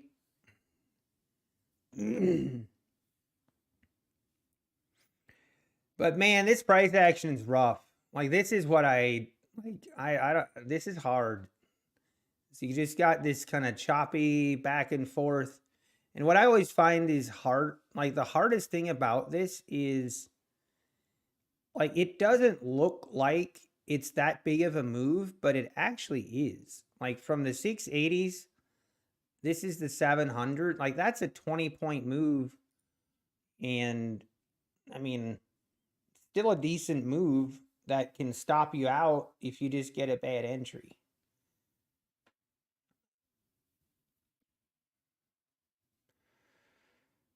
And that's where I have to remind myself when we do this kind of price action, I have one rule, actually a couple rules, but one of them is do not buy breakouts. Do not chase the breakouts. And second, only look to buy at the bottom of the channel and sell at the top of the channel. And if we're in an uptrend, don't even look to sell at the top. Only buy at the bottom of the channel. Like right here, this was not a good, this was going against that. Now, in my argument, this was not where I wanted my entry to be. And this was not where I wanted my exit to be. Should have been a more of a break-even trade than anything. But anyway.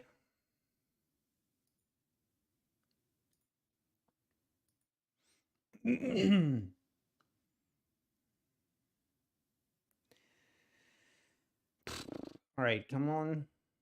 Pull back a little bit here, would you? Should have pulled the trigger on that. Yes, this is Ninja Trader. Yep. If you have 12 tick tape, probably do you use hard stops, Steve? No, I don't. Nope. Like as you can, I'll hover, and you can see my stop is all the way down here. Now that is not a okay. Like you can see here, I exited this position right here. Wow, look at this rip. Oh, and this is where it's tempting for me to chase this. I'm not gonna do it. Nope. But no, that when I enter, I have a stop, and that stop is more of a worst case scenario. Like worst case scenario kind of stop. It's not something that I will if I don't like, or if we break a trend or something like that, I will just cut and take my loss. But I have it has happened though. I think it was last week actually, and one of my accounts I was trading 5 micros like this, and I entered, I think it was actually up like $200 on the account at the time, and I entered, it was actually similar to this. I chased a breakout, and then we didn't have news or anything, but we just ripped lower. I mean, it just sold off like crazy. And I ended up taking the loss on that stop loss of $600, which sucked. And SUCKED sucked.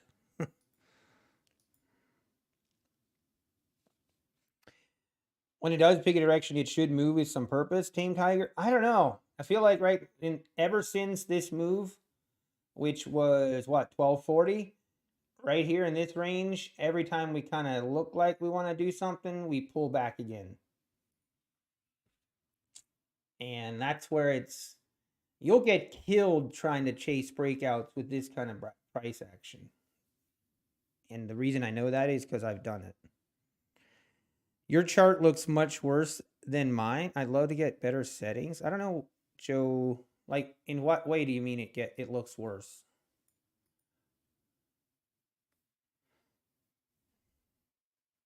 I didn't really do anything particularly special. This here, so my chart trader is a custom bot. I paid for this chart trader here.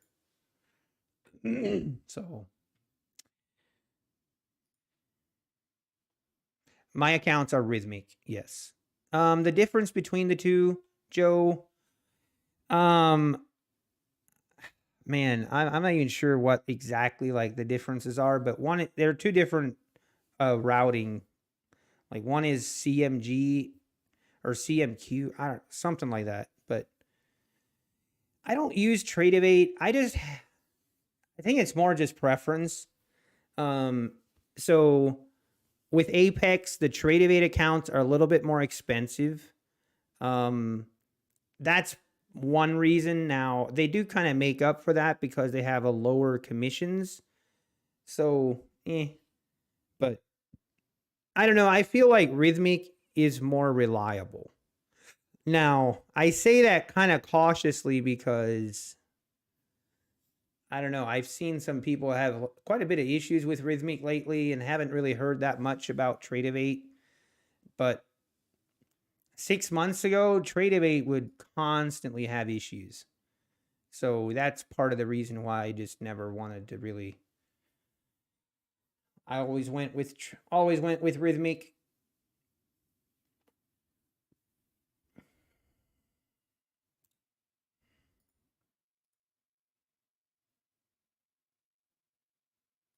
And right when when I started trading, I didn't know that you could connect Tradevate accounts to NinjaTrader. I didn't even know you could do that. Yeah, CQG.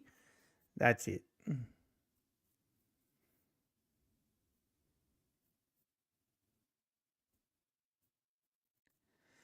Like Apex says to sign up for our trader. Can you do that if you have a Tradevate? Yes, you can have both, Joe. Yep, you can have both. I signed up for Tradevate, but I don't actually know what that means. Wait, are you saying, Joe? I'm not sure. Does Alpine RU have a Quant Tower discount code? Yes, Alpine. Alpine, go ahead, give your code. Yep. I was wondering what the 10% was. I didn't see the message. Or do you only have a link, Alpine? Maybe you don't have a code. Either way, just post it in the chat, Alpine. All right, looks like we're going to try and get. What time is it? It's 2:30. Man, I might actually just call it a day. Not a terrible day, not a great day. It's unfortunate. Got stuck in one account. Got stuck in it and couldn't, or I haven't been able to get it out of red. Yes, JP. Alpine has a Quant Tower code. I think he's getting it, JP. I do not have one.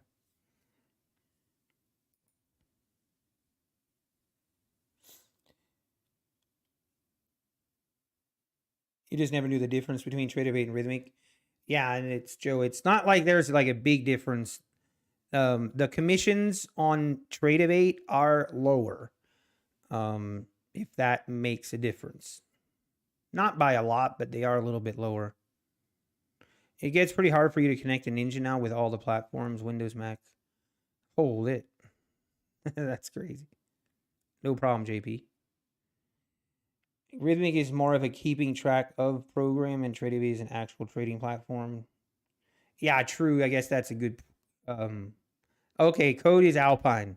I should have known. So JP, code is Alpine. All right, here we go. Let's see if we can break out and actually make new highs. We almost need to get above the 40s. If we get above the 740s, we could, yeah, we can maybe take another trade.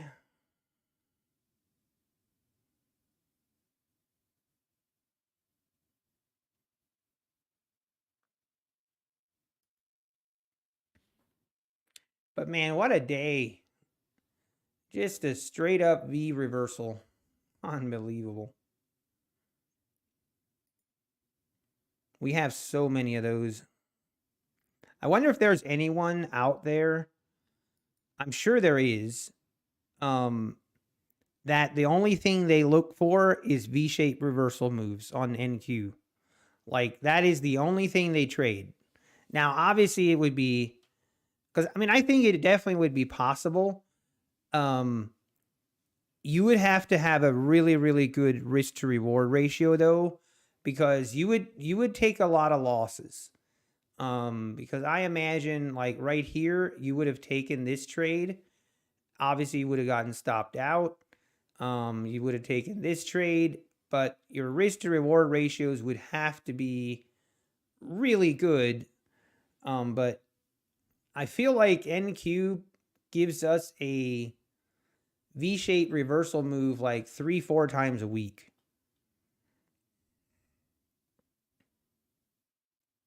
I'm so bad when there's a V-shaped reversal. Same, Wanderer. Same. They are my arch nemesis. Like they are my biggest enemy with me and my trading. Like going back and just looking at when I have blowups or when I have the worst trade days is when we have those V-shaped moves. Like there's multiple problems and there's multiple issues with how I trade. I'm always looking for pulling, I'm looking for a pullback to enter to go with the trend, right? Which obviously then a V-shaped reversal move is always going to be a problem for me. But when I actually have my biggest problem with it is when I don't take my loss. Like when I get trapped in it and I don't take my loss and it just keeps going against me, and like those are the nightmares. Like if it's just a stop out, I'm okay. But it's when you don't accept that loss is when the bloodbath ensues and things get really, really ugly. But for me, honestly, I don't have a hard time avoiding these. Like when we V-shape reverse to the upside, I don't really have a hard time avoiding that. That's not an issue because my mentality the past 2 months have been like, I just don't trust any short moves. I just don't. I'm only looking for longs, kind of, in a sense. So even this morning, like when we have these big moves lower, I just don't trust it. So I'm not really looking to short. But when I get trapped and when there's problems is when we have like a very bullish move up in the morning and it's a really strong bullish trend higher. And then in the afternoon, we just reverse. Like that is the worst for me. That is the absolute worst for me. Now, how to avoid those? I feel like I think you just need to accept your loss. And then, the problem is I would keep going. I would keep thinking, okay, here we're going higher. Nope, stopped out again. Okay, here we're going higher. Nope, stopped out again. It's brutal. It is brutal. But that's how we learn. Define your stop before your entry, right? Yeah, I know, EJ, and that part I'm okay with. But once you take 3, 4, 5 L's on the way down, it does not help. Lawrence, you think a good NQ, a short NQ is a good risk reward right now? Like overall, like on the, are you talking like on the daily? Or are you just talking like right now on the 2-minute chart with the triple top? So we do have a triple top going on right here.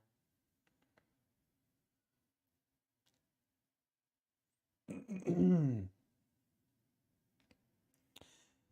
one use Replicanto with Tradeovate while trading in an Apex account? Any comments as to its quality? Yes, you can, Steve K. And it works great. You just have to connect your Tradeovate account to your Ninja Trader, and you can actually have a Rhythmic account connection and a Tradeovate account connection at the same time on Ninja Trader, and you can trade. You can copy trade your, you can copy trade your Rhythmic and Tradeovate accounts using Replicanto. You can do that. Looks like Apex 80% off is back. What, for real? What did I miss? What makes you say that, Neil? Usually I'm the last to find out, so I wouldn't be surprised. All right, here we go. Is it going to break through? It might be.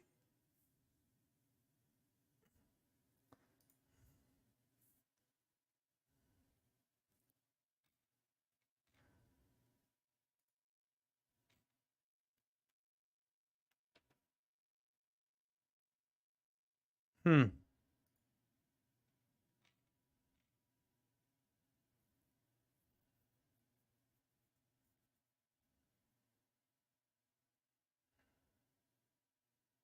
Yeah, I don't know, Nito. I don't see anything like that.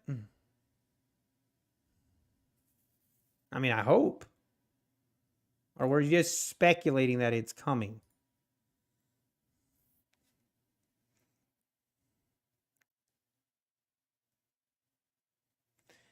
Okay, 728, 730. Again, the high of the overnight session is 740. 730, 744 actually. The high of the day is 737. There it is, ripping higher. Here's my other kind of thing about scalping. Like, I know most people don't even talk about this, but it's something that bothers me. um, and that's the commissions. Like scalping, especially doing 5 micros, it, man, it adds up. Okay, so I can, using TradeZella, so I use TradeZella to track and kind of go over my trades, and just to do a deep dive on my trading, I use TradeZella. Well, and I can see how much in commissions that I've spent. It's it's uh it's crazy.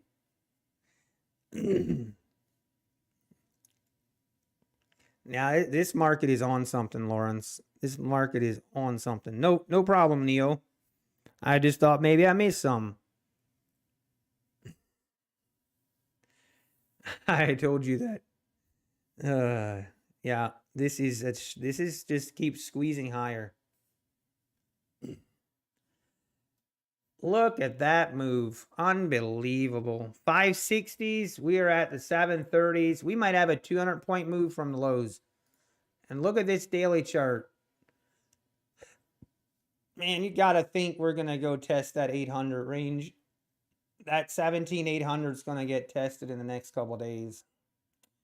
You would sure think.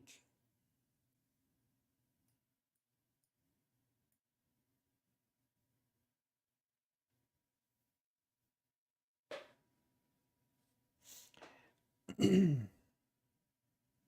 Ninja Lifetime will not save you any commissions because this is going through directly.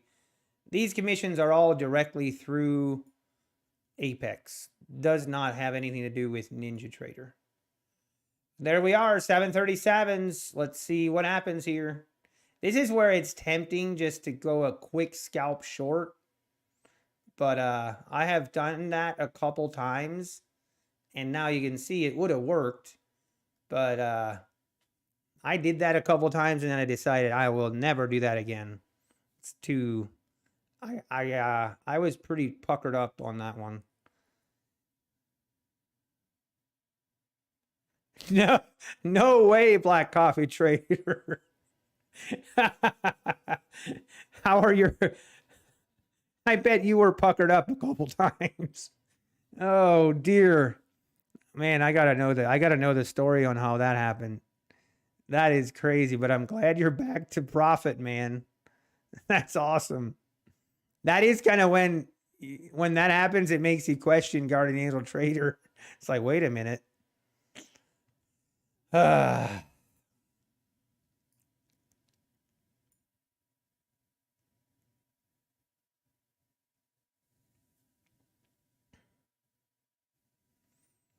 GAT is Guardian Angel Trader. You were flirting with being on tilt? Yeah, I was just gonna say, man, that had to be quite a session.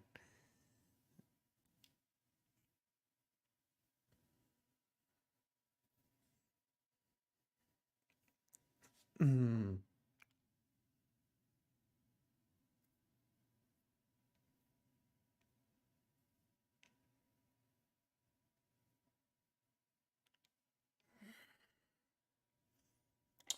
All right. Well, shorting right at the 37s definitely would have worked.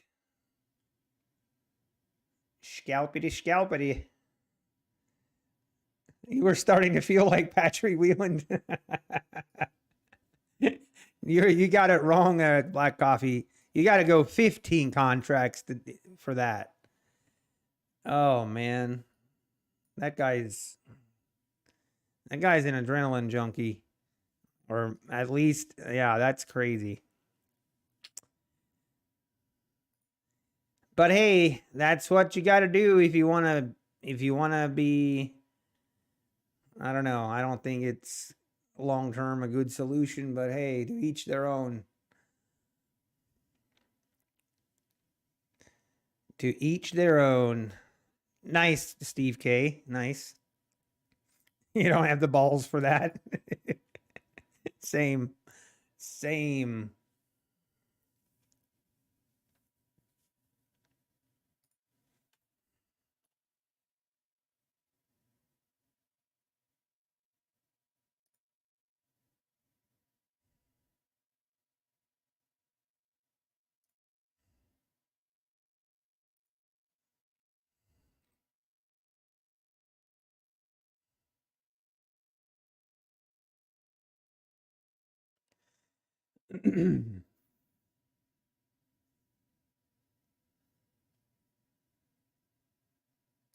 What the?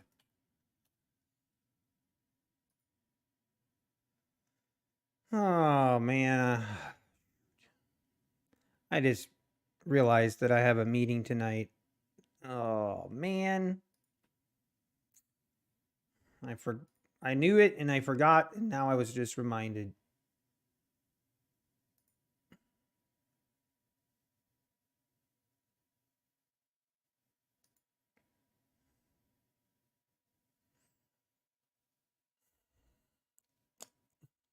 No kid poker. No. No kid poker. One of these days, I'm telling you, kid poker, one of these days, it's going to happen. I'm telling you right now. It's going to happen, kid poker, okay? But one of these days, there's going to be something in your mind that's going to it's going to be like a switch. It's going to be a switch that flips. And you know what it's going to be like? Instead of trying to go like, hey, we're going to go lower, you're going to have an epiphany, and you're going to realize, wait a minute, I would have way less pain if I would just jump on board. I'm telling you, that's going to happen. Wow, look at this move. 44s are, we have officially, wow, right to the tick, we have hit the overnight high, 44 and a quarter. Boom. If I was a teaching trader selling a course, I would now go on a rant and a spiel about how I predicted this and blah blah blah. Gosh, that is so annoying to me. Such annoyingness.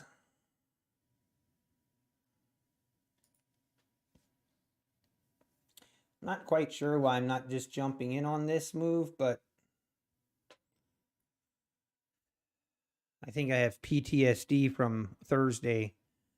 I wonder if having PTSD in a sense of trading, obviously. Hang on, I got to take this.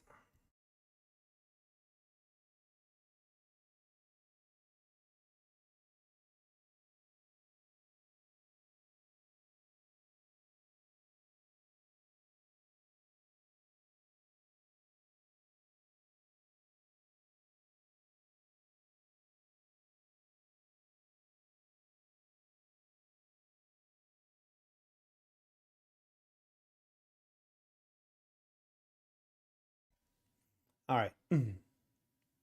You're trying a short. All right. Good luck, sir. Good luck.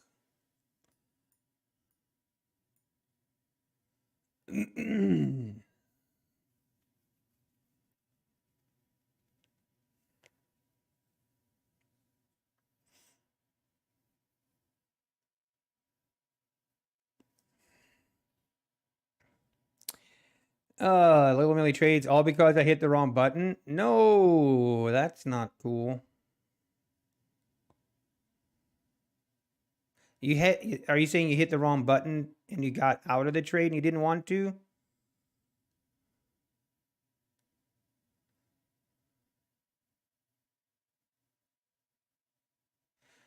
Yeah, DL. Yeah, I know. That's what that's what spurred, like last year, that's what spurred the whole Patrick Wieland, the beef between me and him. That's what spurred the whole thing. Because I kept, like, he kept bragging about having 5-10K days. Like, not every day, obviously, but majority of days, you would see his, P&L sheet and everything. He would flash it and brag about being the best day trader on YouTube and how he made $10,000 that day. And then the next day, it'd be the same thing.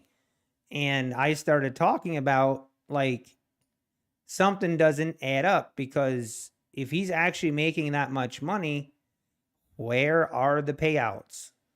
And because I went through the Top Step payout list, and he only had, at the time, he only had like 20,000 in payouts. And he did not like that at all. But he did admit then that he basically loses most of the money in the afternoon sessions, and he's kind of the opposite of Trades by Matt. Patrick makes money on stream and then loses all of it off stream. Trades by Matt loses money on stream, but then makes all the money back off stream. So if they could somehow kind of mesh their talents together, they'd be indestructible. Now, me, I've got nothing to say, but at least I'm consistent. I lose money on stream and I lose money off stream. At least I'm consistent. Consistently terrible.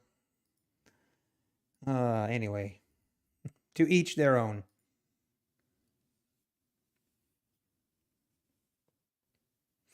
You went to exit your micros, exit all while I was above the $2,600 threshold. No way, Little Millie trades.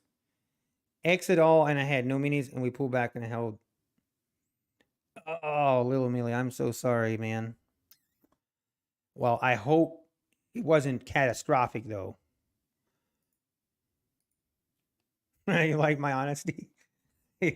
Hey, you can't. I can't hide behind it. I can't.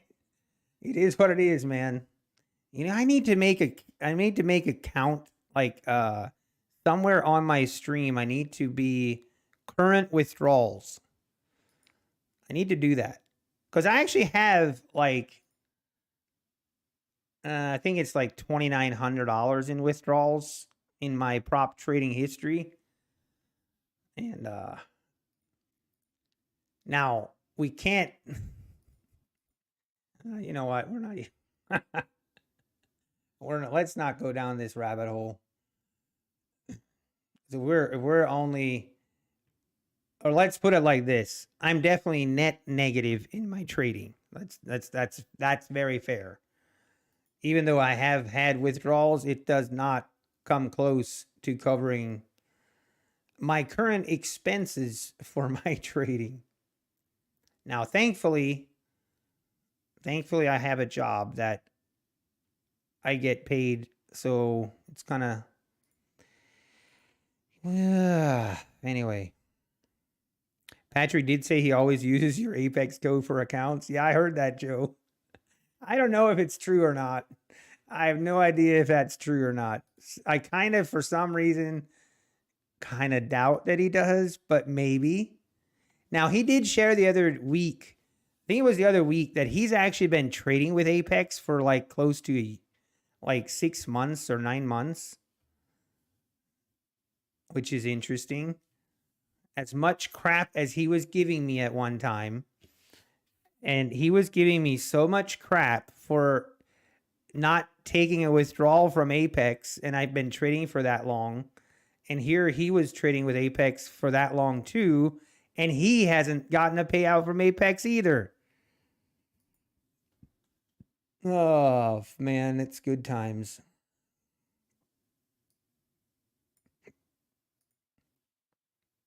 We all have our ups and downs. Yeah, I agree. I agree. I don't ever want to come across, or I hope it doesn't sound like I'm like making fun of other traders losing money, because first of all, I got no room to do that. And second of all, trading is hard. And if someone is being transparent and showing their losses, then I think the worst thing people can do is to make fun, like to make fun of, or like to, I don't know, about those losses, because that will only give them incentive to not show it. Because it is, trading is hard. You know, one thing I've always thought, like, okay, so we understand and acknowledge that 95% of traders fail, right? So 95% of traders fail.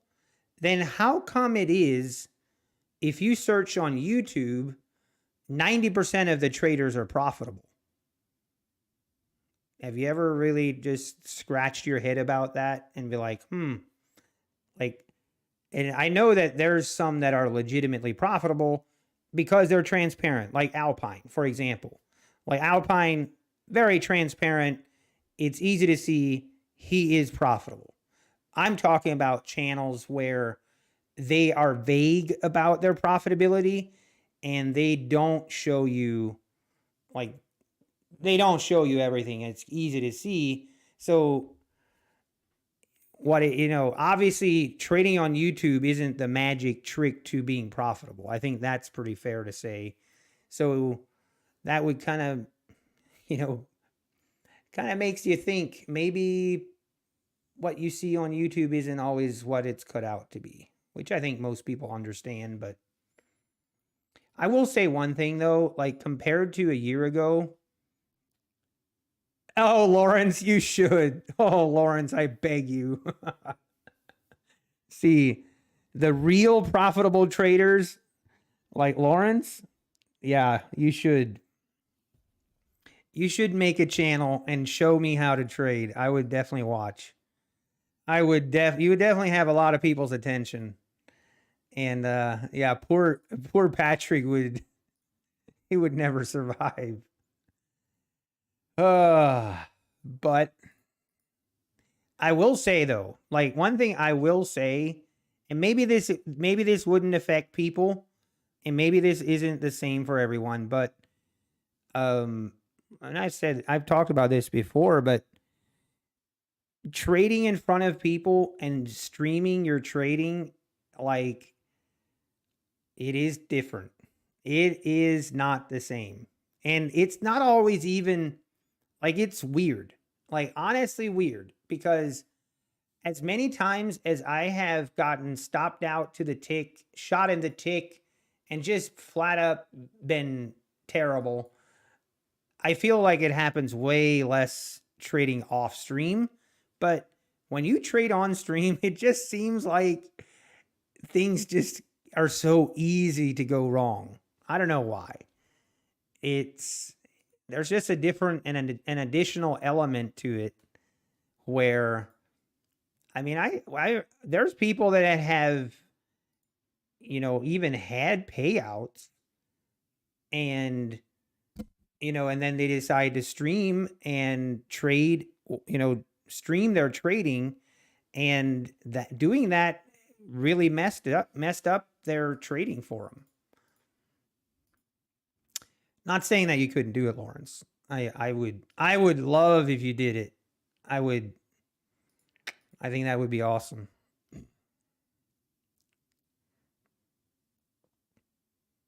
You let me know if you're gonna do it, Lauren. I'll help you get everything set up.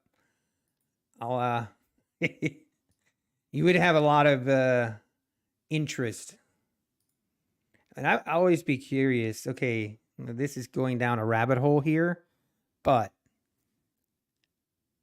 I wonder, and I have wondered, if Apex would have issues with someone like Lawrence doing a live stream with their trading.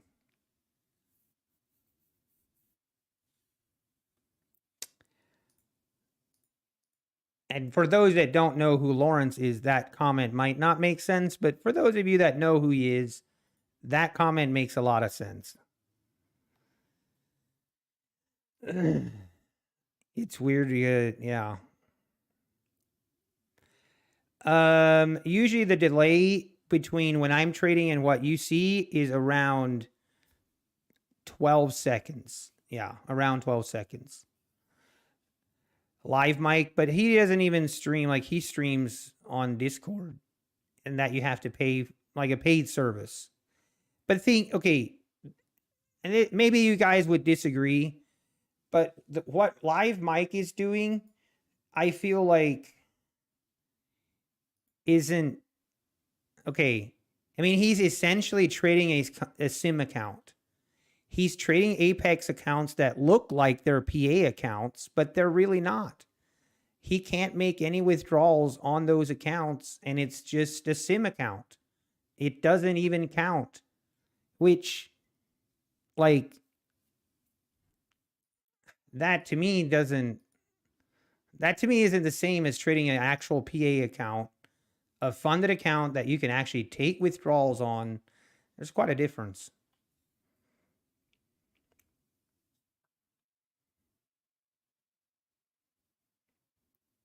But yeah, it's, I mean, to each their own.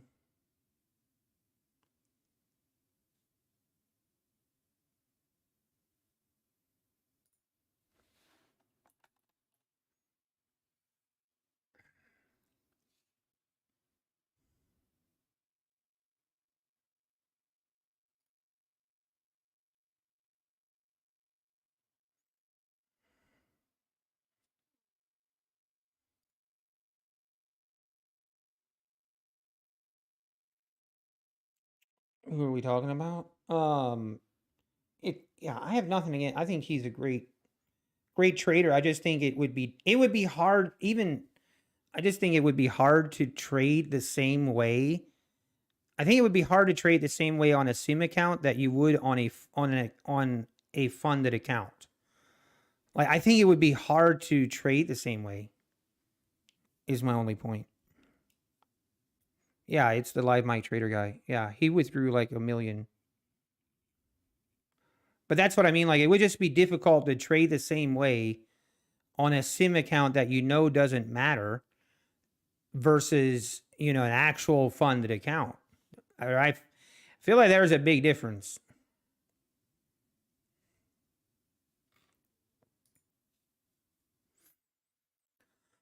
Anyway, hey Linus, I cannot say that last name. Thanks for the sub. I appreciate it. Also Charlie Docky sub 3 hours ago. And Joe, I think I called you out, but thanks for the sub, Joe. Appreciate it.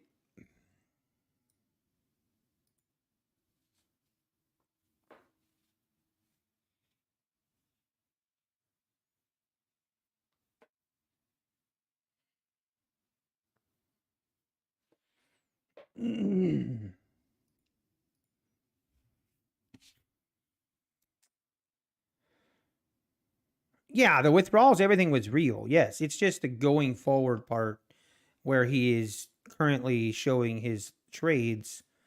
Yeah, that's what I'm talking about. Yeah, everything was real.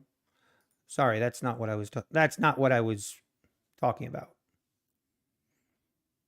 Hey, like the video, guys. Thank you, Omar. Hit that like button. Man, I was thinking about getting off about 40 minutes ago, and here we still are.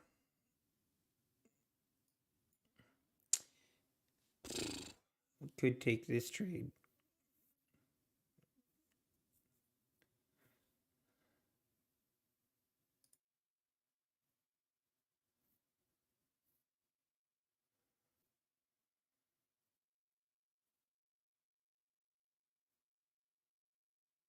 This price action has just kind of died off here. We came right to the overnight highs and now just kind of slowly bleeding lower.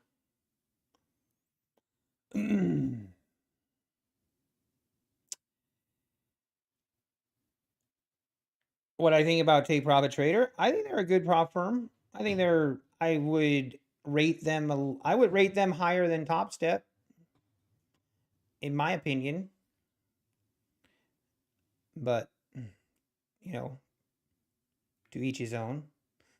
Wait, Little Big Bear. Little Big Bear says, please don't go long because I'm still long and I want to go higher. I just thought about going long and now we pulled back. I apologize. That is my fault. I'm not long. Okay, market, you are allowed to go higher.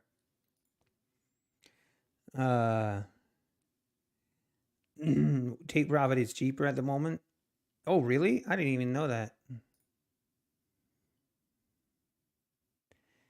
Oh, true, Wanderer. True.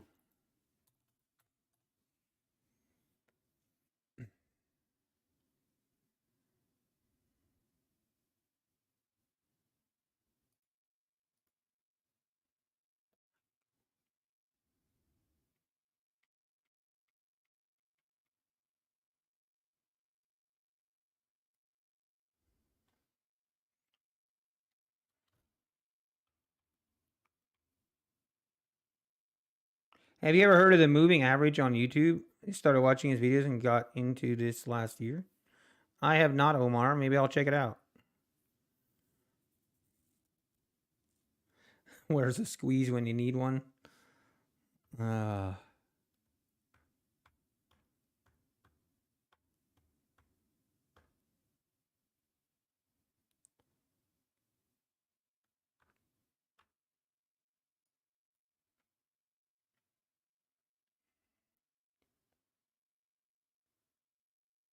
Wow, we are ripping lower. Ooh. Glad we didn't go. I'm sorry, Little Big Bear. I promise that was not my fault. I promise that was not my fault.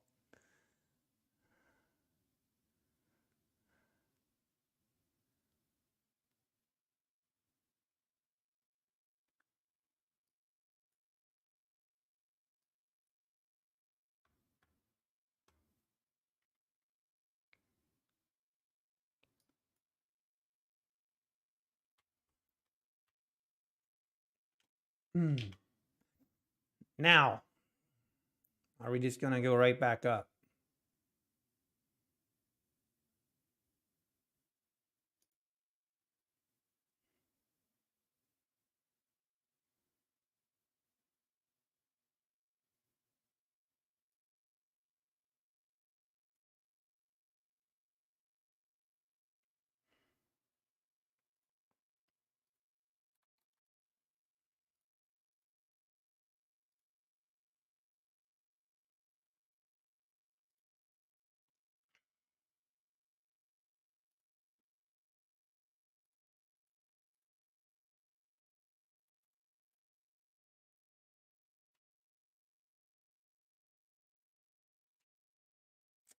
We are selling off.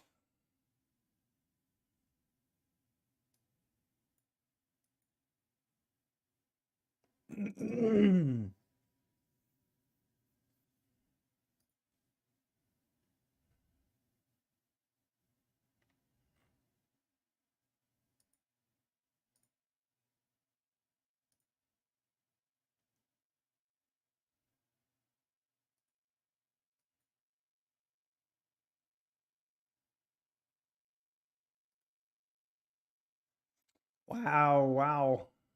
Big move here.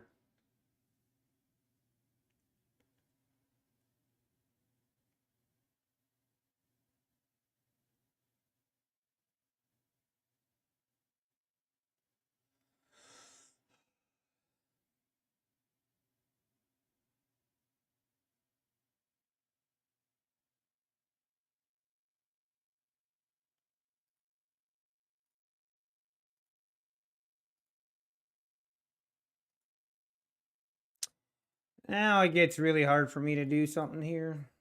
This big of a pullback. I could definitely see this just pulling back into the close. All right, guys. I think I'm going to call it a day here. And yeah, I'm going to call it a day here. It's 3 o'clock. Take care of some things, and I got to get ready for a meeting tonight. So we will be back tomorrow. We will be back tomorrow. Thanks, everyone, for tuning in. Appreciate everyone. Had a good day. Had a great time. So, everybody, take care. Have a great evening. And we will catch you tomorrow.